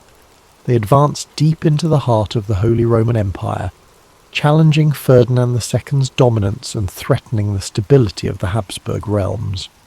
Gustavus Adolphus's charisma and tactical brilliance earned him the loyalty of his troops and the respect of his enemies. But his triumphs were not without cost. In 1632, at the Battle of Lutzen, Gustavus Adolphus achieved another critical victory, but lost his life in the process. His death was a severe blow to the Protestant cause, yet his legacy endured. The momentum he had generated allowed Sweden to remain a dominant force in the war, and his military innovations continued to influence the strategies of both sides. As Sweden's intervention reshaped the war, the conflict grew even more complex. Religious divides began to blur as political ambitions took centre stage, with Catholic France supporting Protestant Sweden to counterbalance Habsburg power. This shifting landscape of alliances revealed the deeper currents driving the war, a struggle not just of faith, but of power and control over Europe's future. Gustavus Adolphus's role in the 30 Years' War is a testament to the transformative power of leadership and innovation. His contributions brought hope to a fractured alliance and altered the course of a seemingly endless conflict. Yet, his death also reminded the world of the fleeting nature of triumph in the face of war's relentless toll. As we prepare to move to the next chapter, take a moment to reflect on the determination and vision it takes to bring change amid chaos. In the darkest times, even a single leader can leave an indelible mark, and yet the storm of history moves forward, carrying all in its wake. As the 30 Years' War stretched into its second decade, the conflict expanded beyond its original boundaries, engulfing nearly all of Europe in its relentless grasp. Nations that had once remained on the sidelines found themselves drawn into the fray, whether by alliances, ambitions, or the sheer inevitability of the war's momentum. The entry of France in 1635 marked a dramatic shift. Though a Catholic nation, France allied with Protestant powers like Sweden to counterbalance the Habsburgs' influence. This decision underscored how the war had evolved from a religious conflict into a broader struggle for political dominance in Europe. The stage was set for what would become one of the most destructive periods of the war. As alliances grew ever more complex and battles became increasingly brutal. Across the continent, the toll of the war was staggering. Cities were besieged and burned. Fields were left barren and lifeless, and villages were emptied as civilians fled the advancing armies.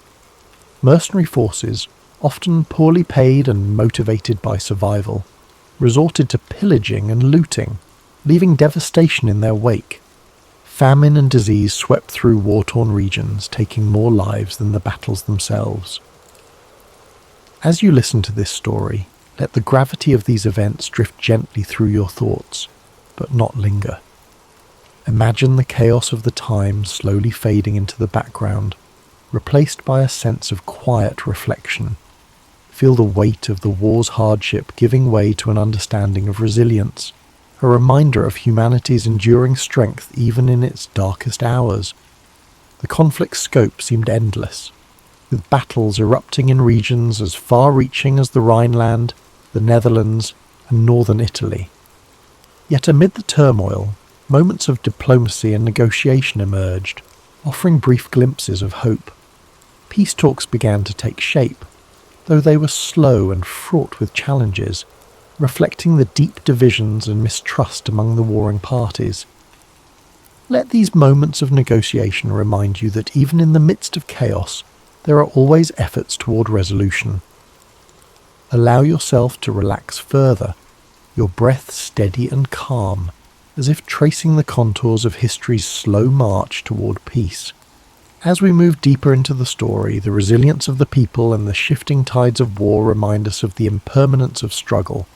Take this moment to let your mind ease.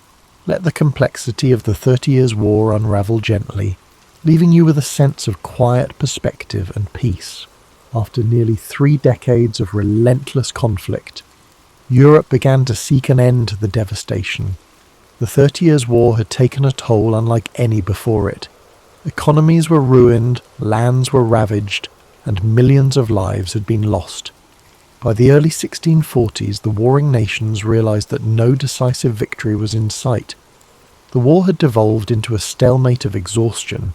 Thus began the long and complex journey toward peace, through the negotiations that would culminate in the Peace of Westphalia.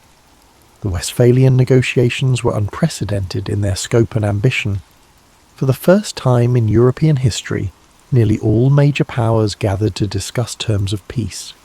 Delegates from Catholic and Protestant states, as well as representatives from France, Sweden, Spain, and the Holy Roman Empire, met in the towns of Münster and Osnabrück. These talks would last for years, reflecting the complexity of the issues at hand and the deep mistrust between the parties. As the negotiations unfolded, the participants wrestled with questions of religion, sovereignty, and the balance of power. The Peace of Westphalia sought to establish a new order in Europe, one that would recognize the religious and political realities that had emerged from the war. Protestant and Catholic states agreed to a form of mutual tolerance, reaffirming the principle that rulers could determine their state's religion, while also granting greater freedoms to minority faiths. The treaty also redefined the concept of sovereignty. It marked the beginning of the modern state system, where nations recognized each other's territorial boundaries and agreed not to interfere in one another's internal affairs.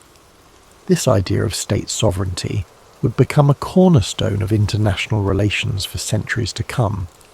While the Peace of Westphalia brought an end to the 30 Years' War, its provisions were not without compromise. No side emerged as a clear victor, and many of the underlying tensions remained unresolved. Yet, the treaty succeeded in ending the immediate bloodshed and creating a framework for coexistence in a fractured Europe. As you listen to the conclusion of this chapter, let the idea of resolution fill your thoughts. Picture the weary negotiators, coming together after years of strife, finding common ground in the hope of a better future. Let this image remind you that even in the most challenging times, peace is always within reach. The road to peace was long and arduous, yet it proved that dialogue and compromise can overcome even the deepest divisions.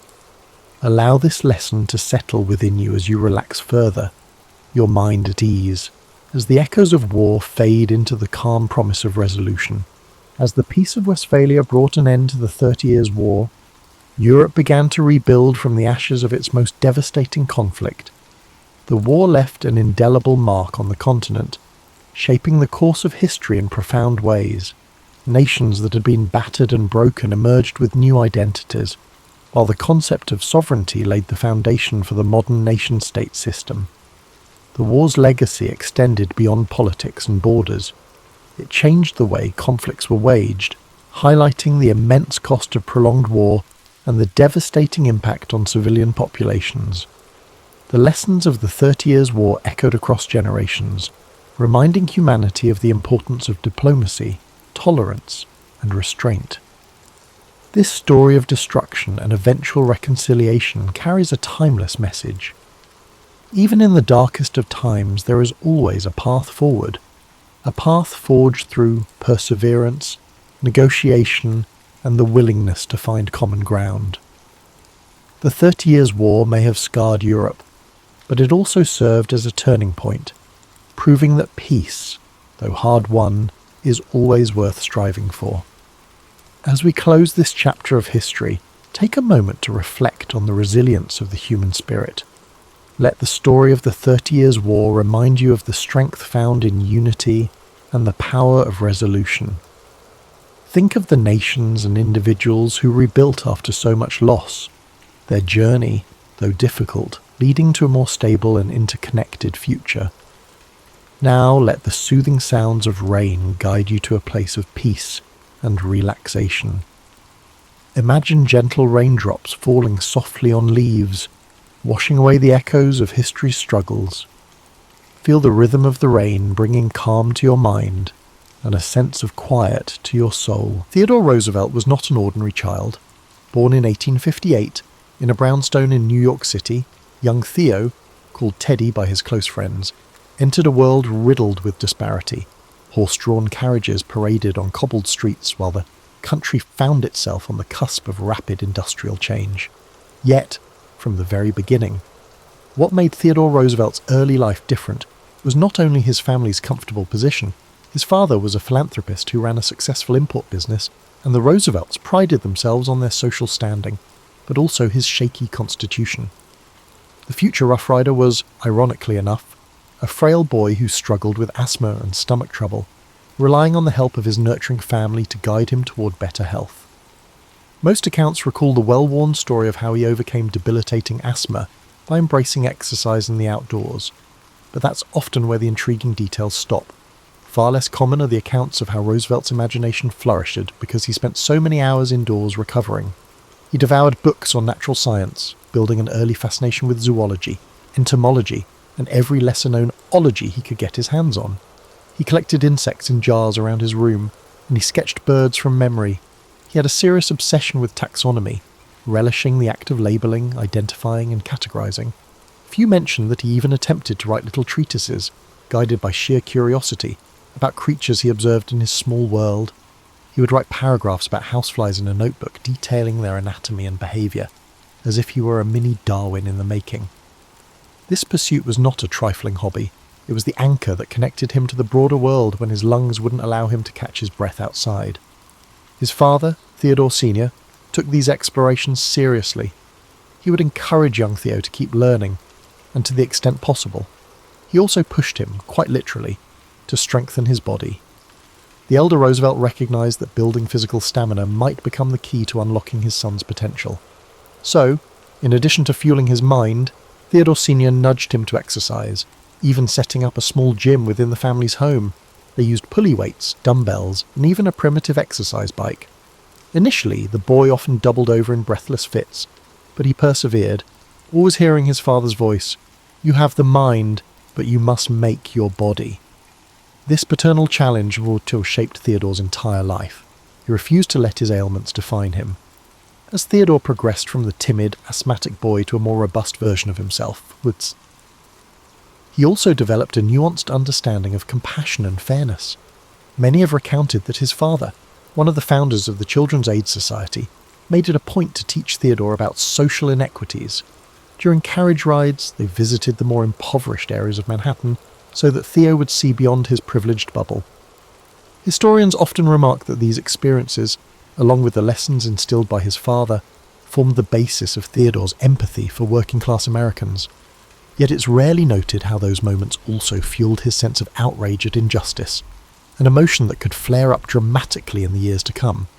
These experiences were not academic exercises for young Roosevelt. They resonated deeply with him, bridging the gulf between his comfortable existence and the hardships faced by others. By adolescence, Theo had not yet grown into the outspoken figure we often imagine, but he had an unusually intense curiosity that often manifested in sudden bursts of interest.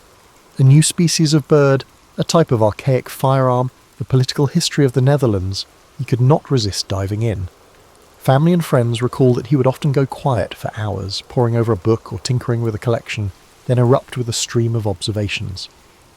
He was already practicing a methodical approach to everything from sports to reading. This intense discipline would soon define his every move. One lesser-known facet of his teenage years was his growing fascination with the wilderness.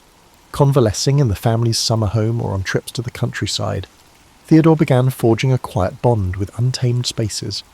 He was awestruck by grand forests, wildlife calls at dusk, and the possibility of testing himself against the elements.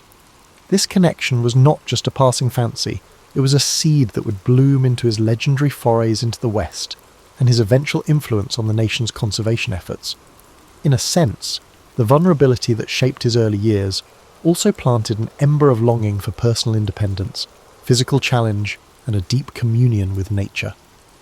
Even as a boy, Theodore Roosevelt was forging an identity that mixed bookish introspection with athletic resolve. He was the child who combated his asthma by turning his bedroom into a mini natural history museum, and who absorbed lessons on social injustice from his father in the carriage rides across town. He was tender, curious, and brimming with restless energy. If you look closely at his formative years, you realise the seeds of Theodore Roosevelt's future, his passion for reform, his boisterous vigour, his reverence for nature, were germinating in the walls of Brownstone and in the country fields where he worked to catch his breath. This duality, fragility matched by unwavering perseverance, would characterise him for the rest of his life, making him quite unlike any of his contemporaries. Transitioning into his college years at Harvard brought out another side of Theodore Roosevelt, a side that proved how he would never quite fit into any single mould. Most stories highlight his academic tenacity and his famously rambunctious personality, but they rarely dwell on how he continuously navigated social circles that didn't know quite what to make of him. He was too worldly to be the purely bookish type, but still too studious to be the campus gadabout. He moved through the halls wearing bright clothing styles, his suits cut a bit sharper, his shirts a bit more flamboyant, and walked briskly, a sign of a mind preoccupied with tasks at hand. People noticed him, not just for his dynamism but for his slightly eccentric edge. During these years, Theodore continued to combat lingering health problems, though he rarely spoke of them, always determined to prove he was as hearty as anyone else. The boxing club at Harvard offered an outlet for his pent-up energy. Ironically, it wasn't in the ring that he faced his most stinging defeats.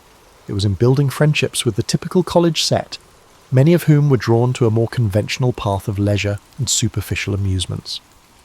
He had a small circle of close companions, but was often teased for his intensity. Some found him downright exhausting to be around, describing him as a steam engine in trousers. Yet that social friction reinforced the self-assuredness that was forming in him. It was during this period that he wrote copiously in his diaries about moral fortitude, about striving to maintain a sense of honour amid a sea of peer pressure. Oddly enough, he sometimes felt lonely at Harvard, trapped between admiration for some of the traditions there and a gnawing sense that he was different. Alongside his studies, Theodore engaged in an array of pursuits that hardly seemed to fit neatly under any single rubric of student life. He wrote editorials for the student paper, typically championing high-minded ideals of honesty and personal discipline. He pored over the works of Audubon, Darwin, and personal heroes such as naval historian Alfred Thayer Mahan. He even found time to gallop off on weekend trips to collect specimens and practice birdwatching, returning to campus dust-laden and always bursting with stories. It's a testament to his capacity for juggling interests and goals that he was able to maintain decent grades while also soaking up everything in sight: natural history, public speaking, rhetorical studies, and even genealogical research. The man loved to learn in a wholehearted way, as though every subject could be an adventure if only one looked closely enough. In the midst of his academic fervour, something else was happening. Roosevelt was quietly falling in love, not just with any young socialite, but with Alice Hathaway Lee, a woman who embodied grace and warmth. She was a cousin of a classmate, and the attraction was immediate. Their courtship provided a surprising sense of balance for him, proof that he could be both intense and tender, formidable yet affectionate. As their relationship deepened, he began to think more concretely about his future. He was deeply into love, but also determined to shape his life in a way that would impact society. If the two could be reconciled, his political ambitions and his devotion to Alice, he believed he might find his true calling. It was a joyful, hopeful season of his life, tinged with the earnest optimism of youth. At Harvard, Roosevelt also honed his talent for debate, though interestingly, it was not always well received. He clashed over issues ranging from foreign policy to civic responsibility with classmates who, in his eyes, did not embody the moral vigour he valued. His style was direct, and sometimes his passion erupted into high-decibel insistence. People questioned whether he was grandstanding or genuinely fervent. In truth, he was both. He felt ideas with his entire being, unable to separate academic discourse from moral imperative. While some admired his zeal, others wrote him off as a brash upstart who needed to tone it down. But Theodore wasn't interested in toning anything down. He believed that if something was worth doing, it was worth doing vigorously. What's rarely acknowledged is that this unrelenting passion nearly derailed him in terms of his mental health. Long nights of study, intense physical exertion, and a kind of constant internal thrum of ambition could wear him out. He would suffer bouts of insomnia, something he stubbornly tried to hide from even his closest friends. Journals from the time suggest he wrestled with dark moods, worried that if he let himself slip even for a moment, he might not regain traction. But he had set a personal credo: better to burn brightly than fade quietly. He would follow this creed, whether positive or negative, for the remainder of his life. Upon graduation, Theodore left Harvard with more than just a diploma. He carried away a fierce sense of self, shaped by intellectual endeavours, personal romance, and the ceaseless quest to push against his limits. Shortly after leaving Harvard, Theodore Roosevelt took his first bold step into the realm of public service, winning a seat in the New York State Assembly. Some might call it a natural progression for a young man of his social background, but in truth, the gritty nature of local politics was something of a baptism by fire. The assembly halls were rife with infighting, patronage, and under-the-table deals. As a new member, Roosevelt was expected to keep his head down and align with party bosses.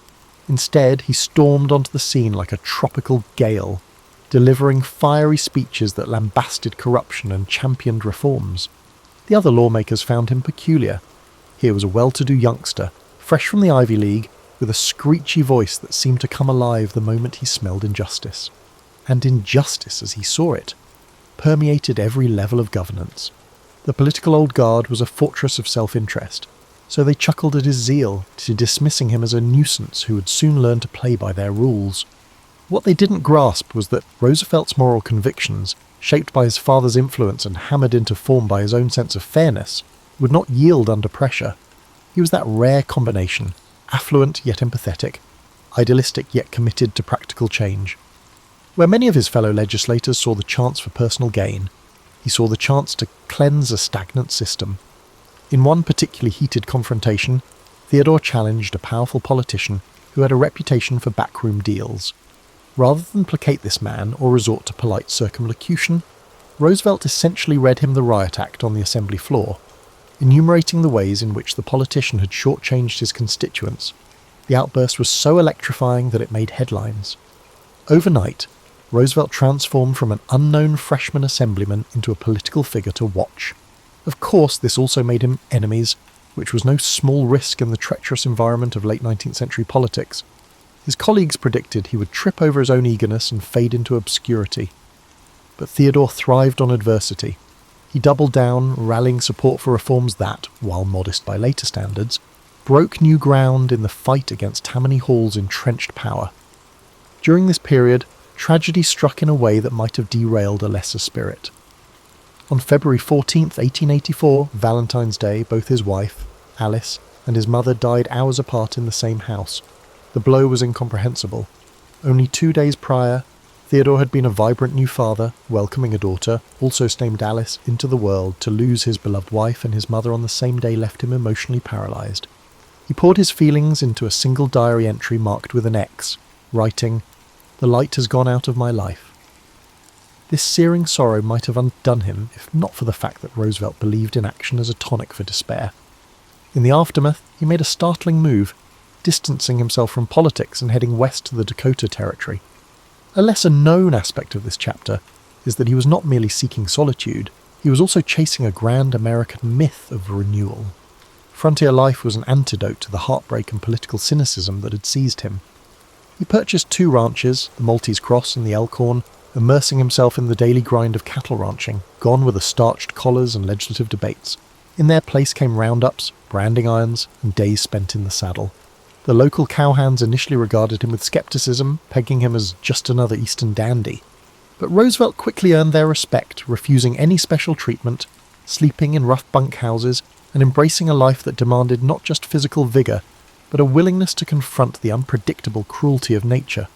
Many accounts of Roosevelt's time in the Dakotas touch on how he chased thieves, tracked bison, and battled near blinding blizzards. Yet fewer people highlight the contemplative moments he spent on the open range, penning letters home with references to Greek philosophy, or reading thick books by lantern light, the wind howling outside.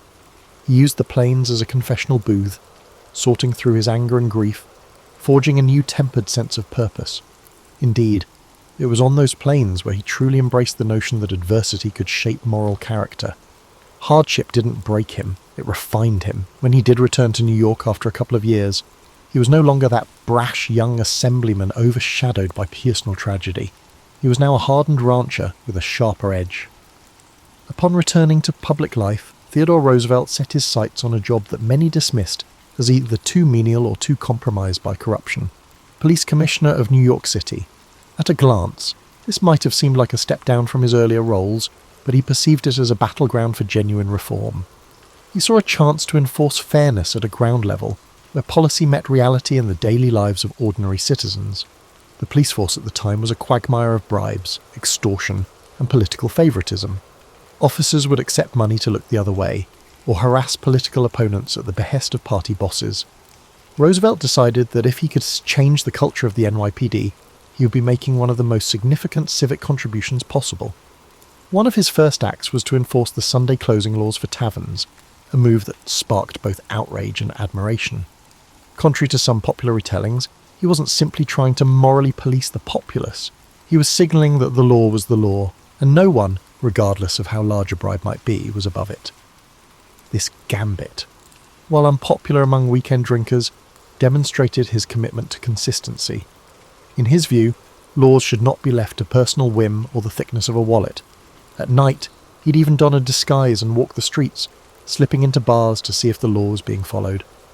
Newspapers eagerly reported these midnight rambles, painting him as an almost comical figure. But beneath the spectacle lay a serious intent: to root out corruption at its source. His tenure as commissioner also saw him butt heads with the entrenched Tammany Hall apparatus. They had thrived under the assumption that police could be bought or coerced. Roosevelt disabused them of that notion.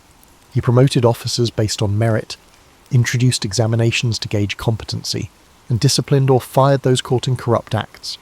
This naturally turned many in the force against him, but the public, weary of crooked policing, began to appreciate that someone in a position of authority was, at last, taking their side. His energy was relentless.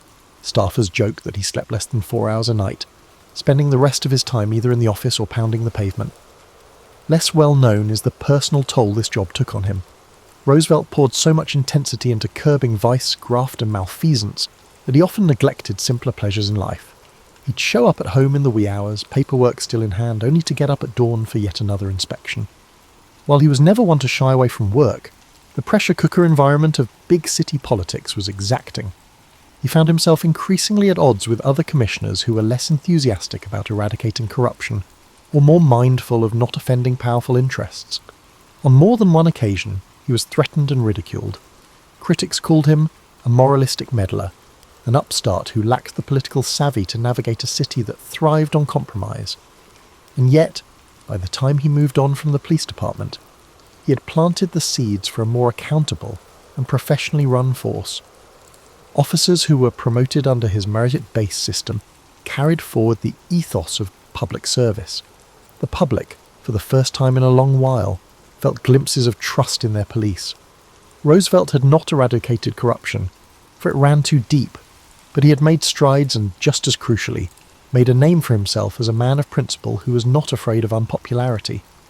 His high-profile reforms laid a foundation for his next leap, an appointment as Assistant Secretary of the Navy under President William McKinley. Some saw this as a curious transition. Why place a boisterous, reform-minded ex-commissioner in the Navy Department? Others recognized a pattern. Roosevelt was drawn to challenges that demanded both discipline and daring. In his new role at the Navy, Roosevelt wasted no time in championing the modernization of the fleet.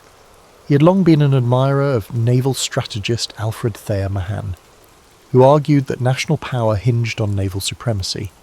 Far from being a bureaucrat satisfied with pushing papers, Theodore dove deep into budget allocations, pushing for new warship designs and better training. He recognized that the world was shrinking, that America's role on the global stage was expanding, and that the Navy would be essential to projecting and protecting American interests. Then came the Spanish-American War, a brief conflict that seemed tailor-made for someone of Theodore Roosevelt's temperament. When the USS Maine exploded in Havana Harbor in 1898, public sentiment towards Spain had already been riled by sensational journalism. Roosevelt saw this as both a chance to liberate Cuba from colonial oppression and a test of American resolve. But beyond ideology, it was personal for him. He had grown restless in Washington, convinced that action was often sacrificed on the altar of caution. So he resigned from his post as Assistant Secretary of the Navy and famously organised the 1st US Volunteer Cavalry, better known as the Rough Riders. The myth of the Rough Riders has been recounted in 1,000 different ways, usually focusing on the charge up San Juan Hill. Yet what many people don't realise is that the unit was an oddball mix of Ivy League athletes, frontier cowboys, Native Americans, and everyone in between.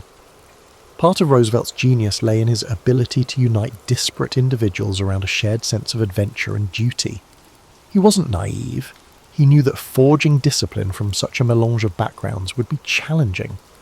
But he saw in these men the spirit of America itself, resilient, varied, and headstrong. Training for the Rough Riders was rigorous, but the logistical challenges of shipping them to Cuba were even more daunting. Horses got left behind, supplies went missing. Some men ended up on the battlefield without enough provisions. When the unit finally arrived in Cuba, they found themselves grappling with heat, disease, and disorganized command structures. Roosevelt, who had pined for action, found that the reality of warfare was a chaotic maze of conflicting orders, muddy roads, and the constant whine of enemy gunfire. And yet, to see him in the middle of it all was to witness a man who felt completely alive, for better or worse. He led from the front, riding his horse, Little Texas, as close to enemy lines as he dared, his spectacles fogging in the tropical humidity.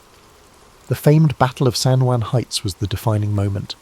While Roosevelt and his men did indeed take part in the bold assault, the charge up San Juan Hill has often been painted in more glorified tones than the day itself likely warranted. War correspondents, eager for a heroic narrative, latched onto Roosevelt's vigorous leadership. The truth remains that it was a brutal affair, with heavy casualties on both sides. Many of the Rough Riders had never experienced anything like it. Roosevelt himself noted later how the fear of death gripped him, yet also spurred him forward. He believed that courage did not mean the absence of fear, but the resolve to act in spite of it. In that sense, the charge encapsulated much of what he believed about life. Better to face peril head-on than to cower behind caution.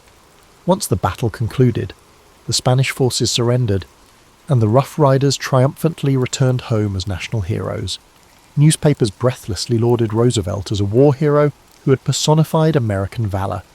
He played the part well, though privately he mourned the friends he'd lost and grappled with the weight of having seen men killed at close range. It left him even more convinced that reforms were needed, not just in the military, but in how America approached its growing international role. He argued that the country should maintain a strong defence but always keep a moral component in its actions. For Roosevelt, war was never to be glorified for its own sake. It was a crucible in which national character was tested. Upon his return, Roosevelt's popularity soared. Seizing the moment, political allies urged him to run for governor of New York. He obliged, and the public, enchanted by his war record and leadership, elected him. In the governor's mansion, he managed to marry progressive ideals with pragmatic governance. He championed everything from civil service reform to corporate regulation, challenging the massive trusts that dominated industries at the expense of smaller competitors. The path that led Theodore Roosevelt to the presidency was rather unorthodox. In 1900, Republicans, wary of his reformist zeal as governor, sought to sideline him by offering him the vice presidential spot under President William McKinley. They believed it was a ceremonial role where Roosevelt's boisterous energy would be contained, his capacity to shake up the status quo effectively nullified. They forgot that fate often has other plans. Following McKinley's assassination in 1921, Roosevelt, at the age of 42, unexpectedly emerged as the youngest president in American history. Stepping into the Oval Office, Roosevelt brought with him an array of passions: conservation, trust-busting, and a growing desire to project American influence abroad. But the real hallmark of his administration was a philosophy he called the Square Deal, designed to ensure that ordinary citizens received fair treatment from government and big business alike. His attitude toward the enormous corporate trusts was not hostile purely for its own sake. Rather, he believed that monopolies stifled competition and exploited consumers. Thus, he championed antitrust litigation, famously taking on the Northern Securities Company. Some critics called him an economic radical, but in truth, he wasn't against wealth or industry. He simply demanded that they adhere to established regulations. Meanwhile, Roosevelt's passion for the environment resulted in one of the most significant conservation legacies in history. He established wildlife refuges, national parks, and millions of acres of protected forest lands by drawing on his love of nature, which began in his youth and was refined on the Dakota Plains. He placed Gifford Pinchot, a fellow conservationist, in charge of the Forest Service, setting the tone for responsible stewardship of America's resources. He recognized that nature was not an infinite bounty to be pillaged, but a national treasure to be preserved for posterity. This conviction might seem commonplace today, but in the early 1900s it was visionary. Despite fierce opposition from logging, mining, and oil interests, Roosevelt's political determination prevailed. He considered it his duty to ensure future generations would inherit landscapes unmarred by a short-sighted greed. On foreign policy, he embraced an activist stance, guided by the maxim, "Speak softly and carry a big stick, you will go far." This approach was evident in his role in the construction of the Panama Canal. When Colombia balked at the terms proposed for a canal zone, Roosevelt covertly supported Panamanian rebels seeking independence from Colombia. Once Panama seceded, the new government swiftly granted the United States rights to build the canal. Controversial then, and still debated by historians now, this move showcased Roosevelt's willingness to wield American might to achieve strategic goals. He had no illusions that power should remain dormant. For him, national strength was a tool to shape global events, ideally in a manner he saw as ultimately beneficial for America and, in his mind, the world. Throughout his presidency, Roosevelt was a figure of constant motion, inviting athletes, writers, explorers, and all manner of individuals to the White House. He famously welcomed Booker T. Washington to dine, a move that shocked the segregated norms of the time. He championed progressive ideals that, while still limited by the social outlook of the era, nudged the country forward. Labour disputes, particularly the coal strike of 1902, saw Roosevelt intervene on behalf of workers in ways that no president before had done, effectively using the government as a mediator to secure better wages and hours, albeit without granting the full measure of union recognition. Numerous minor narratives often overshadow these major stories. For example, he placed a premium on physical culture within the White House, encouraging aides and visiting dignitaries to join him for hikes and boxing matches. The more traditional set, finding it unworthy for a president to engage in physical altercations, expressed their disapproval. But it was pure Roosevelt, energetic, fearless, and convinced of the importance of maintaining a robust body to match a robust mind. Roosevelt enjoyed immense popularity by the time he ran for election in 1904 in his own right. He won in a landslide, securing his place as a fully validated president rather than an accidental caretaker. That victory allowed him to double down on his agenda. After leaving the White House, Theodore Roosevelt embarked on what seemed at first like a grand victory lap, a 10-month African safari that captured the world's imagination. He was accompanied by a team of naturalists and hunters, and these travelled deep into territories teeming with wildlife. Sponsored in part by the Smithsonian Institution, the expedition aimed to collect specimens for scientific study, though it was inevitably steeped in the colonial attitudes of the time. Millions of people back home followed the journey through newspaper dispatches, enthralled by tales of lion hunts and elephant tracking. Roosevelt, for his part, relished the thrill, but also the sense that he was contributing to a greater scientific understanding of the continent's fauna. He painstakingly documented everything, from the habits of rhinoceroses to the migratory patterns of birds. His childhood love for cataloguing the natural world rekindled on a grand scale. Yet those who imagined him content to rest on his laurels grossly misread his character. Upon returning from Africa, he found himself dissatisfied with the direction of the Republican Party under his hand-picked successor, William Howard Taft, who, in Roosevelt's estimation, had betrayed the progressive ideals they once shared. Incensed, Roosevelt made the controversial decision to run for president again, but this time under the banner of a new political organization, the Progressive Party, often called the Bull Moose Party, a nickname sparked by Roosevelt's own boast that he felt fit as a bull moose. He stormed the convention halls, delivering speeches that invoked his familiar call for a square deal for all Americans. His platform included women's suffrage, labour reforms, and stricter controls on corporate power, elements that were ahead of their time. The election of 1912 became a three-way race among Roosevelt, Taft, and Democrat Woodrow Wilson. On the campaign trail, Roosevelt survived an assassination attempt when a deranged gunman shot him in the chest. In quintessential Roosevelt fashion, he insisted on delivering his scheduled speech anyway, blood seeping through his shirt. Before he started speaking, he pulled out his 50-page manuscript which had slowed the bullet and declared, "It takes more than that to kill a bull moose." His audience, horrified yet awed, watched him talk for nearly an hour. Though wounded, he remained unstoppable, forging ahead with his message of progressive change. Despite his determination, the split in the Republican vote handed the presidency to Wilson. For Roosevelt, it was a stinging defeat, but he refused to slip quietly into obscurity.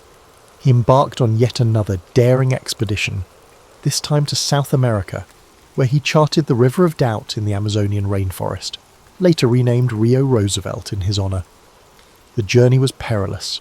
Disease, hostile wildlife, and near starvation took a toll on the entire group. Roosevelt himself contracted a severe infection in his leg, and at one point he was so ill he reportedly begged his companions to leave him behind. They refused. The expedition eventually completed its mission, but Roosevelt returned gaunt and weakened, forever changed by the ordeal. Back home, the country was on the brink of World War I. Roosevelt, ever the hawk, criticised President Wilson's initial neutrality, urging a more assertive stance. He believed that failing to confront Germany's aggression would endanger both American ideals and global stability. When the United States finally entered the war, Roosevelt even offered to lead a volunteer division, much as he had done in the Spanish-American War. President Wilson declined, much to Roosevelt's frustration. Still, he rallied support for the war effort, seeing it as a moral imperative to resist autocratic powers. By the time the war ended, Roosevelt was older, his body battered by 10 years of strenuous living and the after-effects of tropical diseases. Yet his mind was as restless and vigorous as ever. He kept writing history books, editorials, open letters to politicians, trying to shape public discourse.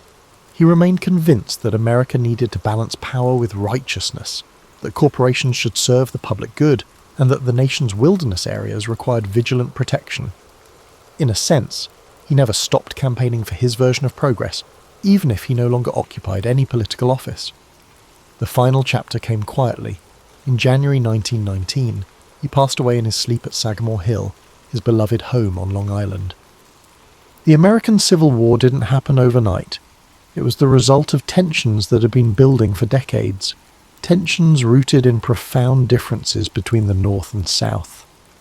At the heart of it all was the issue of slavery. In the South, slavery wasn't just an institution, it was their economy.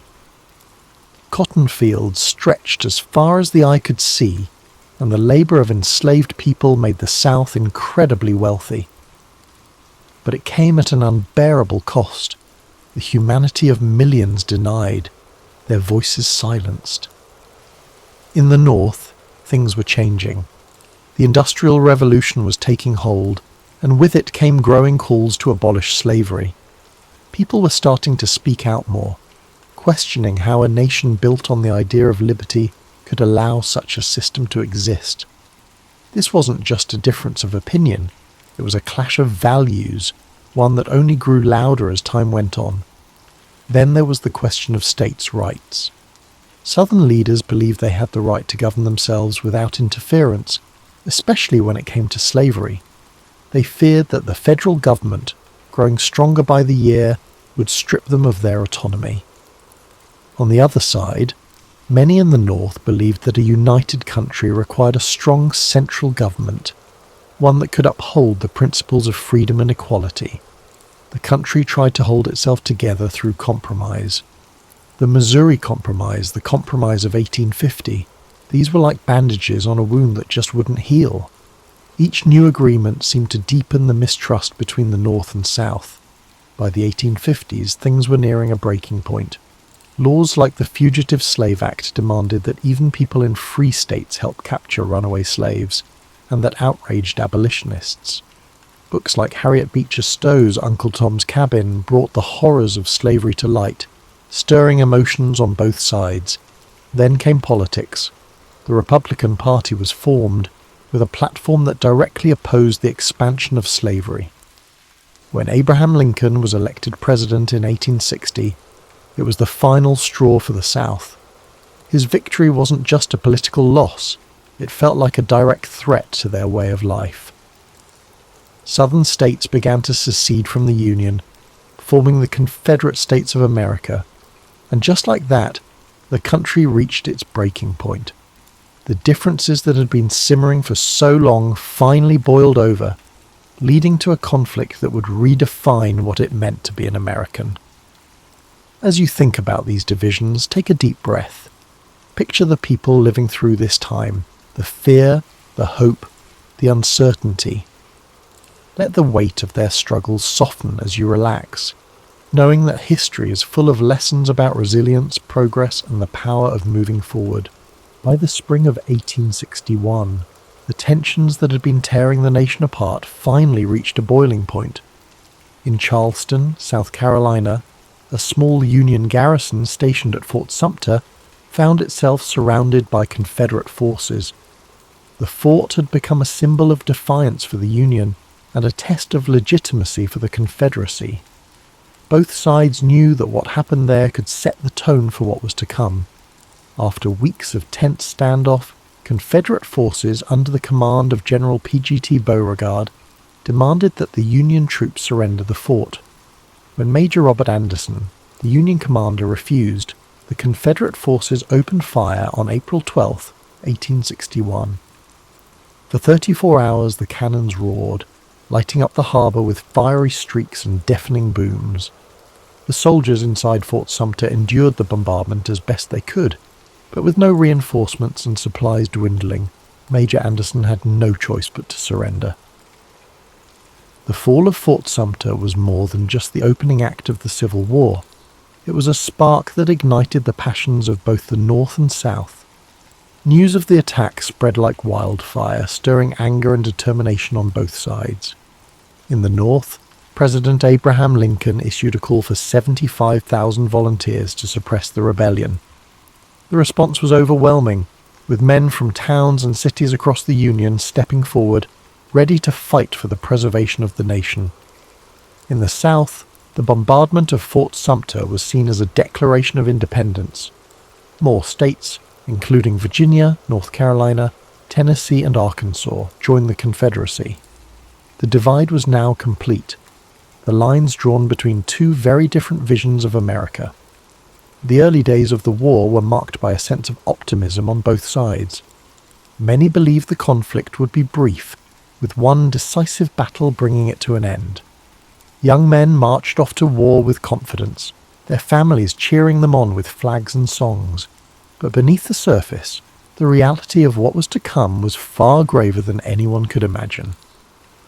As you think about the beginnings of this war, allow your mind to soften its grip on the tension. Picture the soldiers standing on the shores of Charleston Harbour, their breaths visible in the cool dawn air, their thoughts uncertain but resolute.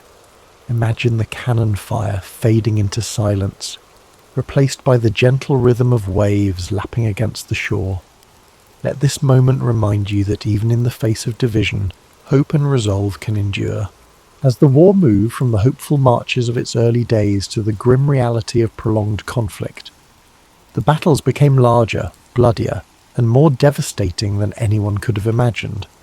Names like Antietam, Gettysburg, and Vicksburg became etched into the collective memory of a nation forever changed by the horrors of war. In September 1862, the Battle of Antietam unfolded in Maryland. It was a single day of unimaginable carnage. Soldiers clashed in cornfields and along winding roads, with cannon fire and musket shots tearing through the air. By the end of the day, more than 22,000 men were dead, wounded, or missing. The ground was soaked with blood, and the scale of the losses left an indelible mark on those who survived. But out of this tragedy came a turning point. President Lincoln used the Union's strategic victory at Antietam to announce the Emancipation Proclamation, redefining the war as a fight not just to preserve the Union but to end slavery. Then came Gettysburg, the battle often seen as the turning point of the war. For 3 days in July 1863, Union and Confederate forces clashed in the rolling hills and fields of Pennsylvania. The stakes were enormous and the fighting relentless. On the third day, Confederate General Robert E. Lee ordered a bold assault known as Pickett's Charge. Thousands of Confederate soldiers marched across an open field under withering Union fire. The charge failed, leaving the Confederate army battered and retreating. Gettysburg marked the beginning of the end for the Confederacy, but the cost was staggering. More than 50,000 casualties in just 3 days. Further south, the Union Army achieved another critical victory at Vicksburg, Mississippi, securing control of the Mississippi River. The campaign was grueling, with soldiers enduring sweltering heat, constant skirmishes, and the hardships of siege warfare. When Vicksburg fell on July 4th, 1863, the Confederacy was effectively split in two, a devastating blow to their cause. These battles revealed the full weight of the Civil War, not just in numbers but in the profound human cost. Families mourned the loss of fathers, brothers and sons. Soldiers bore the scars of battle, both physical and emotional. The countryside was littered with the remnants of war, broken cannons, torn flags, and fields that once grew crops now filled with unmarked graves. As you reflect on these moments, let your thoughts rest lightly on the courage of those who lived through these battles. Picture the quiet after the storm, the fields growing still, the sun setting over the hills, and the long shadows stretching across the land. Let this image of stillness and resilience bring a sense of calm to your own thoughts, reminding you that even in the darkest times, there is always a path to healing. While the Civil War raged on the battlefields, the lives of those who remained at home were transformed in ways that were just as profound. Families were torn apart, communities reshaped, and everyday life became a constant balancing act between hope and hardship. In the North, industry boomed as factories shifted their focus to produce weapons, uniforms, and supplies for the Union Army. Women took on roles they had never imagined, working in factories, managing farms, and volunteering as nurses. Clara Barton, who would later found the American Red Cross, became a symbol of this era, tirelessly caring for wounded soldiers and earning the nickname the Angel of the Battlefield. But even as the war effort created new opportunities, it brought heartache, with families anxiously awaiting news from the front lines. In the South, the war brought devastation. Cities like Atlanta and Richmond were transformed into hubs of Confederate military activity, but as Union forces advanced, they left a trail of destruction in their wake. Fields that once grew cotton and tobacco now stood fallow or burned. With so many men away fighting, women and children were left to manage farms, often without the resources they needed. Food shortages became common, and Confederate currency quickly lost its value, plunging families into poverty. Both sides experienced the emotional toll of war. Letters became lifelines, offering glimpses of love, worry, and resilience. Soldiers wrote about the hardships they faced, while their families wrote back with words of encouragement and longing. These letters carried the weight of entire relationships, connecting lives separated by hundreds of miles.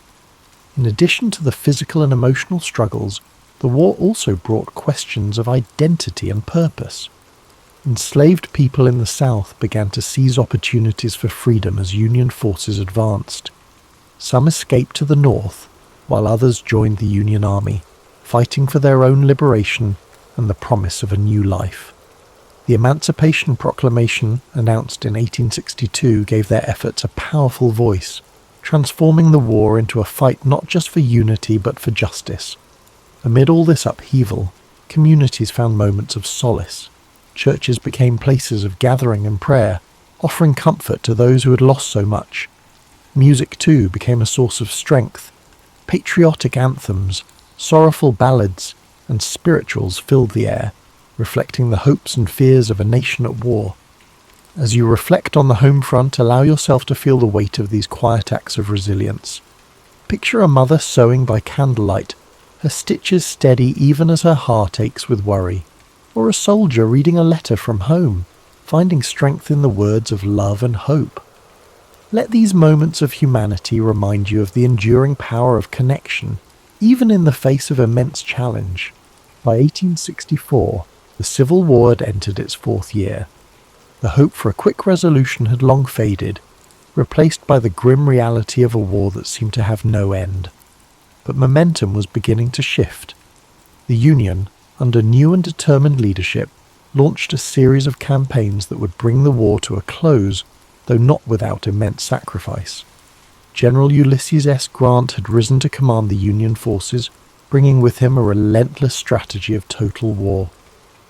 Unlike his predecessors, Grant was willing to engage the Confederate armies directly, knowing that the Union's superior numbers and resources could eventually wear them down. His overland campaign in Virginia was brutal, with battles like the Wilderness and Cold Harbor leaving tens of thousands dead. Yet Grant pressed on, earning the nickname Unconditional Surrender for his unwavering resolve. In the Deep South, General William Tecumseh Sherman carried out his infamous March to the Sea, cutting a path of destruction from Atlanta to Savannah. Sherman's goal was to break the South's will to fight by targeting not just its armies, but its infrastructure and resources. Railroads were torn up, factories dismantled, and crops burned. The devastation was immense, but it succeeded in crippling the Confederacy's ability to sustain the war. As Union forces closed in, Confederate morale began to crumble. Desertions increased, supplies dwindled, and the reality of defeat loomed. In April 1865, General Robert E. Lee's Army of Northern Virginia, the backbone of the Confederate forces, found itself surrounded near the village of Appomattox Courthouse. With no hope of escape, Lee met with Grant to negotiate surrender. Their meeting on April 9th, 1865, marked the end of the war's major fighting. The terms Grant offered were generous, allowing Confederate soldiers to return home with their horses and personal belongings. His intention was to heal the nation rather than humiliate its defeated half. It was a moment of quiet dignity, the beginning of a long and difficult process of reconciliation. Yet, even as the war ended, its cost was staggering. More than 600,000 lives had been lost, and much of the South lay in ruins. President Abraham Lincoln, who had guided the Union through its darkest hours, would not live to see the fruits of his efforts. Just days after Lee's surrender, Lincoln was assassinated by John Wilkes Booth, a Confederate sympathizer, plunging the nation into mourning. The war had answered two critical questions. The Union would endure and slavery would not, but it left behind deep scars, both physical and emotional, that would take generations to heal. The Reconstruction era that followed was fraught with challenges, as the nation struggled to rebuild and redefine itself. As you reflect on the end of this monumental conflict, let the weight of its lessons rest gently in your thoughts. Imagine the quiet after the surrender, the weary soldiers returning home, the fields gradually returning to life, and the first rays of hope shining through the darkness. Let these images remind you of the strength it takes to rebuild and the enduring resilience of the human spirit. When the guns fell silent and the soldiers returned home, the United States was a changed nation. The Civil War had been a crucible, testing the very foundation of the country and reshaping its identity forever. Though the fighting was over, the legacy of this monumental conflict continued to echo through the generations, shaping the path forward for a fractured but hopeful nation. One of the most profound outcomes of the war was the abolition of slavery. The Emancipation Proclamation had begun this process, but it was the 13th Amendment, ratified in December 1865, that formally ended the institution that had defined so much of the nation's conflict. Millions of formerly enslaved people began new lives, but the road ahead was steep. The promises of freedom were met with resistance, and the Reconstruction era revealed just how deep the division still ran. The war also redefined the relationship between the states and the federal government. No longer would the question of secession hang over the Union. The victory of the North solidified the idea that the United States was not just a collection of states, but a single, indivisible nation. It was a hard-fought truth, one that cost countless lives but ultimately preserved the Union. Yet the scars of war were everywhere. The South faced immense physical and economic devastation. Cities had been reduced to rubble, and entire communities were struggling to rebuild. The loss of so many men left families broken and towns forever changed. Even in the North, where victory was celebrated, the weight of the sacrifices made was impossible to ignore. For the soldiers who fought, the war left an indelible mark. Some returned home to rebuild their lives, carrying memories of camaraderie and courage. Others bore wounds, both seen and unseen, that would shape the rest of their days. Memorials began to rise in towns across the country, honouring the fallen and reminding future generations of the cost of conflict. The Civil War also left a legacy of storytelling.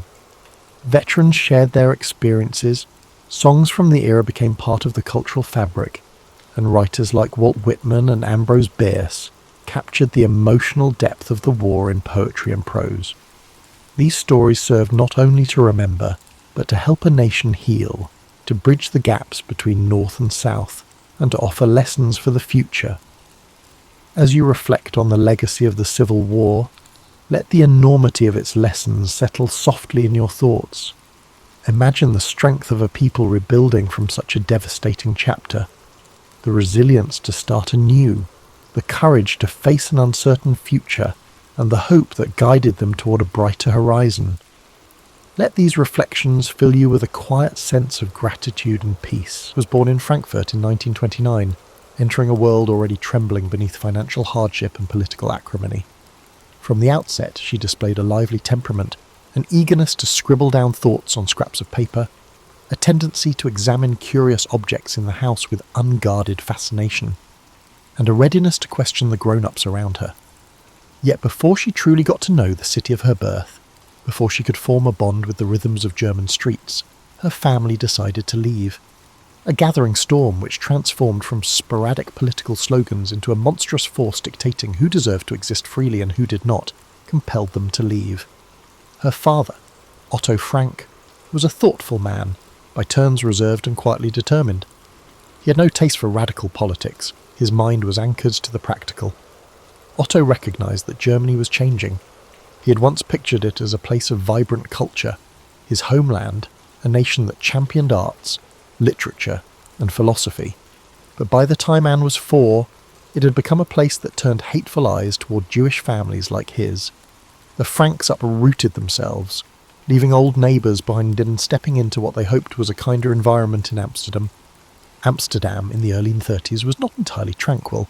No place in Europe could claim complete serenity then, but it at least allowed the Franks to breathe without immediate fear. For Anne, it was a wonderland of bicycles clacking over cobblestones, flower stalls lining canals, and people whose different accents floated through the city like a living orchestra. She was intrigued by each subtlety of daily life. She watched the canal waters shift from grey to glittering green and found novelty in the simplest tasks, from brushing up on Dutch words to examining the swirl of watery reflections on her window. Still, life was not always breezy. Otto took on various entrepreneurial ventures in Amsterdam, a spice business, then one dealing with pectin for jam making, attempts at building stability for his family in uncertain times. Yet, beyond the household table, talk about balancing budgets and maintaining a reputable standing among local merchants, Anne had her personal curiosities. She was the type of child to craft stories in her head while overhearing adult conversations, weaving little narratives about the passers-by she saw from her vantage point by the window. Outside her home, she was known to be friendly but occasionally moody, quick-witted in a way that others sometimes found surprising in someone so young.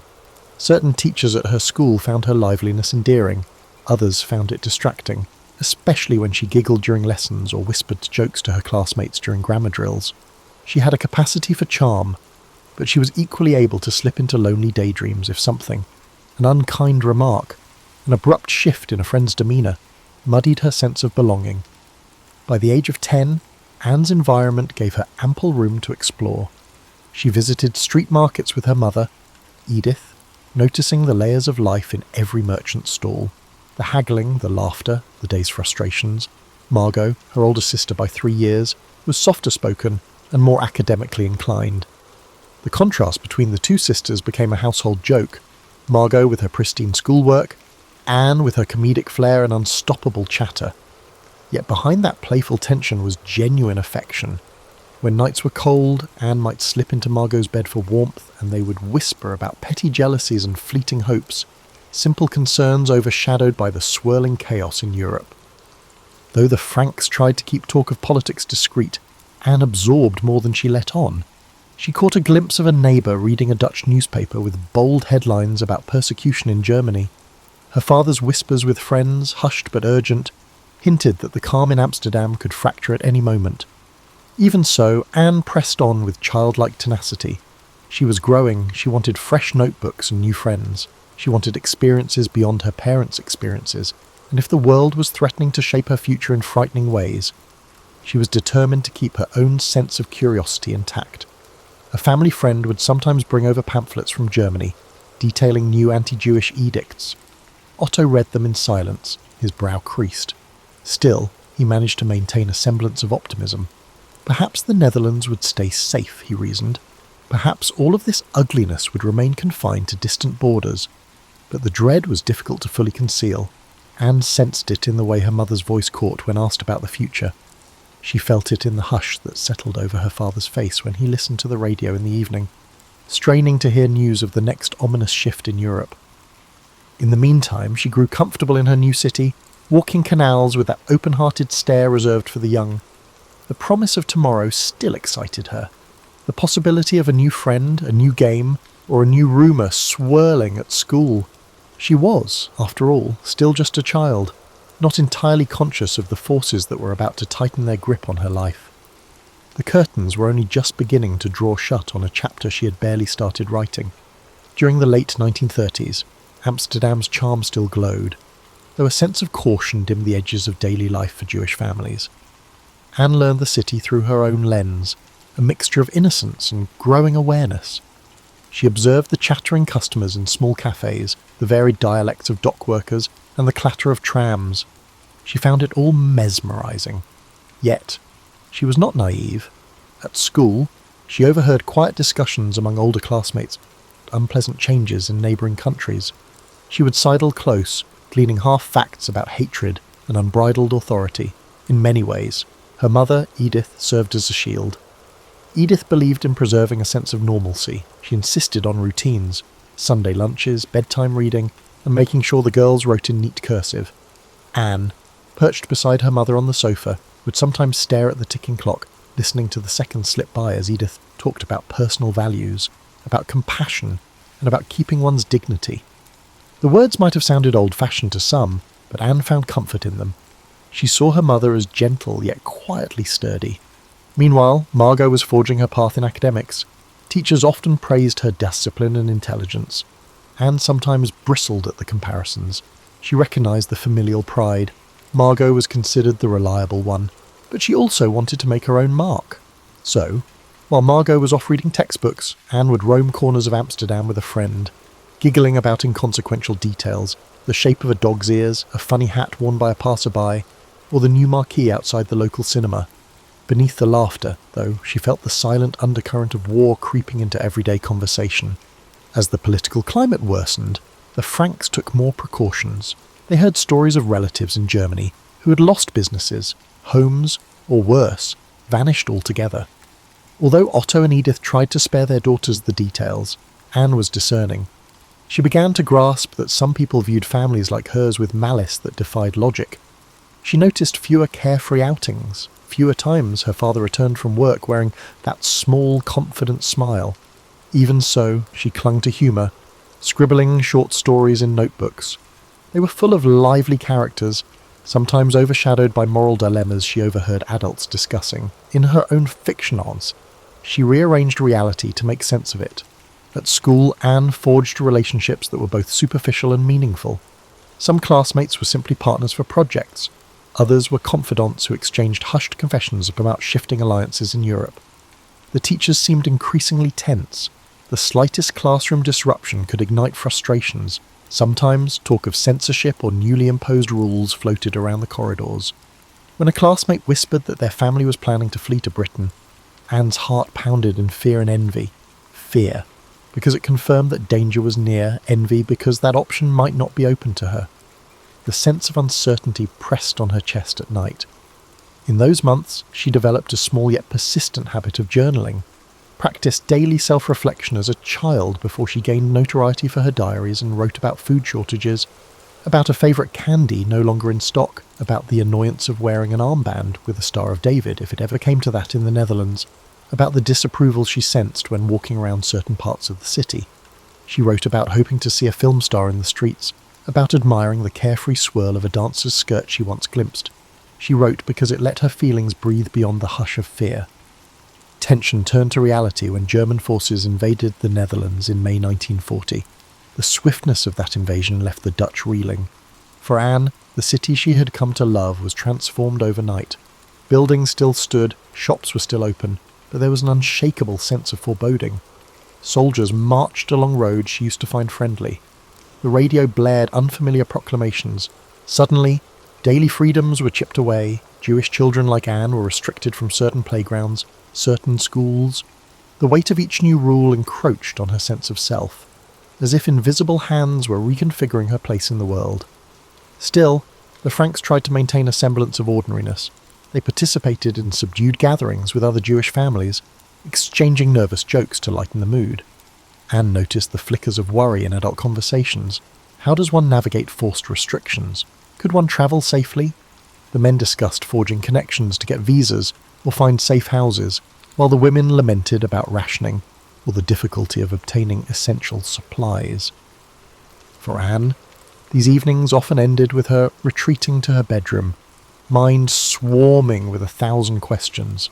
She tried to keep her voice steady, telling Margot ridiculous jokes to break the tension. The jokes often fell flat, but they were attempts to cling to normalcy. Increasingly, day-to-day activities felt like illusions. An insurmountable occupying force muffled the city's vibrant pulse. Anne would watch from her window as uniformed men passed by, hearing the slow crunch of boots on cobblestone. A sense of dread would seep into the depths of her stomach. She yearned for the old city, the one still alive in her memories, a place of swirling canal reflections and laughter among street vendors. She missed the version of life where she could imagine any future she wanted, without the weight of a designated identity forced upon her by prejudice. And yet, even in these shadows, she held on to a spark of hope, perhaps borrowed from her father's quiet optimism, that a better day would come if they could only outlast the madness. The year 1942 arrived with a more oppressive atmosphere. Anne could feel it in the stiffening posture of her teachers and the solemn hush that fell whenever an official notice was posted in the neighbourhood. She turned 13 that June, though the celebrations were muted. Her family still managed a birthday cake, scrounging for ingredients wherever they could, and it was in that flickering moment of normality that Anne received a checkered diary. She had always enjoyed writing, but this diary felt different. It had a lock, symbolic in ways she did not yet understand. It promised a private domain for her expanding thoughts. Shortly after, life changed abruptly. Orders circulated that Jewish families might be relocated, or worse, taken away. When Margot received a summons to a labour camp in Germany, Otto recognised the writing on the wall. He had already prepared a secret hiding place, a concealed section of the office building where he ran his business. The plan had been set for some time, but the final push to execute it came with terrifying immediacy. The family packed their things hurriedly, leaving behind large pieces of furniture, personal belongings, and cherished objects that would have signalled a life in progress. Anne's head spun that day. She tucked her new diary under her arm, while her mother insisted on bringing a few personal mementos. The ordinarily chatty Anne found herself tongue-tied as they walked through the dim streets early in the morning, wearing several layers of clothing to avoid carrying suitcases. She was scared to look at anyone's face. She feared the disapproval or suspicion that might lurk in a passerby's eyes. When they finally reached the annex, slipping into its hidden corridors, she felt an odd mixture of relief and dread. She felt a mixture of relief at having found a temporary shelter and dread at what isolation would do to them all. The secret annex was cramped, made up of several small rooms behind a movable bookcase. The Franks were joined by another family, the Van Pels, whom Anne would later label Van Daen in her diary, and a dentist named Fritz Pfeffer, Albert Dussel. The arrangement was necessary for survival, but hardly conducive to comfort. Thin walls meant little privacy. Often, someone would be in the makeshift kitchen at odd hours, rustling through meagre supplies. The single bathroom demanded coordination and patience, especially in the mornings when personal space was at its premium. At 13, Anne chafed under these conditions. She missed the outdoors, the swirl of city life, and her friends. In her diary, she spilled raw honesty onto the pages, frustration with the grown-up scoldings, her disagreements with Mrs. Van Pels, her feelings of being misunderstood by her mother. She felt stifled by the incessant reminder that she must remain quiet during certain hours so the workers downstairs wouldn't suspect their presence. She discovered how footsteps on creaky floorboards could set her pulse racing. Every muffled noise became a potential danger. The annex was a fortress made not of stone but of secrecy, where any slip in vigilance might lead to catastrophe. Yet, amid the tension, there were flickers of hope. Helpers on the outside, trusted employees like Miep Gears, risked their safety to provide supplies and updates. Through them, Anne kept a tenuous link to the world beyond. She heard rumours of Allied forces pushing against Nazi lines, gleaned stories of neighbours who had managed to flee. The news was not always comforting, often it relayed more horrors, but it was a reminder that life existed beyond the walls she now inhabited. Anne's emotional world became increasingly complex. She found that her diary was the sole outlet where she could shed the mask she wore around the annex's cramped quarters. She named the diary Kitty, personifying it as her confidant. Each page was a story on which she could vent her teenage frustrations, the pangs of budding romance she harboured for Peter Van Pels, the sense of inadequacy she felt when compared to Margot, and the longing to be recognised as more than a chatterbox. She craved independence, yet her entire existence now depended on the group's collective ability to stay invisible. The mental strain of living in tight confinement tested everyone. Small disagreements ballooned into thunderous standoffs. Someone's cooking style became a proxy for deeper resentments. A snore at night might provoke laughter one day, and fury the next. Anne, perceptive as she was, noted these shifts. She saw how fear chipped away at adult composure. Even the calm, steady Otto lost some of his cheerful veneer. He worked painstakingly on ledgers and accounts, trying to help manage the business from afar. But it was an odd charade, acting as though life was normal while concealed behind a bookshelf. As weeks turned into months, the outside world receded. The war raged on beyond their concealed perch. Occasionally, Anne glanced out a hidden window at the church tower that loomed above the city. Its bells reminded her that life still ticked forward, unstoppable. Every ring was a brief invitation to imagine the bustle of a free world. And yet, each ring was also a reminder of her entrapment, that the clock was running in a timeline she could not fully join. Every day, she wrote. She poured her observations into lines that tried to reconcile the tension of living with hope in the midst of imminent danger. The confines pressed in on her, forging a young mind's determination to remain spirited even when shadows lengthened. As summer gave way to autumn in 1942, the secret annex adopted its own patterns, stilted ones, but patterns nonetheless.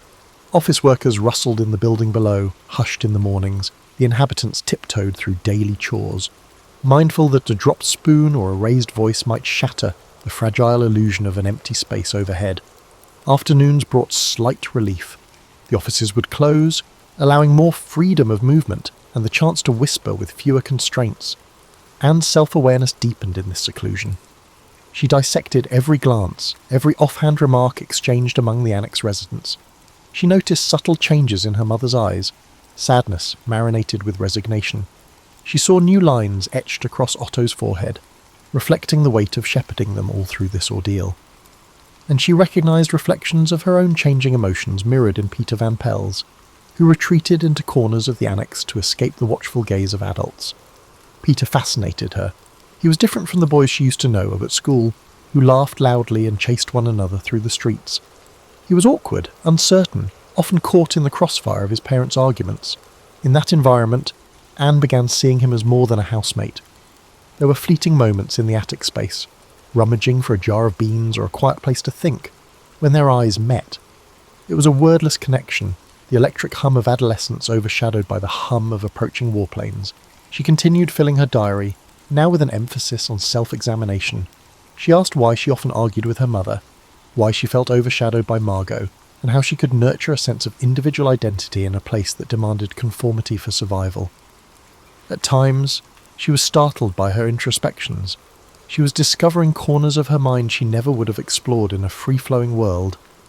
The enforced stillness gave her time to question everything. This internal blossoming did not come without friction. Anne's spirited nature grated on others.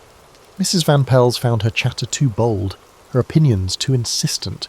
Fritz Pfeffer, a meticulous man accustomed to his own routines, complained that Anne's nighttime writing disturbed his need for rest. Yet, the more they tried to rein her in, the stronger her resolve grew. She believed that if external freedoms were stripped away, her internal world was the one realm she could still shape. She would not allow that final sanctuary to be censored. Meanwhile, the war pressed closer.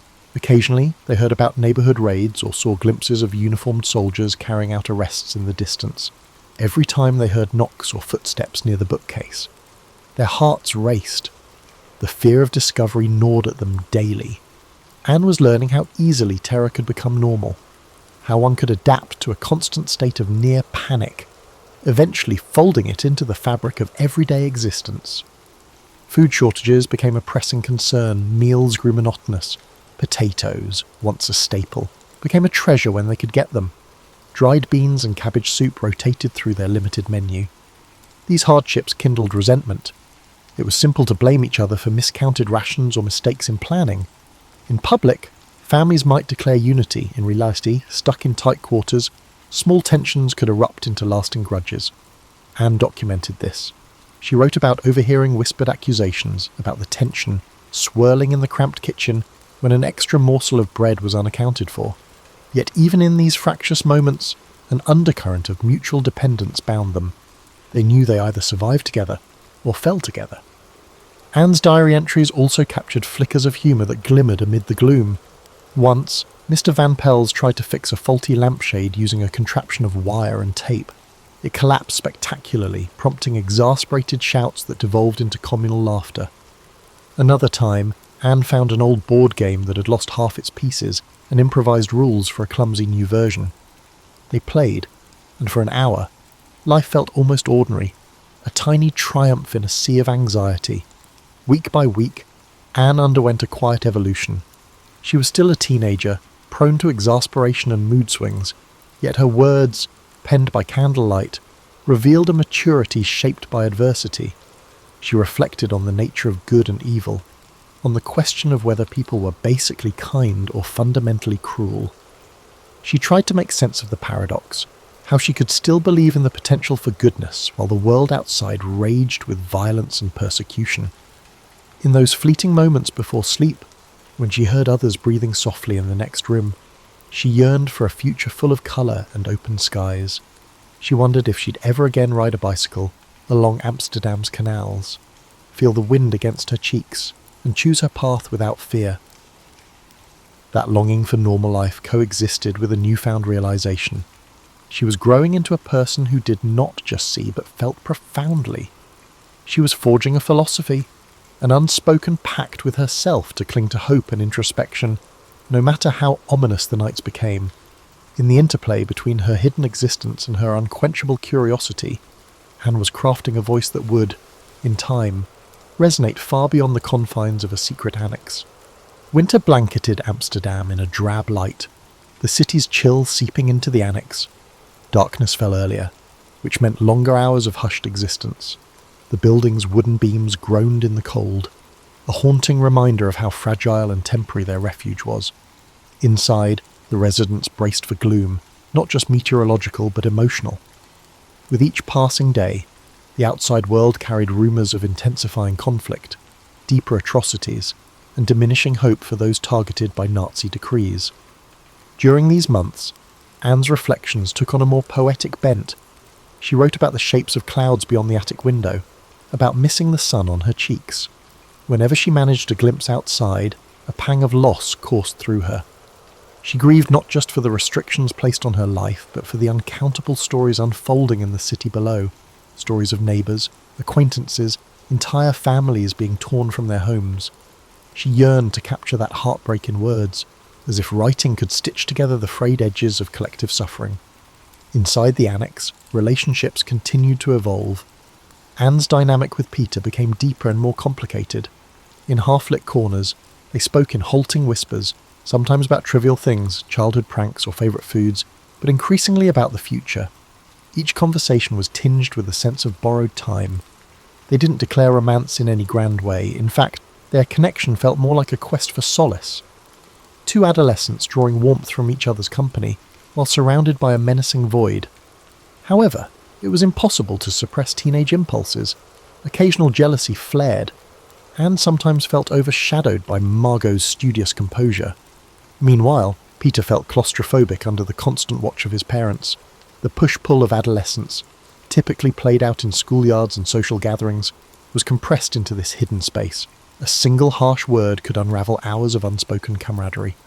They each grappled with the realization that they were forced to grow up faster than they'd ever wanted. Despite the daily dread, intellectual pursuits flourished in the annex, spurred by the older inhabitants' desire to keep the teenagers' minds engaged. Otto and Mrs. Van Pels quizzed Margot and Anne on geography, history, languages. Pfeffer, for all his quirks, had moments of generosity, sharing knowledge about dentistry or discussing foreign literature he'd read in his younger days. Books, smuggled in by helpers, were as precious as any ration. They devoured them, gleaning glimpses of worlds untouched by the crackdown they faced. These small acts of learning became defiance, an assertion that they still had the right to grow, think, and imagine. However, the tension of captivity took its toll. Privacy was scarce. If one person needed a moment alone, they had to negotiate with the rest, rearranging the living area or waiting for others to be occupied elsewhere. Tones of voice grew sharper. Some nights, Anne pressed her ear to the thin walls and listened to the muffled arguments. Money worries, fear of betrayal, or the question of whether to trust certain acquaintances outside, everything was debated in hushed, urgent tones. The claustrophobia was physical, but it was also spiritual. Each person carried the dread that one betrayed secret, one careless word could doom them. In the diaries, Anne noted these cracks in the foundation of their enforced togetherness, but she did so with a remarkable empathy for the adults. She recognised they were doing their best in unthinkable circumstances. Otto tried to maintain an even temperament, urging reason when tempers flared. Some nights, he'd gather everyone to read a book aloud or discuss a snippet of radio news. For a short while, the flickering lamp would illuminate a circle of sombre faces, each participant clutching at hope that maybe, just maybe, the tide of war was turning. As the winter wore on, the line between day and night blurred. The impetus to remain hidden, combined with the shortage of indoor light, meant it was all too easy to lose track of time. Sometimes Anne woke, unsure if dawn was near or if it was still the depths of midnight. In that surreal twilight, she'd scribble in her diary by candlelight. Despite her uncertainty about what love meant in such dire circumstances, she penned confessions of love in her diary. She wrote about the anger she felt toward a world that had pinned a target on her family's back. She wrote about the faith she still had in human decency, though it teetered precariously. One particular entry documented a profound realization. She understood that her life's narrative might never be fully shared with the world. The diaries could be lost, or she could vanish. The thought of losing the diaries struck her with a chilling force. Rather than giving in to despair, she channeled that fear into a fierce determination to document everything she could. If this was the only record she might leave behind, she wanted to ensure it was honest. She refused to portray herself merely as a victim. She wanted the pages to convey the complexity of her internal life, the moments of laughter, the daydreams, the defiance, and the longing for small acts of liberation. Outside, the war crept closer. The sky sometimes roared with aircraft engines, Allied bombers perhaps forging a path that might liberate Europe, but with each tremor, the annex residents clung to each other, uncertain if bombs might tear the neighbourhood apart. In the hush that followed these raids, Anne's breath would catch in her throat. She sensed the precariousness of her existence. Yet each time dawn came, she would push back against despair, buoyed by an unexplainable resolve. If she couldn't move freely in the physical world, she would soar through the realm of thought, words and dreams. That was the ember she refused to let go. Spring of 1944 brought faint glimmers of optimism to the Annex. Allied successes were whispered about, fueling speculation that liberation might be on the horizon. Anne was buoyed by these rumours. Each new snippet of promising news was a lifeline in her claustrophobic reality. She reread the few books they possessed, letting her imagination roam beyond the walls. She allowed herself to imagine post-war life, returning to school, travelling through open roads, carving out a future in journalism or literature. In her diary, she poured these fantasies into paragraphs bursting with yearning. Each page was a testament to her growing confidence as a writer. She refined her style, grappling with bigger questions about humanity and morality. If the outside world discovered her words, she wanted them to see a teenager who had wrestled with life's rawness under extraordinary pressures. She revised entries, polishing them like a craftsman, seeking clarity and expression.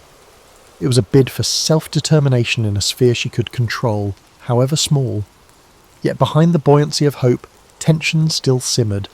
The Annex had endured nearly 2 years of confinement, and patience was wearing thin. Arguments erupted over trivial issues, how to budget dwindling resources, who neglected to wash dishes properly, or whose footsteps had been too loud during office hours. Sometimes these disputes opened deeper wounds, releasing anxieties about betrayal, or doubts about whether the helpers could continue risking their own safety indefinitely. Anne found these blow-ups both draining and strangely fascinating, as if she were watching an intricate play in which everyone was an unwilling actor. By midsummer, the atmosphere in Amsterdam felt expectant. Air raids became more frequent, indicating that the war front was shifting. Rumours circulated about a possible Allied invasion. Anne's heart soared each time she heard the drones of planes overhead. It meant the Nazis might soon lose their grip on the Netherlands. She pictured soldiers marching in to free them, imagined stepping out of the Annex and blinking in the bright sunlight of an Amsterdam street. The daydream was so vivid she could almost taste it. Then, one August afternoon, the unthinkable happened. In a flurry of panic, their hideout was discovered. The exact circumstances remain debated. Some suspect a tip from an informant, others blame an accidental slip of information. For Anne, all that mattered was the sudden pounding on the door, the heavy boots on the stairs, the abrupt intrusion into their concealed world. Fear seized her body, a terror so stark it made her eyes blur. It was as if everything slowed. The look of shock on Otto's face, the trembling hands of Mrs. Van Pels, the hush that fell over them as uniformed officers burst in. In the aftermath, they were taken into custody, forced to surrender personal belongings, including Anne's beloved diary. She had no time to secure it, no chance to salvage her carefully honed words. She felt as though part of her identity was wrenched away. Together with her family and the others, she was hustled into the trucks, then trains, herded alongside strangers wearing the same bewildered, hollow expressions. The transit led to the Westerbork transit camp first, a grim holding station for those awaiting transport to concentration camps deeper in Nazi-occupied territory. There, Anne confronted the mass scale of the persecution she had only heard about in bits and pieces. Sleep was fitful, marred by the wails of children separated from parents, by the unrelenting stench of overcrowded barracks. She clung to her family, though even that solace felt tenuous in the face of so many horrors. From Westerbork, they were crammed into freight cars bound for Auschwitz. It was a journey of unimaginable discomfort, with little food or water, suffocating air, and a brutal sense of finality. In the corners of the car, she glimpsed people too weak to stand, while others, gripped by despair, rocked back and forth silently. Anne's mind reeled with her questions. How could humanity reach such cruelty? Where was the justice for all these souls packed like cargo? She tried to recall lines from her diary, from the future she had once envisioned. She thought of passing them on by word of mouth if she couldn't write them anymore. But words no longer felt adequate. Auschwitz was a kaleidoscope of fear. Barking guards, snaking barbed wire, towering chimneys. Family members were separated upon arrival. Otto was taken away from the women. Anne, Margot, and Edith stayed together initially, although conditions were beyond dreadful. Stripped of personal belongings, forced to endure roll calls in the cold, they found themselves in a world that tested every last shred of hope. Still, Anne clutched the memory of her father's reassuring voice and the faint possibility that they might all survive. Before long, she and Margot were transferred to Bergen-Belsen, a camp in northern Germany. There, disease and starvation raged. As the winter of 1944 to 1945 bore down, the camp devolved into an even harsher nightmare. Food was scarce, sanitation non-existent, and each day more prisoners vanished from the makeshift huts, succumbing to typhus and other illnesses. Amid this grim reality, Anne's own strength ebbed. She coughed through the nights, feverish, her body worn thin, yet to her last conscious moments, she reportedly still clung to the slender thread of hope that she might one day see a world free of these torments. The flame in her eyes flickered, but it never entirely died. She had believed in something better. The weeks leading to Anne's death in early 1945 at Bergen-Belsen remain partially shrouded in uncertainty. Accounts from survivors mention that she was frail, afflicted by the rampant disease that haunted the camp. Margot was similarly weakened. Both sisters, once so distinct, Margot the studious one, Anne the outspoken dreamer, were reduced to gaunt silhouettes in the chaos of camp life. Starvation, exhaustion, and illness conspired to steal away their final reserves of energy. Their mother, Edith, had died in Auschwitz months earlier, and the separation from their father was complete. Neither sister knew that Otto Frank was still alive. Otto would be the only member of the immediate Frank family to survive the Holocaust. Liberated by the Soviet forces at Auschwitz, he began the agonizing search for his wife and daughters once the war ended. Hopes were cruelly dashed as he confirmed, step by step, that Edith had not made it, and that Anne and Margot had perished in Bergen-Belsen just weeks before British troops arrived to free the camp. In that painful discovery, Otto lost more than his family. He lost the future he'd fought so hard to protect during their years in hiding. Amid the staggering grief, a slender thread of continuity emerged. Anne's writings, Miep Gies, one of the faithful helpers who had risked her own life to hide the Franks, had discovered Anne's diary left behind in the annex. She protected it, unaware of its full significance, hoping one day to return it to Anne herself. When Otto came back, broken and haunted, Miep handed him the papers, the notebooks, and the loose pages. In those delicate stacks lay Anne's words, raw, insightful, and at times painfully honest. Reading them was an ordeal for Otto. Each sentence bore the imprint of a daughter who no longer existed. Yet, as he ventured further, he recognized that Anne had transcended the limitations of her dire situation. Her diary was not just a record of fear, but also a testament to a young soul's will to dream and make sense of a senseless world. Otto saw that this wasn't a private chronicle of self-pity. Instead, it was a clarion call from a teenage girl who kept her mind vibrant under unimaginable constraints. She had turned introspection into a shield, and her pen had become a voice that soared beyond the annex walls. Gradually, Otto decided to share Anne's writings with a wider audience. He believed the world needed to hear her story, not to sensationalize tragedy, but to bear witness to the quiet heroism in a teenager's reflections. Initially, publishers hesitated. War memoirs were abundant, and some feared there was no appetite for yet another. Yet once the diary was finally printed in 1947, under the title Het Achterhuis, The Secret Annex, its resonance was immediate. Readers recognized Anne's vivid humanity. Her teenage worries, yearnings, and insight struck a chord that transcended the specifics of time and place. Her words made the Holocaust personal, one voice speaking for millions who could no longer speak. Over the subsequent decades, Anne Frank's diary was translated into dozens of languages, staged as plays, adapted into films, and included in curricula around the globe. Some commentators questioned the sanctification of a single story when so many lives had been lost. Others worried that her universal appeal risked diluting the brutal realities of the Holocaust. Yet few disputed the authenticity and power of her diary, which offered a profound glimpse into how hatred warps society and how an individual spirit can remain defiant. The annex itself became a museum, a tangible space where visitors could experience the cramped rooms and steep staircases that shaped Anne's daily existence. People from every corner of the world filed through, imagining the silent dread that once enveloped that hidden sanctuary. In those quiet rooms, Anne's voice still seemed to hover, urging reflection, on the precarious balance between survival and betrayal, on the nature of hope amid despair, on the vulnerability that defines our shared humanity. For readers in the 21st century, indeed for any era, Anne's writing remains startling in its intimacy and relevance. She documented her teenage angst with a frankness that resonates with anyone who has navigated self-doubt, family tensions, or the desire to be heard beyond that. She recorded how the rhythms of ordinary life could unravel under totalitarianism. In the face of hatred, her diary stands as both evidence and indictment, a reminder that oppression doesn't start with concentration camps, but with smaller steps of exclusion and prejudice. Though she never lived to see the liberation she craved, Anne's story has endured for generations. It's a story not only of horror, but also of the transformative power of bearing witness through art. Her diary is more than a historical artifact. It is a living conversation between past and present, warning us that the fragile freedoms we cherish must be protected.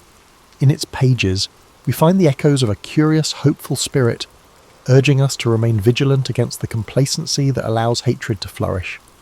And so, despite her tragic end, Anne Frank's legacy carries the force of a life interrupted but not silenced. Through her words, she continues to speak, to question, to observe, to challenge. That voice, gentle yet unwavering, reminds us that in even the darkest of times, there remains a spark of resilience ready to ignite a broader understanding of compassion, empathy, and the fragile bonds that hold us all together. Paris in the 1920s was alive, champagne corks popping, jazz clubs buzzing, and fashionable Art Deco lights twinkling. To astute visitors, Paris offered endless possibilities. Travellers flocked to the Seine at night, British tourists with their pastel-coloured suits, American expatriates, and European industrialists with fat wallets. It was perfect for a resourceful con man with a convincing story to sell. For Victor Le Renard Lemaire, the city vibrated with cigarette smoke and colourful posters. He was not always Le Renard or in Paris. Born in a small village on the Austrian border, he was captivated by the world beyond the mountains. While other boys herded sheep, Victor watched travellers in their streamlined car. He saw that the most persuasive could sell peasants anything, from worthless medicines to bewildering life insurance.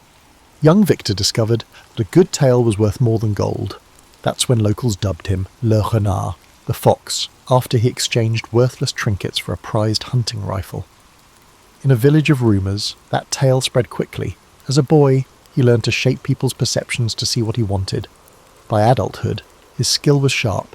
He mastered languages, studied psychology, and honed his sophisticated demeanour. He'd earned a tidy fortune from his swindles across Europe, letter forgery, impersonating nobility at social events, and selling near-new antiques. Each time he was being investigated by the authorities, he'd vanish, reappearing in Vienna, Milan, or Berlin, a step ahead. Victor arrived in Paris following the Great War with a suitcase and a shy smile. He had settled in within a month after reading an article about the cost of keeping the Eiffel Tower standing. It was built for the World's Fair in 1889. It was costly to maintain, and some people did not appreciate its appearance. There were strong protests against its demolition, despite the fact that it was popular among visitors. Victor learned of this news. He spent days in Champs-Élysées cafes hearing conversations on city projects. He learned that bureaucratic decisions were bogged down by red tape, and that the city lacked money. He considered if he persuaded someone that the government of Paris was planning to dismantle the Eiffel Tower to sell it as scrap, he could become rich. It was a wild scheme. Failure would turn him into a laughingstock.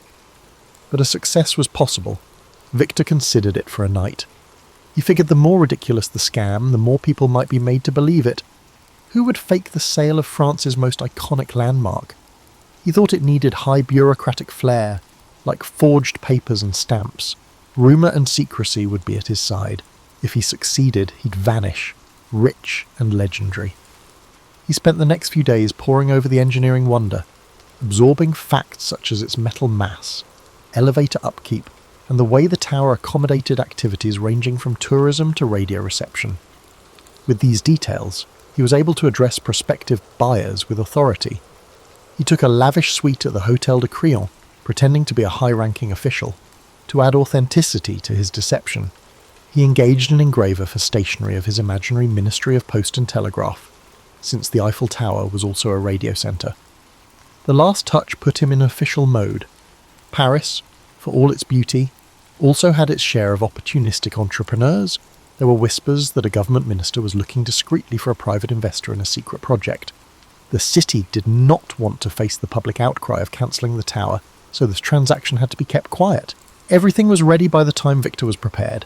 It was such a warm spring afternoon that Victor was at a sidewalk cafe facing the Madeleine, scanning a list of buyers, ambitious, greedy-eyed men in the metal industry. His informant had told him they would stop at nothing to gain inside information on a city contract, no matter how sleazy.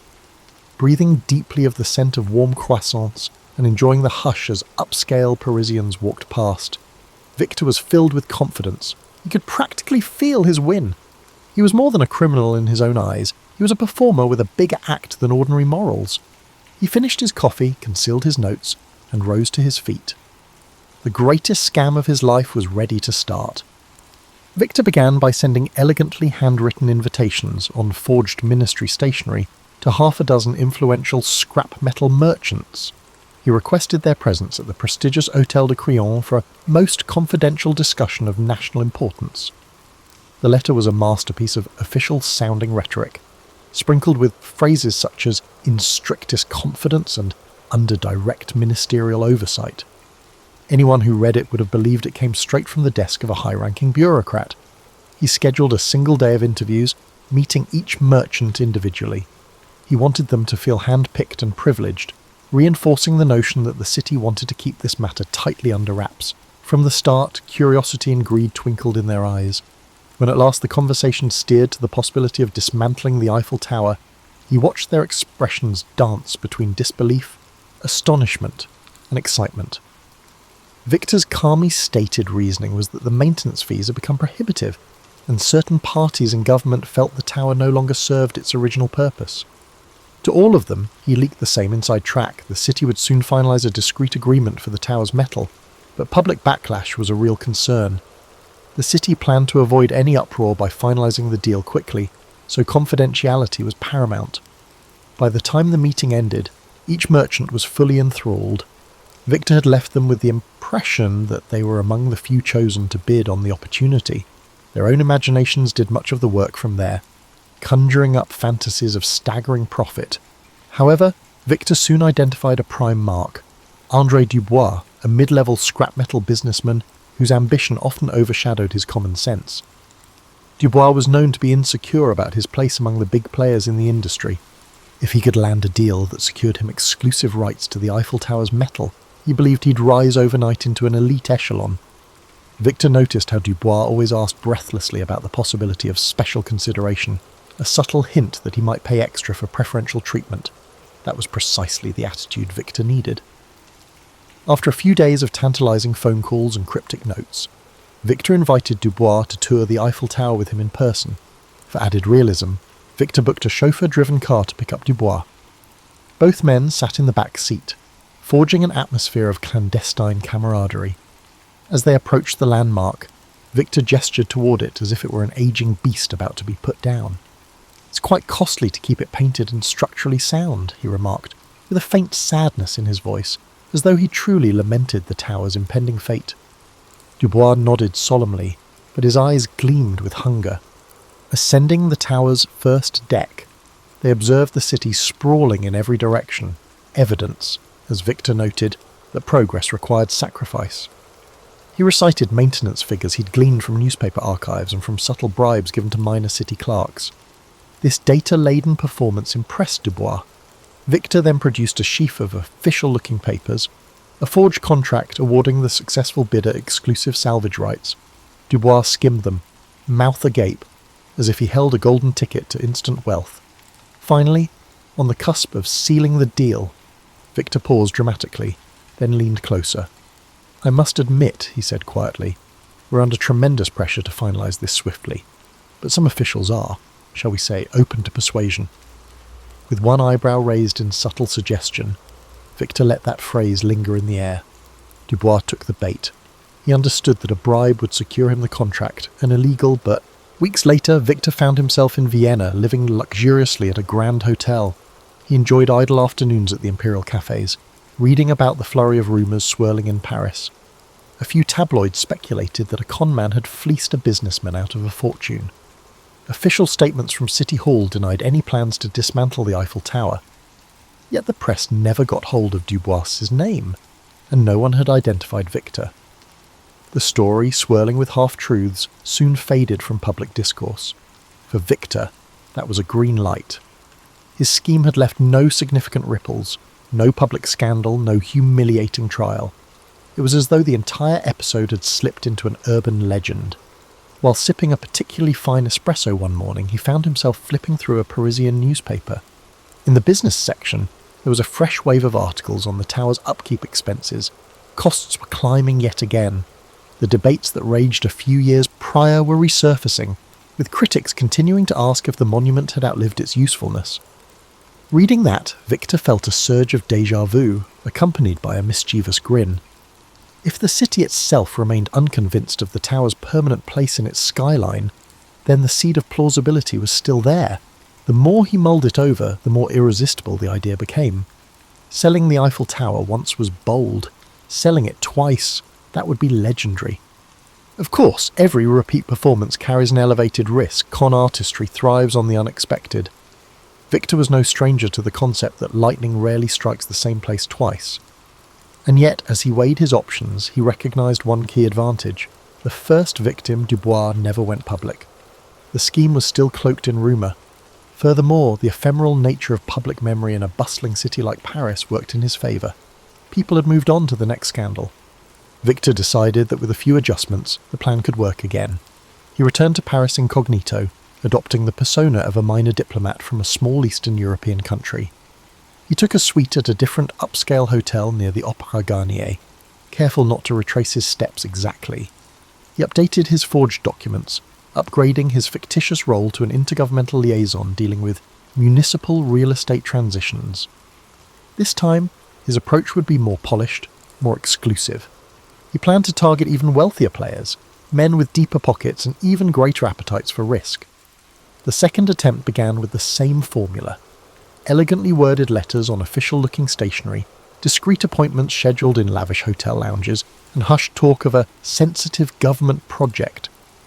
Yet the potential buyers this time were fewer, and Victor was more selective. At one meeting in a private parlour, he addressed 3 men together, an unusual choice for him. The trio included a well-known industrialist rumoured to have close ties to the city's political figures, a second man who managed a large shipping enterprise, and a third, a foreign investor looking to break into European markets. Victor carefully balanced the discussion, letting just enough details slip to convince them that the city's patience with the Eiffel Tower was running thin.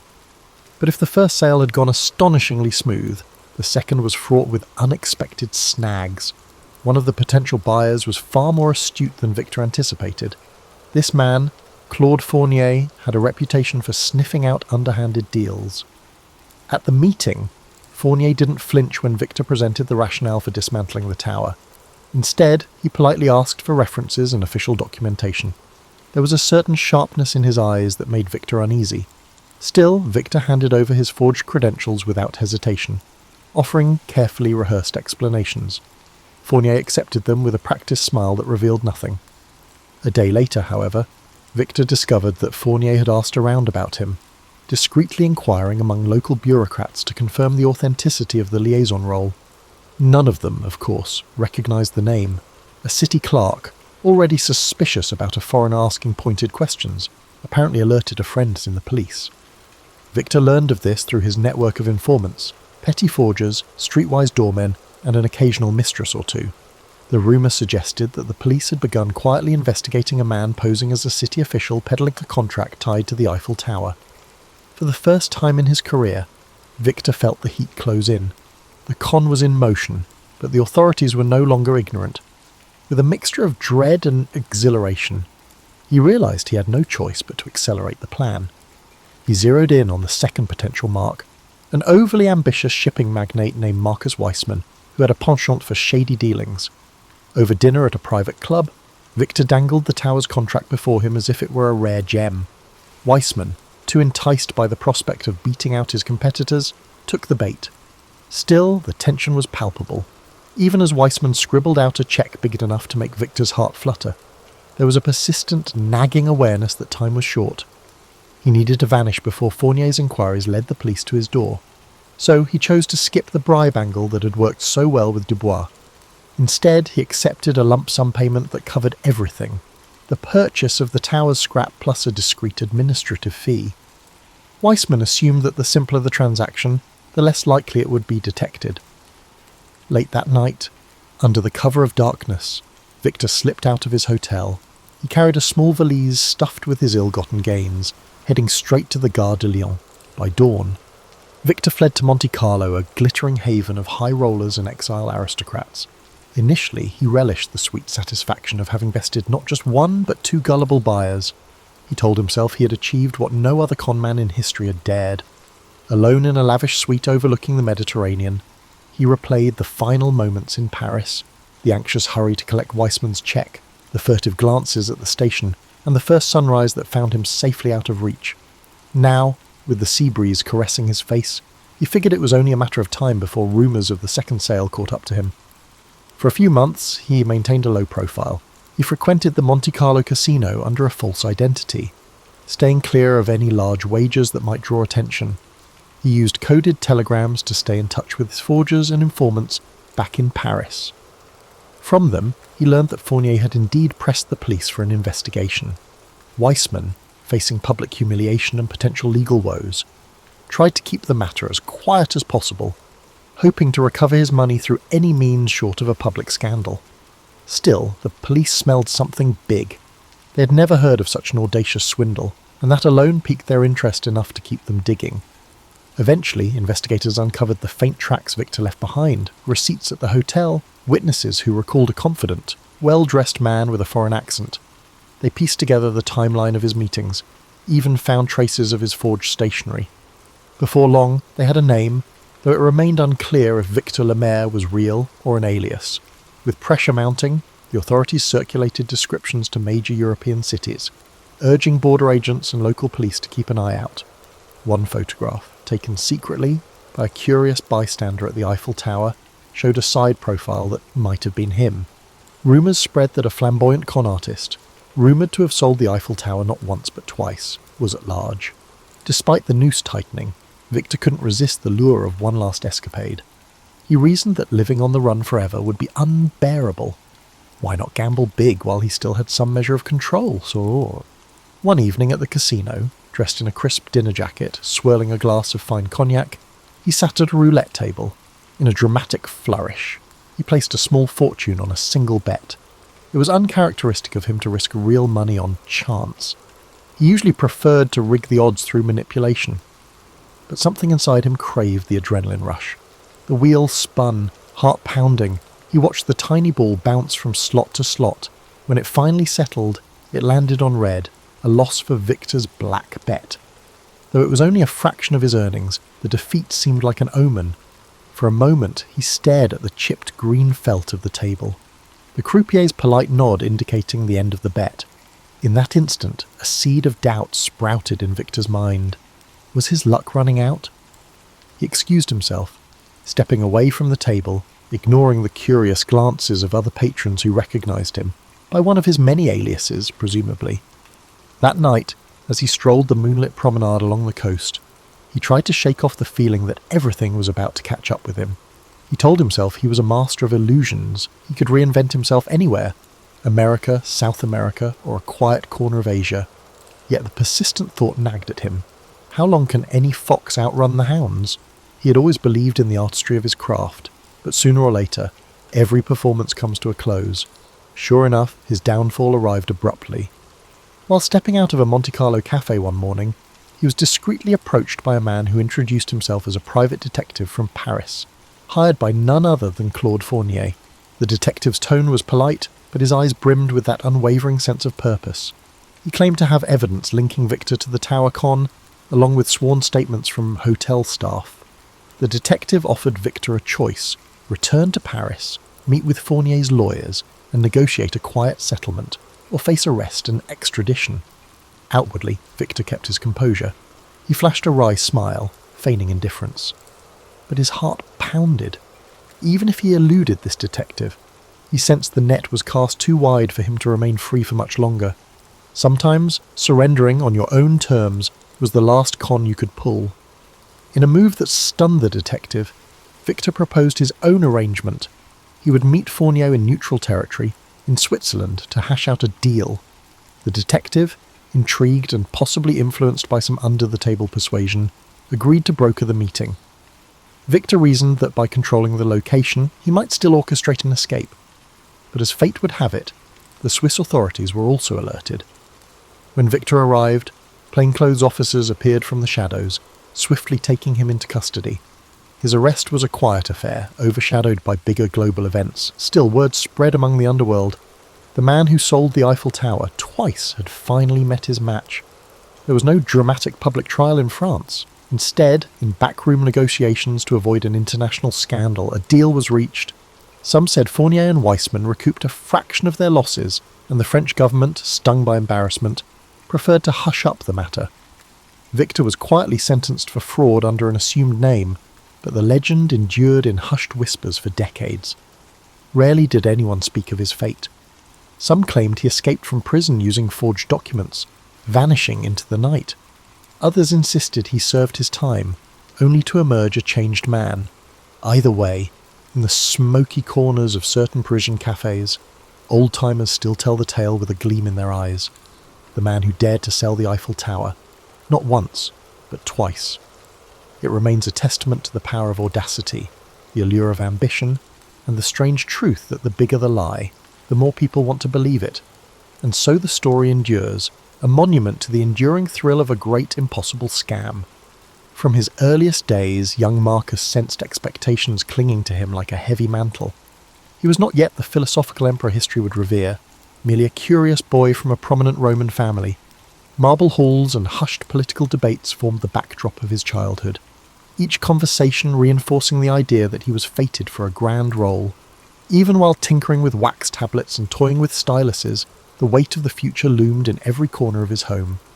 Despite his tender years, Marcus felt drawn to the Roman Forum's colossal columns and venerable statues. Each marble figure whispered tales of victory and downfall, reminding him how power shimmered, then vanished. He marvelled at the thought that these silent sentinels once watched over leaders who, like him, had walked these streets, shoulder to shoulder with fate. More than politics or pageantry, Marcus discovered his keen interest in philosophy. His mother, gentle but incisive, recited lines from Stoic texts on rainy afternoons. Speaking of moral fortitude as the shield against life's unpredictable storm, in these verses, Marcus found a reassuring promise that wisdom could transcend the clamour of ambition. This fascination grew when he met Junius Rusticus, a revered tutor uncompromising in truth. Instead of coddling Marcus, Rusticus challenged him, igniting the fire of a questioning mind. Their lessons were forging an inner sanctuary, one guided by reason rather than impulse. While many children dreamed of feasts and fleeting distractions, Marcus quietly gravitated toward calmer pursuits. Evening hours found him practicing letters by lamplight, his stylus carving words about duty and virtue into smooth wax. Even at a young age, he sensed that an empire was not just a playground of wealth and power, but an arena where moral strength was tested at every turn. Politics, however, remained an unrelenting reality. Allies and adversaries shifted like desert sands. Whispered rumours ignited disputes in the Senate before the boy even finished his morning meal. The sheer chaos unsettled Marcus, reinforcing his belief that the world desperately needed unwavering ethical principles. In the orchard behind his family's estate, where lemon trees cast comforting shadows, the boy pondered the gap between noble intentions and the labyrinthine struggles for control. Could a leader maintain honour in a realm that seemed to thrive on cunning? One evening, he overheard a conversation between two young senators, speculating on the emperor's successor. They spoke of cunning, lineage, and ties that could tip the scales of power. The gravity of those words thrilled and sobered him. Soon, the emperor's choice would reshape the lives of thousands. Perhaps they would someday look to Marcus for leadership. The thought both exhilarated and weighed him down. He was fully aware that the opulent facade of Rome concealed genuine struggles for numerous individuals. However, a glimmer of determination glowed within him. If he could combine his moral convictions with practical governance, perhaps he could leave a lasting legacy for Rome, surpassing the monuments adorning its skyline. Within the hush of the orchard, lulled by the scent of citrus, Marcus would close his eyes and imagine a city where leaders governed with compassion and clarity, where a child's lessons in virtue could shine light into the darkest corners of public life. This was more than daydreaming. It was the formation of an inner compass. Over time, that compass would guide him through personal trials and political storms alike. The seeds of the greatness, once planted, sprout in quiet moments of introspection. Marcus Aurelius was still a boy, but those daily lessons, stoic texts, moral debates, afternoons spent in wide-eyed awe at the forum's relics, were shaping him into something unexpected. He wanted to be more than a figurehead who wore the purple cloak of Rome. He aspired to be a leader who, through reason and resolve, could honour the empire's legacy while also moulding it into a place where virtue had not yet gone to die. Only time would reveal the magnitude of that promise. But in those early days, he nurtured it beneath the lemon trees, letting the steady Roman sun coax it into full bloom. Occasionally, he noticed the quiet fear in the eyes of servants, wondering if the next political shift would upend their lives. These silent observers became Marcus's secret teachers, revealing how the whims of the powerful sent ripples through every social stratum. Each nervous glance was a stark reminder that real lives rested on the emperor's decrees. For Marcus, the truest path forward lay in forging a principled heart, one that would not falter when confronted by the swirling winds of power. He did not yet know how he might achieve such steadiness, only that he must, lest he become the very thing he feared. The turning point came when Emperor Hadrian, aging and burdened by illness, cast his gaze upon the empire's future. In doing so, he settled upon Antoninus Pius as his immediate successor, but insisted that Antoninus adopt young Marcus alongside Lucius Verus. For Marcus, this was no mere ceremonial shift. Suddenly, every gesture was scrutinized, every uttered word weighed for hints of potential. However, while he felt destiny's grip tighten around him, he also discovered unexpected warmth in Antoninus, the man he would learn to call father.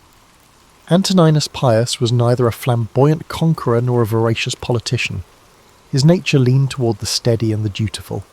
He managed affairs of state with consistent practicality, doing so in a manner that contrasted sharply with the tempestuous reigns Rome had witnessed before. Gradually, Marcus realized that the empire did not always hunger for breathtaking exploits. It sometimes needed the comforting hand of stability, and from Antoninus, he absorbed a set of quiet lessons, among them the value of patience, the virtue of measured decision-making, and the simple power of reliability. But not everyone supported this new arrangement. Some in the Senate murmured that Marcus was too young, too reflective, too predisposed toward philosophy to handle imperial responsibilities. They questioned whether the boy who spent hours with Stoic scrolls and moral treatises could ever become the commanding presence they believed Rome required. In response, Marcus met these doubts not with anger, but with a focused determination. If he was untested in governance, then he would devote himself even more deeply to studying its intricacies. He devoured treatises on law, pored over military histories, and conversed late into the night with advisors who had navigated the labyrinth of Roman politics. The more he learned, the more he recognized that governance was not a place for rash tempers or inflexible dogmas. Indeed, it demanded both compassion and detachment, an ability to stand firm for justice, while also understanding the fragility of human ambition. His bond with Lucius Verus added a twist to this evolving chapter. Lucius was his co-heir, a young man prone to revelry and spectacle, far less studious than Marcus but undeniably charismatic. The two could not have been more different. Yet they were tied together by destiny's decree. Even so, Marcus found that their differences enriched his perspective. Through Lucius, he glimpsed the appeal of festivity and lived experience, worlds that felt distant to his contemplative soul. He did not begrudge Lucius his extravagances, but he pledged to maintain a certain balance, steering clear of the pitfalls of mindless indulgence. Under Antoninus's watchful guidance, Marcus began attending meetings where Roman officials debated issues of provincial taxes and infrastructure. At first, he was a silent observer. He listened intently, noting how rhetorical skill could sway opinions, how alliances formed and dissolved. Gradually, Antoninus entrusted him with minor tasks, drafting letters to distant governors, reviewing small legal disputes, or overseeing the maintenance of an aqueduct. Despite the seemingly mundane details, each assignment revealed the hidden threads that held Rome together. An enlightening moment arrived when an official from a far-flung province complained about an unpaid legion. Though it seemed a trivial matter, an administrative oversight, it threatened the morale of hundreds of soldiers, men tasked with safeguarding Roman borders. Marcus tackled the crisis with empathy, ensuring funds were dispatched promptly and carefully, offering a few thoughtful words of gratitude for the troops' service. The gesture, though modest, resonated widely. Rumours spread of the young heir who was genuinely concerned for the well-being of people he had never met. For the first time, Marcus sensed that his inclination toward moral philosophy might, in fact, hold a practical value in the arena of power. Life under Antoninus's roof was both nurturing and demanding. The emperor expected discipline, but also allowed Marcus to cultivate intellectual pursuits. Debates with learned scholars and philosophers became as common as talk of grain shipments from Egypt. In these discussions, Marcus refined his belief that leadership was not about personal glory, it was about serving a greater whole. He saw in Antoninus a man who laboured daily for the good of Rome, not because it was glorious, but because it was right. Still, there were moments of doubt. The ghosts of the previous emperors, men such as Domitian and Nero, cast long shadows. Marcus knew well that absolute authority could corrupt a weak soul. Late at night, when Roman lamps flickered, he wrestled with questions that few dared to ask aloud. How could one wield power without compromising virtue?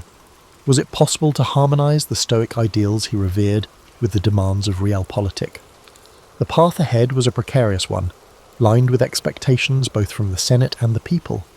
Yet each day, in small but significant ways, Marcus was learning that an emperor's duty was not just to conquer, but to care, not simply to command, but to comprehend. By internalising these truths, he began shaping the course of his future reign. More importantly, he was becoming the steward of an empire that, under his guiding hand, might just find the soul it had long been missing. Years passed quietly, each sunrise an opportunity for Marcus to refine his understanding of both philosophy and government. Antoninus Pius, hale and cautious, presided over Rome without the military spectacles or outlandish feasts that had characterized some of his predecessors. In this environment, Marcus matured into a man who merged introspection with practical discipline. The empire, under Antoninus's measured hand, was relatively calm, but that calmness was not guaranteed to last. Everyone sensed the inevitable storms gathering on the horizon. Marcus spent his days balancing official duties with philosophical exploration.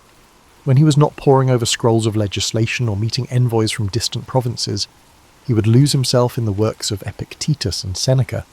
Far from an abstract exercise, these writings felt like maps, guiding him through the moral intricacies of leadership. He scribbled notes in the margins, pondering how to remain true to himself even when thrust into decisions affecting thousands of lives. Although he now enjoyed a status second only to Antoninus, Marcus remained approachable. He developed a habit of conversing with those at the fringes of power. Interpreters who facilitated talks with foreign delegations, stewards who oversaw the daily distribution of grain, even the librarians who cared for Rome's repositories of knowledge. Listening to their small but urgent stories, he saw more clearly the magnitude of responsibility that would soon rest upon his shoulders. Each conversation reminded him that the empire's success was anchored in everyday diligence, not just in grand proclamations. His personal life, though mostly tranquil, had its challenges.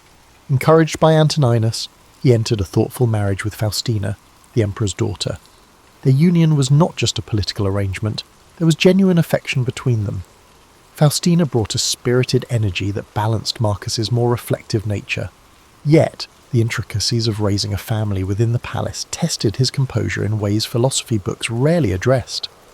Their children's laughter filled the marble halls, but so did the strains of potential succession debates. Marcus tried to be an engaged father, but he often found himself juggling the empire's needs with the demands of parenthood. Meanwhile, Lucius Verus, his adoptive brother, grew increasingly restless. The lull under Antoninus's rule left Lucius craving excitement. He frequented gatherings that were rumoured to be lavishly hedonistic, drawing the curiosity of Rome's elite and the concern of its moralists. Despite their occasional friction, Marcus still cared for Lucius, who was, after all, part of the family.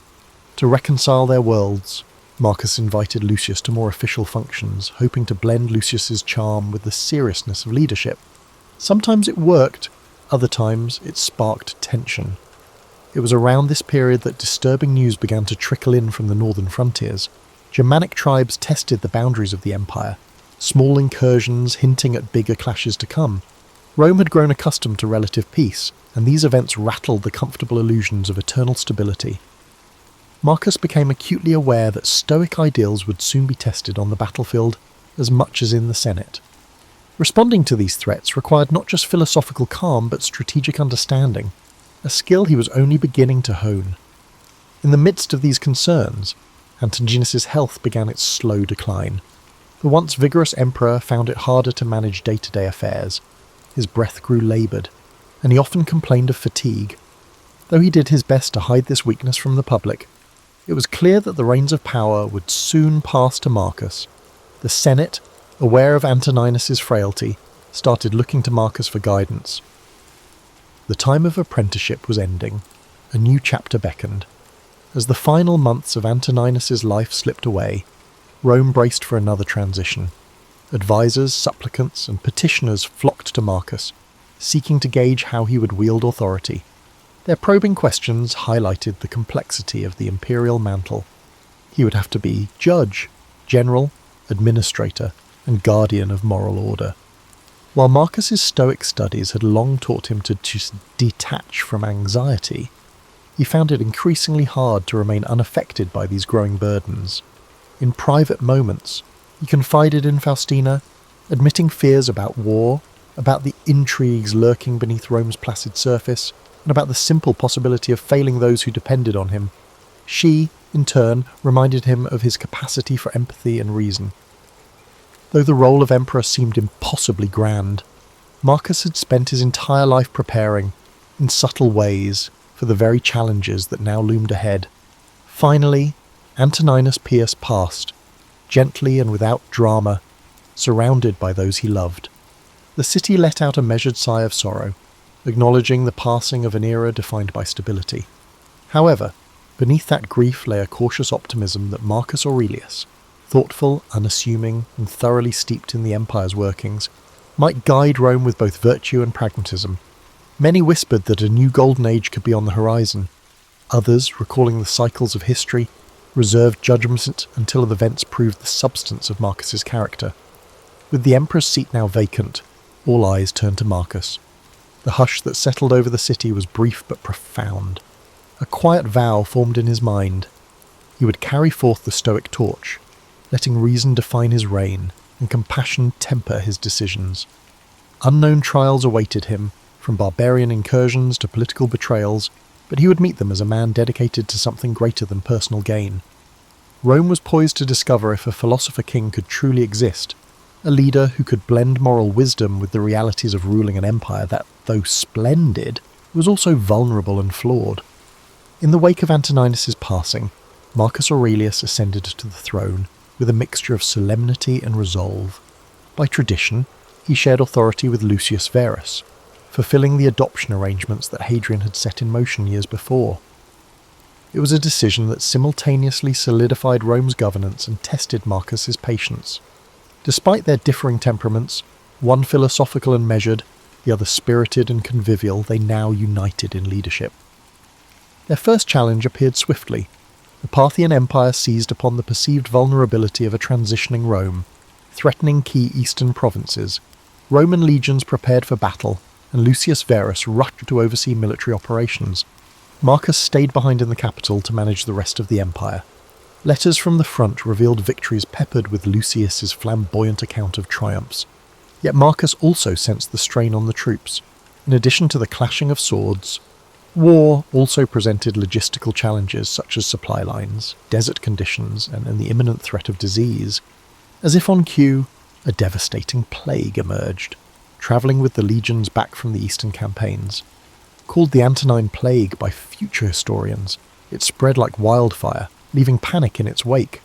Citizens fled the densely populated quarters while rumours circulated that the gods were punishing Rome for its arrogance. In the midst of this horror, Marcus clung to his stoic roots, advocating calm, reason, and measured steps to contain the devastation. Hospitals were organised, rations allocated.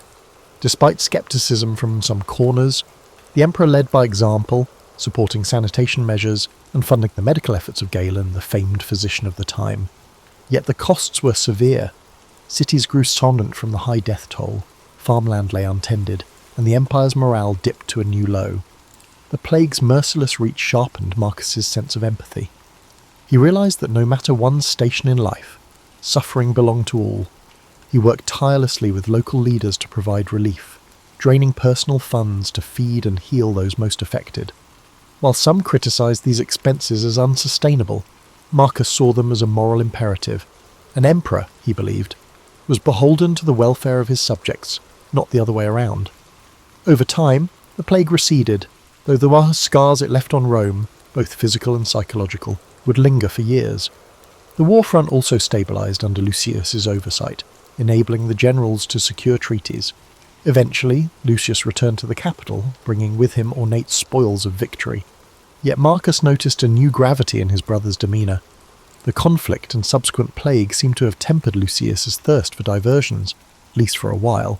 For the time being, they presented a cohesive front, but the empire had little time for respite. Almost as soon as the eastern threat subsided, word arrived of renewed aggressions along the Danube. Germanic tribes, emboldened by Rome's vulnerabilities, pushed southward. This new confrontation demanded a robust military response. Rome prepared legions to defend its territory, and Marcus himself resolved to lead them. Though it was not typical for a philosopher to don military garb, he understood that a hands-on approach would galvanise soldiers and reassure a fearful populace. Packing up his scrolls and leaving behind the marble halls of the palace, Marcus journeyed north. Stationed in military camps, he observed firsthand the stark realities of war. There were no polite Senate debates here, only the raw tension of men preparing for battle. Surrounded by tents and the clang of metal, he composed sections of what would later be known as his Meditations, journaling thoughts on duty, mortality, and the interplay between fate and free will. This writing served as a kind of mental fortress, shielding him from the cynicism and despair that often accompanied the brutality of war. In these harsh environs, Marcus discovered a facet of leadership seldom addressed in philosophical texts, the delicate balance between mercy and force.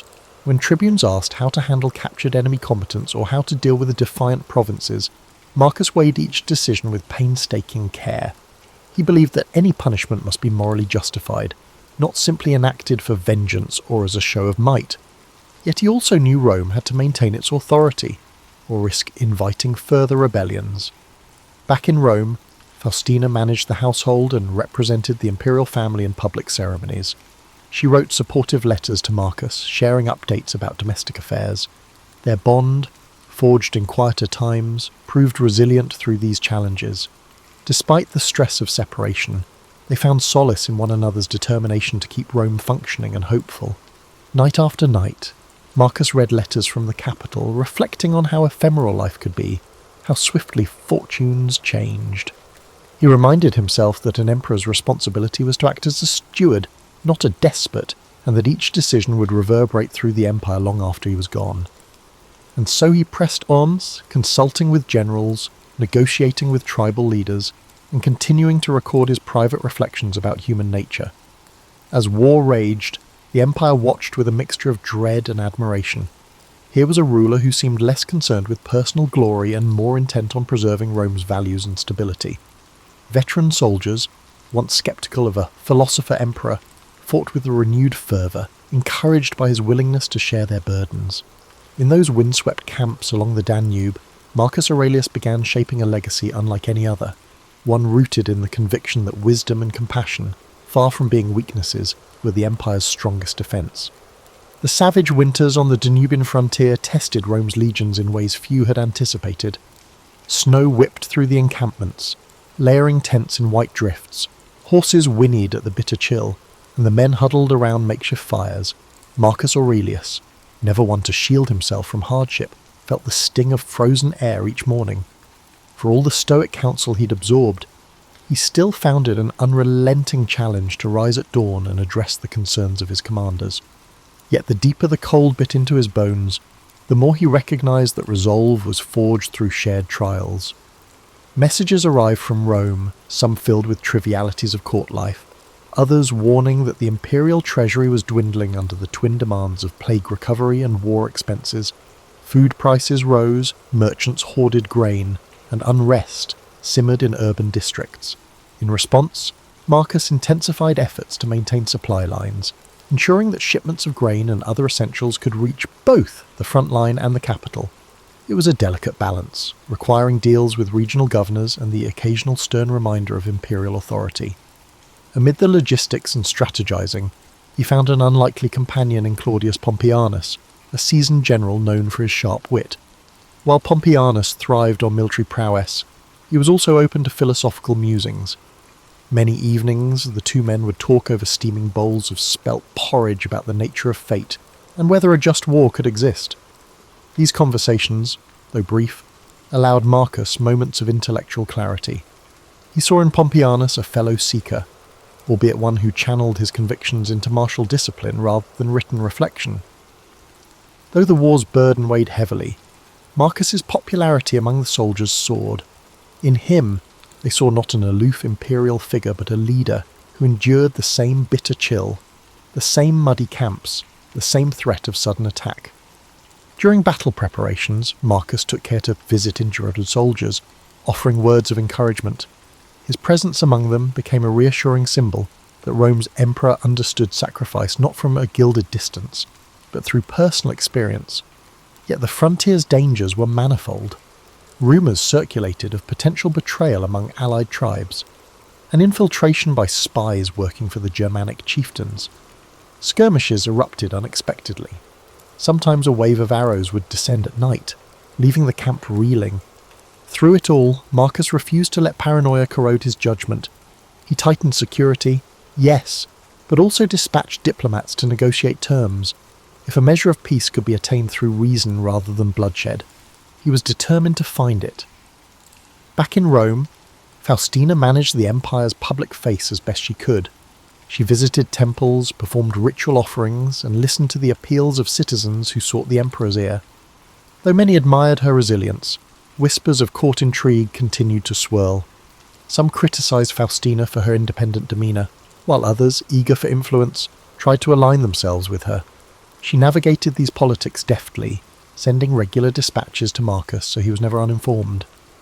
Letters also arrived from Lucius Verus, who split his time between the capital and lesser conflicts simmering in other territories. His initial flamboyance had softened, replaced by a pragmatic acceptance of imperial duty. Together, albeit from a distance, Marcus and Lucius worked to present a united front. They knew Rome's foes would seize upon any sign of discord.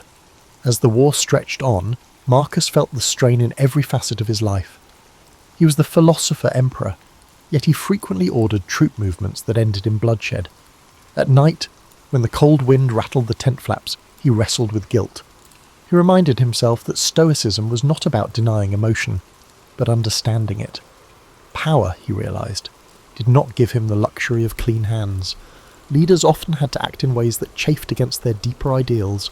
Still, there were small mercies, brief truces brokered, a day of sunshine to melt the ice, a messenger bringing news that a troubled province had stabilized. In these fleeting moments, Marcus remembered why he had taken up this struggle in the first place, to safeguard a realm that, for all its imperfections, still held the potential for virtue.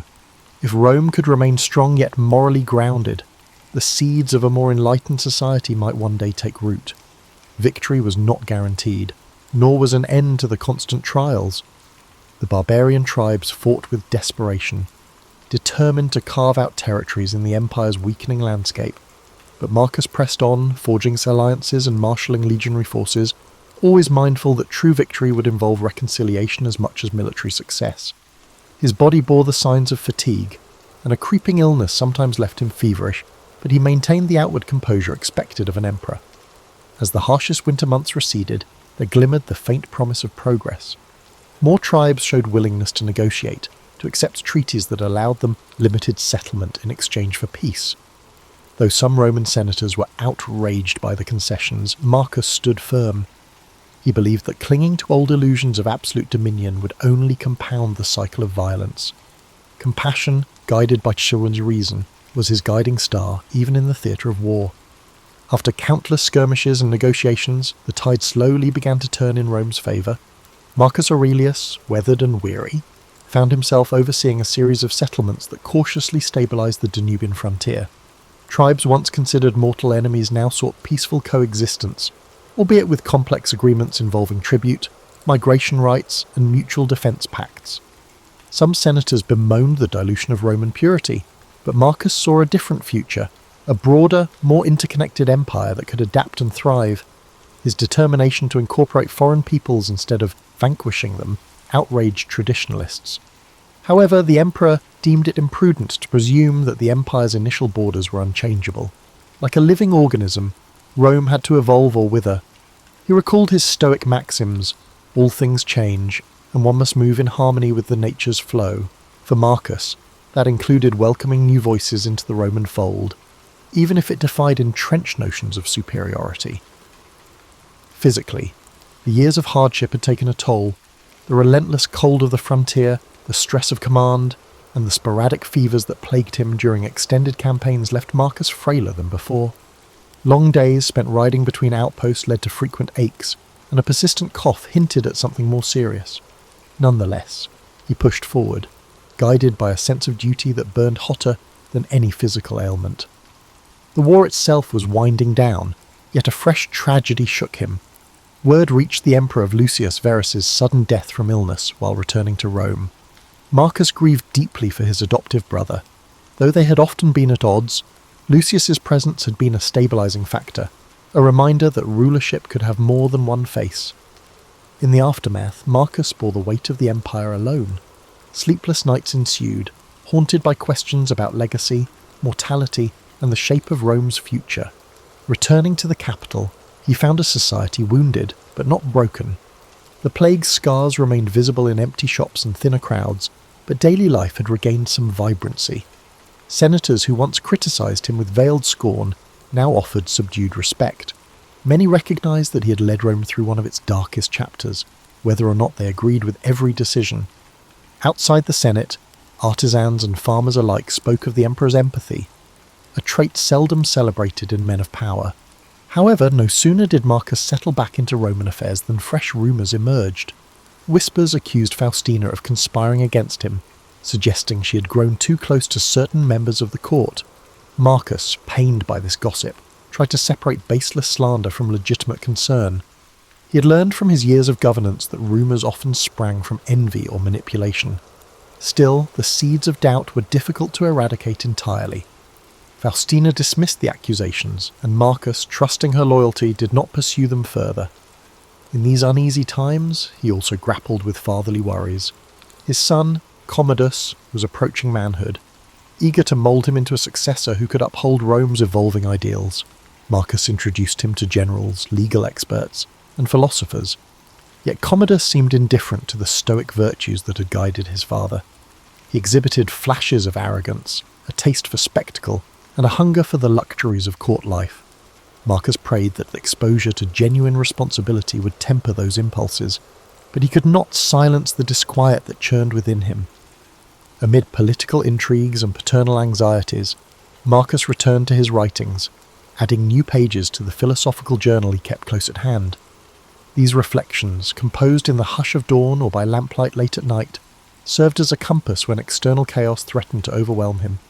Quietly, he reaffirmed that temperance, justice, courage, and wisdom remained the pillars upon which a life of purpose was built. If he could not enforce these virtues on an empire, let alone on his child, he could at least embody them. Determined to leave Rome stronger than he found it, Marcus embarked on a series of legal and social reforms. He wanted to streamline bureaucratic processes, ensure that provincial governors were held accountable, and provide stable infrastructure for a population still reeling from war and disease. Funding was scarce, but he allocated what resources he could to the projects he deemed essential. Aqueducts were repaired, roads improved, and schools granted modest stipends to educate the next generation. Critics warned that such benevolence bordered on naivete, yet Marcus viewed these steps as vital investments in a more resilient Rome. Even in the hush of progress, he was not blind to the undercurrent of discontent. Powerful families plotted behind closed doors, believing that an emperor preoccupied with moral philosophy could be outmaneuvered. Soldiers, once loyal, grew restless in peacetime. The empire's old ghosts never fully vanished. Marcus braced himself for the next upheaval, aware that stability was always an interlude, never a permanent state. And so he carried on, leaning on the very principles he had studied as a child, navigating betrayal and forging alliances, contending with the willful nature of his offspring. He tried to remain steadfast. Each day brought a new puzzle, a shortage of funds, a border skirmish, a senator's duplicity. Yet through it all, Marcus Aurelius refused to relinquish his core belief that reason and compassion might still illuminate the darkest corridors of power. Time was a patient sculptor, etching its lines deeper into Marcus's features. Though he still attended to official duties with unwavering diligence, his health faltered. That persistent cough worsened, and his nights grew more restless. The physicians advised rest, but an emperor's life rarely granted such luxuries. Fears lingered too, the sense that the empire was but one rumour, one betrayal, or one uprising away from fragmentation. Marcus stood at the centre, exerting every effort to maintain unity through the combined power of rational governance and moral conviction. In the final campaigns against resurgent Germanic tribes, Marcus once again took to the field. Age had not diminished his resolve. From camp to camp, he travelled with a small retinue, offering encouragement to battle-weary troops. Yet this time the war-worn emperor appeared more ghostly than regal.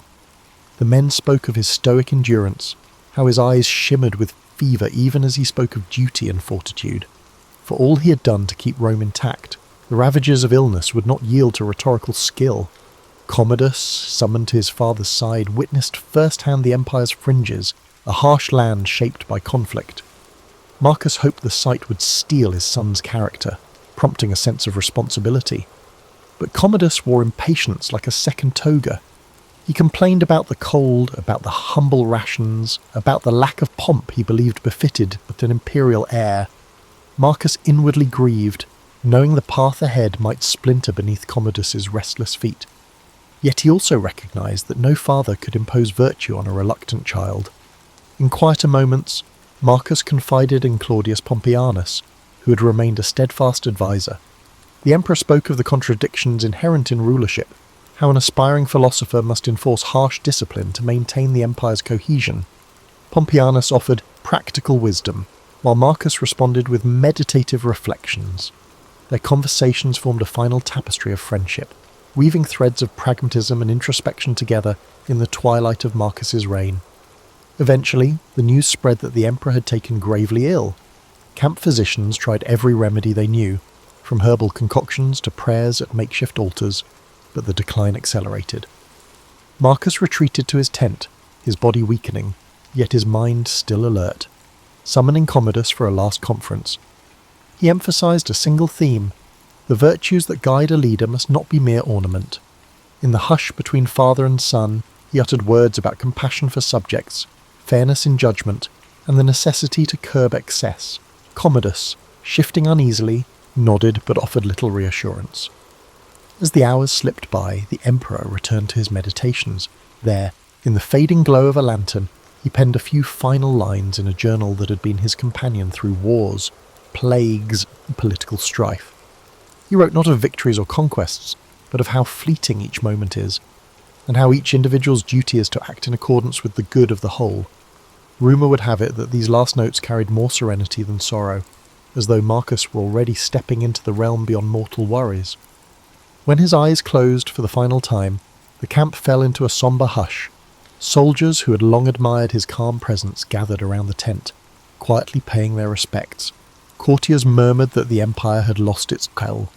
Even those who once criticised Marcus found themselves longing for his steady hand. The commander of the guard ordered a gentle watch throughout the night, unwilling to break the solemn peace that followed his final breath.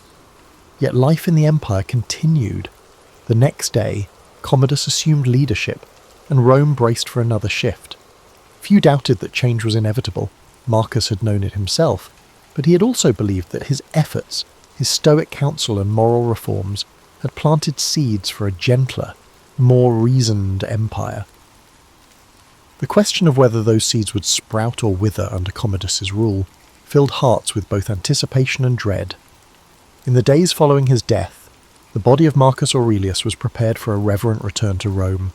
Crowds lined the streets to catch a glimpse of the funeral procession. Rome did not always cherish its philosophers, but it seemed determined to honour this one, who had guided the empire through despair. Women wept openly, remembering how he had once funded relief in their neighbourhoods. Veterans stood in stoic salute, each recalling the winter nights he spent among them.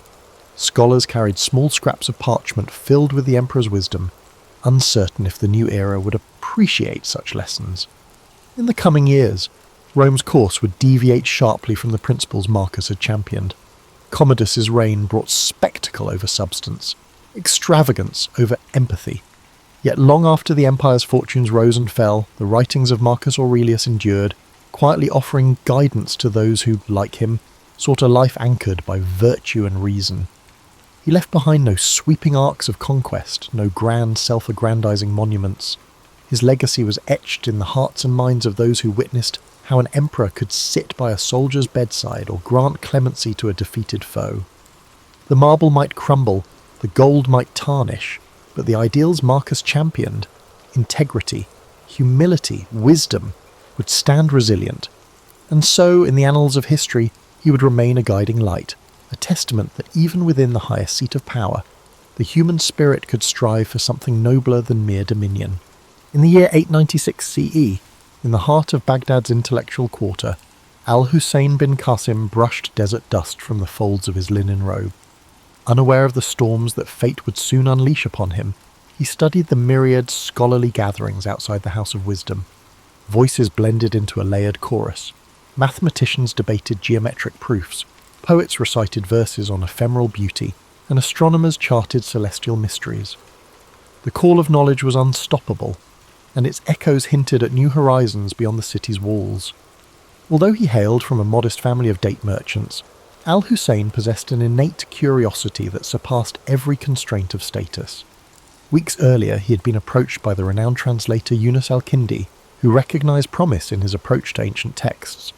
Yunus had whispered rumors of a manuscript stored in a distant library along the Red Sea coast, a codex said to hold fragments from vanished civilizations. For Al-Husayn, the prospect of unearthing lost secrets eclipsed all thought of comfort or security. On that mild autumn morning, the city's horizon shimmered with trade caravans and the swirl of travellers from every corner of the known world. Greek philosophers, Persian scholars, and Indian mathematicians crowded the thoroughfares, exchanging theories and goods under the caliph's tolerant gaze. Their house of wisdom had become a magnet for knowledge, a beacon that drew in talents as diverse as the spices sold in Baghdad's markets. Under this atmospheric mosaic, Al-Husayn felt keenly that his destiny extended beyond these storied streets. Yunus al-Kindi had given him a letter of passage, sealed with the translator's distinctive monogram, allowing safe conduct through the desert routes. The cryptic list of questions about that ancient codex, queries no one else could decipher, loomed large. Al-Husayn grasped the significance. If the manuscript existed, it might reveal the lost methodologies of a civilization rumoured to have harnessed knowledge of geometry, astronomy and medicine far beyond the current era. Discovery meant prestige, but also the possibility of rewriting entire chapters of known history. Pressing the letter against his chest, Al-Husayn reflected on his father's tales. The desert, unpredictable and capricious, consumed unprepared wanderers without mercy. Tales of caravans lost in sandstorms or raided by marauders haunted the nightly gatherings in local tea-houses. Still, the lure of revelation eclipsed any fear, and he resolved to depart at dawn the following day. Engaging a caravan of spice traders, he planned to share provisions and glean from their survival knowledge, forging alliances in an environment where trust was currency. Sunrise found him at the city gates, where camels groaned beneath woven saddlebags stuffed with exotic goods. Saffron from Persia, frankincense from Oman, and turquoise from far-off lands. The caravan leader, an experienced merchant named Maryam bint Said, cast an eye over Al-Husayn. She was known for her leadership and her capacity to navigate shifting alliances among tribal factions. Though suspicious of scholars who ventured out of libraries, she recognised the advantage of travelling under the banner of the prestigious House of Wisdom. As the gates of Baghdad shrank behind them, the caravan merged with the vast desert's hush. Dawn's golden light outlined distant dunes that seemed both majestic and forbidding. Al-Husayn observed Maryam directing her charges to form a staggered line, minimising exposure to roving bandits. Occasionally the wind carried the bray of donkeys or the low murmur of traders discussing profit margins. For Al-Husayn, the emptiness was a blank canvas waiting for stories etched by the footprints of those audacious enough to cross it. At midday, the caravan paused for a respite. While others took shelter from the heat, Al-Husayn found himself marvelling at ancient rock carvings etched into a nearby cliff. Figures of hunters and astronomers hinted at a lineage of knowledge older and more mysterious than any library's scrolls. He gently traced the outlines with a practiced fingertip, sensing a kinship with those lost voices that once tried to record their world. If even in these remote corners human curiosity thrived, what wonders awaited him further ahead? As dusk approached, the caravan set up camp in a shallow wadi where sparse vegetation offered an anchor against shifting sands. Smoke curled from small cooking fires as conversations turned reflective under the emerging constellations. Al-Husayn unravelled a worn scrap of parchment, Eunice's instructions, and studied the cryptic glyphs he would eventually need to identify. An undercurrent of excitement within him, tempered by the realization that he was crossing into unknown domains. Tomorrow, he told himself, would be the first step into discovery's deeper realm. In the early dawn, the caravan pressed eastward toward a series of desert oases, whispered about in old merchant journals. Each oasis served as a precarious lifeline against the relentless, punishing heat, and Maryam's leadership ensured their small group navigated meticulously. She brokered safe passage with tribal patrols, offering tokens of trade in return for unimpeded travel. Meanwhile, Al-Husayn keenly observed everything: the subtle changes in wind direction, the traces of ancient pathways etched into sandstone, and the silent resilience of his fellow travellers. The first oasis they reached was little more than a cluster of date palms around a seep of brackish water. A half-crumbled stone marker bore inscriptions so worn that Al-Husayn could decipher only fragments. Something about an old boundary line, perhaps delineating the domain of a once powerful clan. While camels drank, he sketched these faint markings onto a scrap of parchment. He felt an inexplicable sense of kinship with the countless travellers who had paused here, bridging centuries with a simple act of thirst-quenching. Under midday's glare, mirages shimmered like spilled quicksilver on the horizon, testing the caravan's resolve. Maryam instructed everyone to conserve water. No idle talk, no unnecessary movement. The group fell silent except for the shuffle of feet and the jingle of harnesses. Al-Husayn, though parched, studied the desert floor for any sign of hidden paths. He noticed shards of rock that might have been left by travellers or storms. Each shard, he thought, was an artefact, a clue to this vast land's deeper story. Late that afternoon, they encountered a wandering nomad who carried a battered lute. His desert-weathered face spoke of countless roads travelled. In exchange for water, he offered a ballad about a hidden city said to rise from the sands once every century. A place with alabaster walls, if legend could be trusted, concealing a trove of scrolls older than Babylon. Al-Husayn listened, heart quickening. Though Maryam dismissed it as a fanciful tale, the scholar within him sparked at the thought of such a discovery. They arrived at the second oasis by dusk, greeted by the scent of wet earth. The moon's reflection quivered on the water, a promise in the darkness. Maryam arranged night guards while the rest settled near tufted grass and short palms. Al-Husayn unrolled his notes, scribbling every rumour and observation he'd gathered that day. He felt a stir of anticipation, thinking of Eunice's letter and that elusive codex. If legends held any truth, perhaps the path he followed would branch into revelations.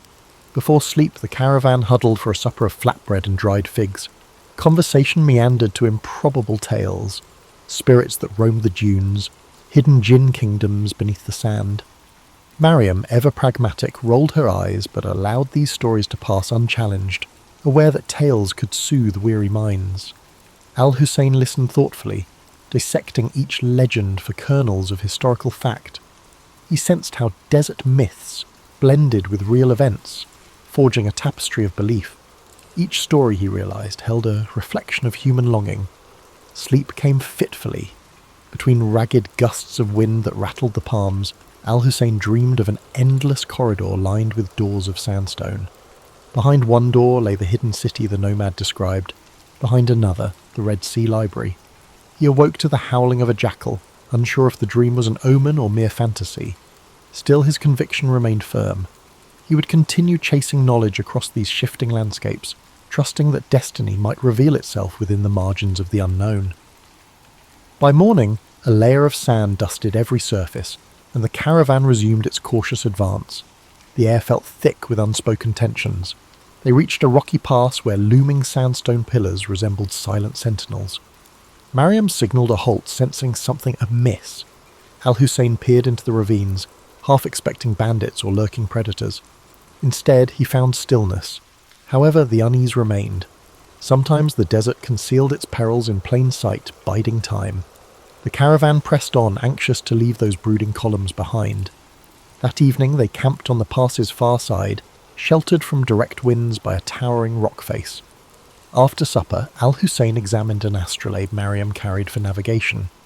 The device's etchings mesmerized him, reminiscent of the geometric wonders housed in Baghdad. He wondered if the rumoured codex might expand upon such celestial insights.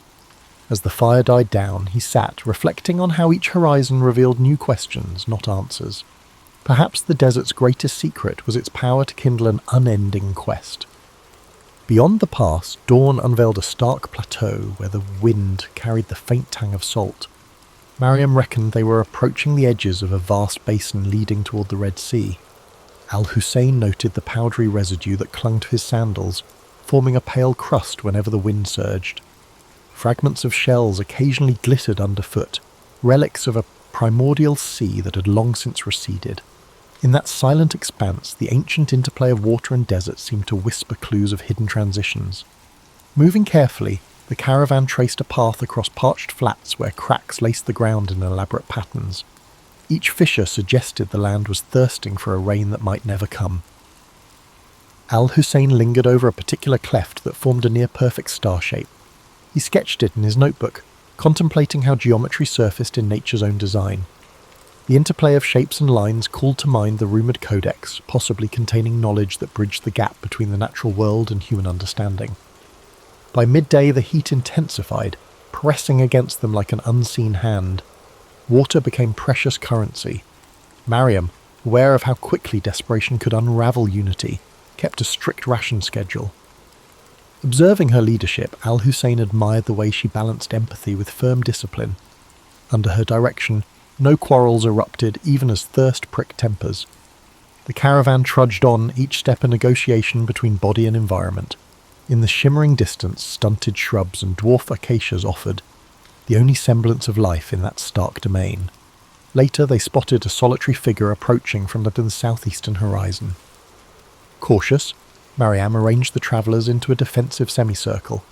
The figure proved to be a medicine seller, hauling dried herbs in neat bundles across the back of a spindly donkey. He announced himself as Basim, a wanderer of many lands. In exchange for a pouch of dates, he spoke of rumours swirling beyond the Red Sea coast, of ports teeming with treasures, of inscriptions carved on coral walls, and of foreign ships docking with exotic cargoes. Basim then revealed he had crossed paths with a scribe who claimed knowledge of the hidden library by the sea. This scribe, rumoured to be in the port town of Yanahal, might hold a key to the codex. Husayn's pulse quickened at the mention. He urged Mariam to consider diverting their route toward this potential lead. Weighing the advantage, she agreed, provided it did not threaten the caravan's prime objective of trade. Reorienting their compass, they set out with renewed purpose, heading south by southeast. The change in direction led them to an abandoned way station of mud brick walls caked with salt. Its courtyard lay choked with sand drifts, but a broken well hinted at what had once been a vital rest stop. Husayn wandered among the ruins, spotting faint inscriptions along the wall, names, dates, fragments of prayers. Each carving was a testament to fleeting presence. Here stood proof that even the harshest wilderness could not stifle the human urge to leave a trace. Yet the desert had really reclaimed so much. That evening they made camp under a sandstone ridge carved into rippling curves by ancient winds. The last rays of sunlight played across the layered patterns, revealing colour bands that ranged from ochre to rose. Husayn felt a distinct awe for the land's subtle artistry. He understood how easily travellers might spin legends from these austere shapes. Perhaps behind every myth there lay a kernel of truth about wonder. Perhaps the rumoured hidden city or the library derived from real glimpses of grandeur swallowed by time. As the night grew cool, Mariam permitted a small fire. Conversations ran softer now, with a thread of expectancy woven into each word. Basim spoke of trade centres bustling with sailors from distant empires, Zanj, Gujarat, even the far-flung kingdoms beyond the Indian Ocean. He also mentioned the region's swirl of local legends, a half-buried temple near the coast, the rumoured tomb of a prophet whose name had slipped from memory. Husayn took careful notes, determined to sift the improbable from the verifiable. Before sleep, Husayn pulled out Eunice's cryptic questions, scanning the faded script by firelight. They referred to instruments that measured the angles of stars from improbable vantage points, formulas that predated known treatises. Could the Red Sea Library truly hold such ancient feats of intellect? He felt the subtle pull of destiny, the sense that each conversation, each dusty ruin, brought him closer. The desert had not broken him. Instead, it was shaping him into something sharper. Morrow would carry them nearer to that beckoning shoreline. Dawn lifted the shadows from the ridge, exposing a horizon lined with jagged rock outcroppings. The caravan continued toward Yanahal, keen on reaching its port before supplies ran dangerously low. A subtle but steady breeze carried the faint smell of salt, confirming they were inching closer to coastal winds. Husayn noticed changes in the environment. Scattered gulls wheeling overhead, traces of sea-polished stones littering the path. These small signals revived the group's spirits, reminding them that a new chapter of their journey lay ahead. By midday they encountered a caravan heading north. Mariam negotiated a swift exchange of information. The travellers warned of shifting alliances among local chieftains, each vying for influence in the lucrative maritime trade. Husayn listened carefully. Turbulent politics could affect access to the ports and libraries alike. One slip in protocol could transform an academic quest into a diplomatic tangle. Protecting the mission, and the precious knowledge it might uncover, required walking a delicate line between curiosity and caution, intellect and survival. The landscape soon began a gradual descent, winding through low hills where thorny scrub dotted the earth in pale clusters. At times, the caravan skirted salt marshes, each step producing a hushed crunch underfoot. Tiny crabs scuttled in shallow brine pools, and the occasional heron soared overhead, a pale sentinel against the shimmering sky. Each sign of life felt like a small revelation after miles of barren desert. Husayn found himself overwhelmed by the variety of forms the natural world assumed, even in the remote margins. Late that afternoon, they spotted Yanahal in the distance, a sprawl of mud-brick dwellings with roofs of thatch or tiled clay, punctuated by the taller silhouettes of warehouses near the docks. Thin pillars of smoke curled upward, and the distant clang of metal suggested blacksmiths plying their trade. Seabirds circled the bustling harbour, where dhows and small cargo vessels bobbed in the tide. For Husayn, the sights and sounds of a place so different from Baghdad were a vivid reminder of the region's fluid tapestry of cultures. Mariam led the caravan through the town's outskirts, seeking a trustworthy local factor who could arrange secure storage for their goods. Children peered out from doorways, intrigued by the unusual mix of travellers. The air smelled of fish, spice, and damp rope, all woven together into a briny perfume. Husayn scanned every detail, from the chipped walls covered with old maritime symbols to the lively banter between dock workers. He made mental notes of how commerce thrived here, bridging deserts and oceans in a single breath. With arrangements in place, the group settled at a modest inn near the wharf. Basim quietly vanished among the waterfront stalls, murmuring about errands to run. Husayn felt a twinge of concern, but was too eager about the library rumour to dwell on it. He quickly asked around for any mention of the scribe. Locals offered conflicting accounts. Some shrugged, while others claimed they had glimpsed a reclusive scholar searching for archaic port records. One old fisherman insisted the scribe left for the Coralstone Quarter. Determined, Husayn set off with Mariam and 2 guards, weaving through narrow alleys that snaked between sun-baked walls. The sound of the sea grew louder, waves rolling and crashing in a steady rhythm. They soon found the Coralstone Quarter, a cluster of buildings fashioned from blocks quarried along the shore. The walls sparkled with flecks of shells embedded in pale limestone. While the architecture entranced Husayn, it was the possibility of encountering the scribe that propelled him forward, heart pounding with each echoing footstep. At last they arrived before a half-collapsed structure perched on the water's edge. Broken shutters and a leaning doorway bore witness to decades of neglect. Inside, scattered manuscripts lay in disarray atop a wooden table. Candle stubs had melted into curious shapes, dotting the floor like forlorn sculptures.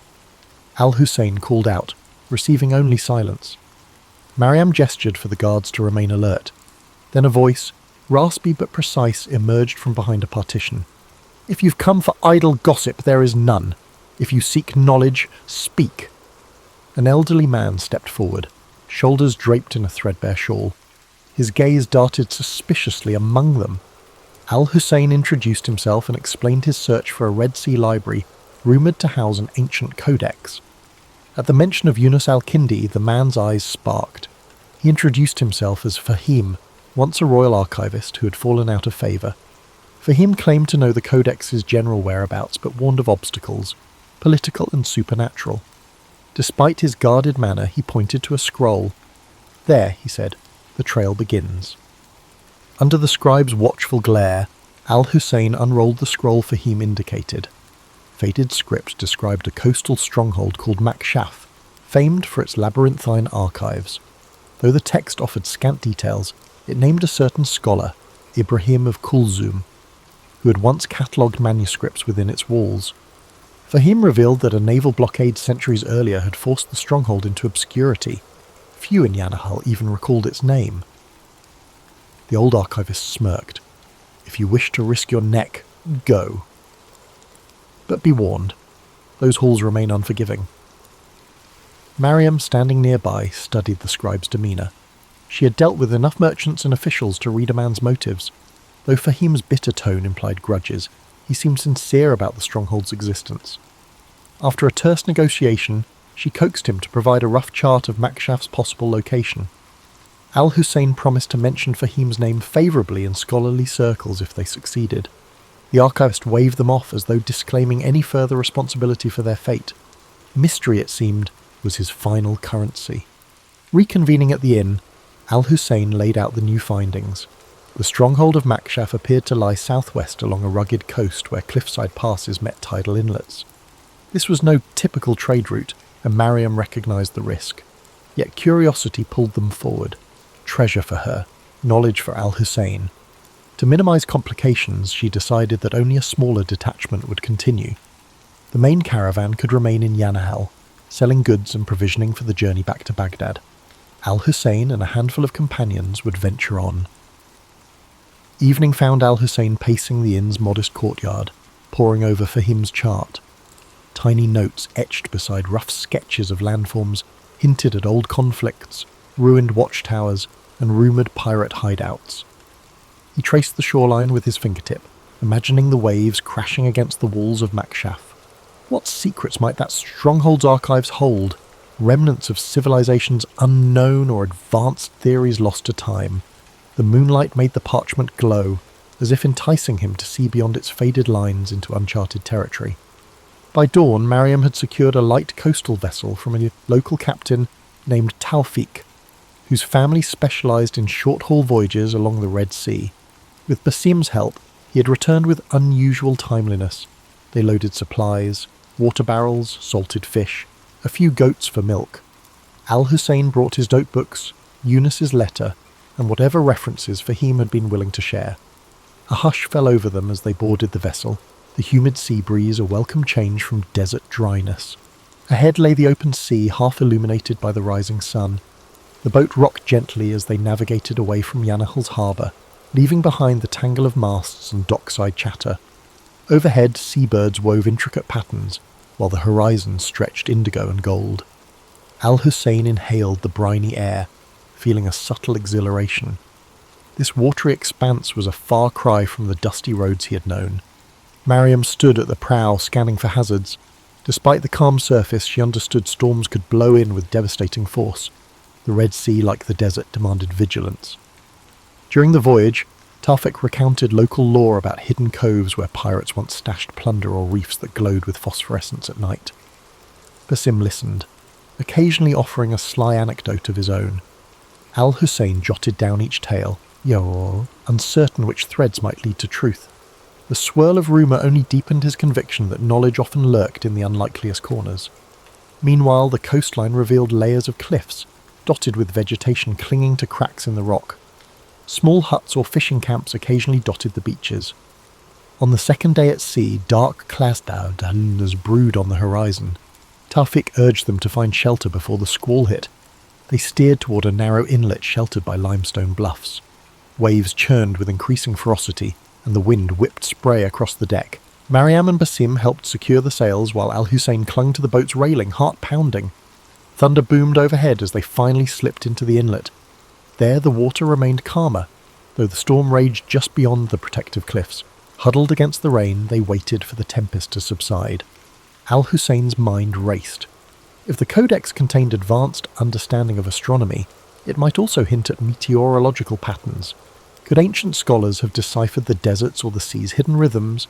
The storm's fury felt like a primeval test, warning him of the forces that shaped this realm. Perhaps Makshaf's long-sealed archives held not just forgotten texts, but an entire worldview alien to their era. As lightning flared overhead, he vowed that neither fear nor storm would deter him. With the morning sun came a deceptive calm. Clouds still hovered, but the winds had eased. Taufik guided the boat cautiously out of the inlet, skirting churning waters. The storm had left debris afloat, broken branches, strips of torn sail from some unlucky craft. Mariam eyed the horizon. Though the worst seemed past, the sea remained unsettled, each wave a reminder of nature's caprices. Husayn, pages damp but intact, felt a renewed urgency. The storm's violence had sharpened his resolve to reach Makshaf and uncover its secrets. As they followed the coastline, steep cliffs rose, their bases gnawed by waves. Occasionally they glimpsed narrow ledges or goat paths zigzagging upward, suggesting that people once traversed these heights. Taufik pointed out a distant structure atop a cliff, a toppled watchtower, perhaps a remnant of Makshaf's old defences. The sight quickened everyone's pace. If that tower marked the outskirts of the stronghold, they were close. Still, the approach looked treacherous, with no easy landing place visible among the rocks and swirling currents. They eventually located a craggy beach where erosion had carved out a small pebbled cove. Unloading the vessel was a precarious dance of timing each wave's retreat. Mariam directed the transfer of provisions while Taufik secured the boat to a natural cleft in the rock. Overhead, seabirds screeched, and the wind whipped salt-laden spray against their faces. Husayn carefully shielded the charts and manuscripts, mindful that a single misstep could end his entire quest. This shoreline felt like a threshold between rumour and tangible discovery. A short climb inland revealed a rocky plateau dotted with tough grasses and scattered boulders. Amid the distant cliffs, fragments of a fortification jutted skyward, tumbled walls and half-collapsed arches. Basim let out a low whistle, marvelling that such ruins still lingered after centuries of neglect. Mariam maintained her measured composure, though Husayn guessed she shared the group's rising anticipation. Makshaf's silent outline beckoned. For all anyone knew, they were the first to set foot here in generations. Perhaps they stood at the edge of a dormant legacy. They advanced through a steep ravine, its sides etched with old chisel marks. Husayn paused to examine them, suspecting that earlier inhabitants had quarried stone for the stronghold's construction. The ravine opened into a hidden valley where an arched gateway lay partially buried by debris. Time and storms had battered its keystone, leaving a sizable gap. Carefully they picked their way through fallen stones, each footstep sending echoes through the still air. A faint tang of seaweed permeated the ruins, as if the ocean had invaded this bastion long ago. Beyond the gateway stretched a courtyard choked with rubble and invasive plants. Broken pillars hinted at what might once have been an open colonnade. A series of corridors branched off from the far side, one leading to a stone staircase descending underground. Husayn's pulse fluttered. Subterranean vaults often served as archives or storage facilities in older fortifications. He imagined shelves of manuscripts layered with dust, awaiting rediscovery. Mariam tested a cracked step with her boot, finding it stable enough. They lit torches, bracing themselves for whatever lay below. The descending passage felt claustrophobic, each echo magnified by the damp walls. A battered iron gate at the bottom yielded to Basim's determined shove. Within lay a series of vaulted chambers. Water trickled from hairline cracks in the ceiling, pooling on the floor in irregular puddles. Their torchlight flickered over broken crates, corroded lanterns, and scraps of rotting cloth. Al-Husayn's eyes darted around, desperate to find any sign of records. Then, in a corner, he spotted what appeared to be a carved stone plaque emblazoned with geometric designs. Approaching it, he realized the plaque was part of a larger fixture. A sealed doorway. Intricate lines fanned outward from a central motif, echoing the patterns in Eunice's cryptic notes. Could this be a hidden archive within the stronghold? Eagerly, Al-Husayn traced the grooves with a fingertip. Mariam hovered, scanning for potential threats. Basim ran his hand along the wall's perimeter, eventually finding the faint outline of a release mechanism. When he pressed it, the plaque shuddered, revealing a narrow gap. Stale air seeped out, carrying hints of mould and ancient parchment. Torchlight spilling through the gap illuminated a cramped chamber lined with stone shelves. Al-Husayn's heart soared. Rolled manuscripts lay scattered, some disintegrating at the touch of the moist air. He gingerly lifted a small codex bound in faded leather, its cover emblazoned with unfamiliar symbols. Though the text was partially illegible, diagrams of star charts and geometric constructs were visible, aware that he was crossing into the realm of legends made real. With mounting excitement, Al-Husayn and Mariam inspected the shelves, hoping for a more complete find. Many manuscripts had succumbed to rot or water damage, leaving illegible stains where words once lived. Still, glimpses of diagrams, star maps, and cryptic notations sparked Al-Husayn's imagination. Each surviving scrap offered a puzzle, references to advanced mathematics, mentions of distant lands, and hints of medical treatises. The codex Eunice had mentioned might lie deeper within or be scattered among these fragile scrolls that teetered on the brink of disintegration. Basim, less enthralled by the written page, explored adjacent chambers in search of anything valuable, coins, jewellery, or historical artefacts that might fetch a price. He returned empty-handed, muttering about collapsed tunnels and corridors blocked by a rubble. From one corridor a trickle of brackish water flowed, implying that parts of the stronghold might be submerged or entirely inaccessible. The group decided to work methodically, prioritising the drier sections first. Mariam posted a guard outside, aware that local pirates or treasure hunters could still pose a threat. Hour after hour, Al-Husayn catalogued each fragment they could salvage. He recognised partial translations from Greek, Coptic, and even Sanskrit. Whoever had curated these archives clearly embraced the same zeal for knowledge that fueled the House of Wisdom in Baghdad. Occasionally he stumbled upon a page detailing astronomical observations far more advanced than anything he'd encountered. He dreamed that if he could reconstruct these texts, they might reshape contemporary understanding of the cosmos, bridging centuries of lost scholarship. He remembered Eunice's cryptic list and felt a surge of vindication.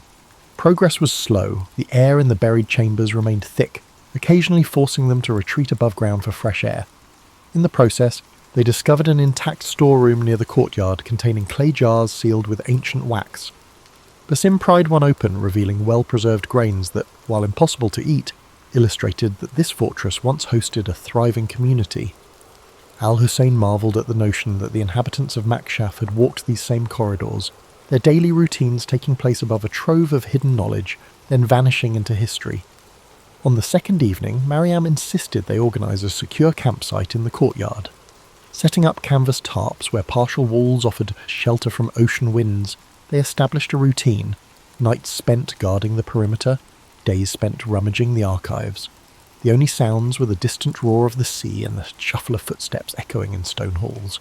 At times, the place felt haunted by old aspirations and new ones colliding. Al-Husayn often caught himself wishing they had more time, better resources, or just a few extra hands to preserve these fragile legacies. At last, amid a heap of decaying scrolls in a far corner of the sealed chamber, Al-Husayn found it. a manuscript carefully wrapped in oiled cloth, protected from the worst dampness. Its cover bore a pattern, identical to the sketches in Eunice's instructions. Heart-hammering, he peeled back the cloth. Inside, pages of surprisingly durable parchment were covered in scripts that merged geometric diagrams with flowing text. Marginal notes in a secondary hand suggested commentary, possibly added by later scholars. This had to be the codex. A quick survey revealed passages on astronomical alignments, references to mathematical proofs that predated known treatises, and arcane symbols that defied immediate interpretation. One section even described medical herbs rumoured to thrive in remote regions. Husayn felt as though he were holding an entire lost epoch in his hands. Mariam, seeing his awe, asked if this was truly what they had risked so much to find. He nodded, tears brimming unbidden.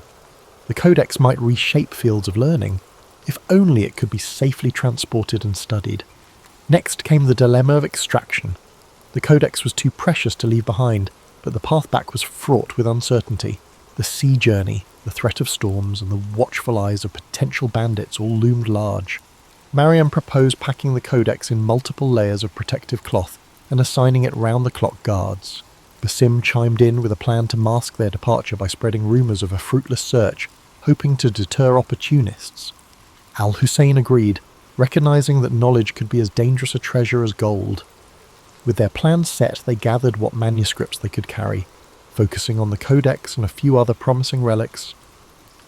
Standing at the fortress threshold, Husayn took one last reverent look at the silent corridors.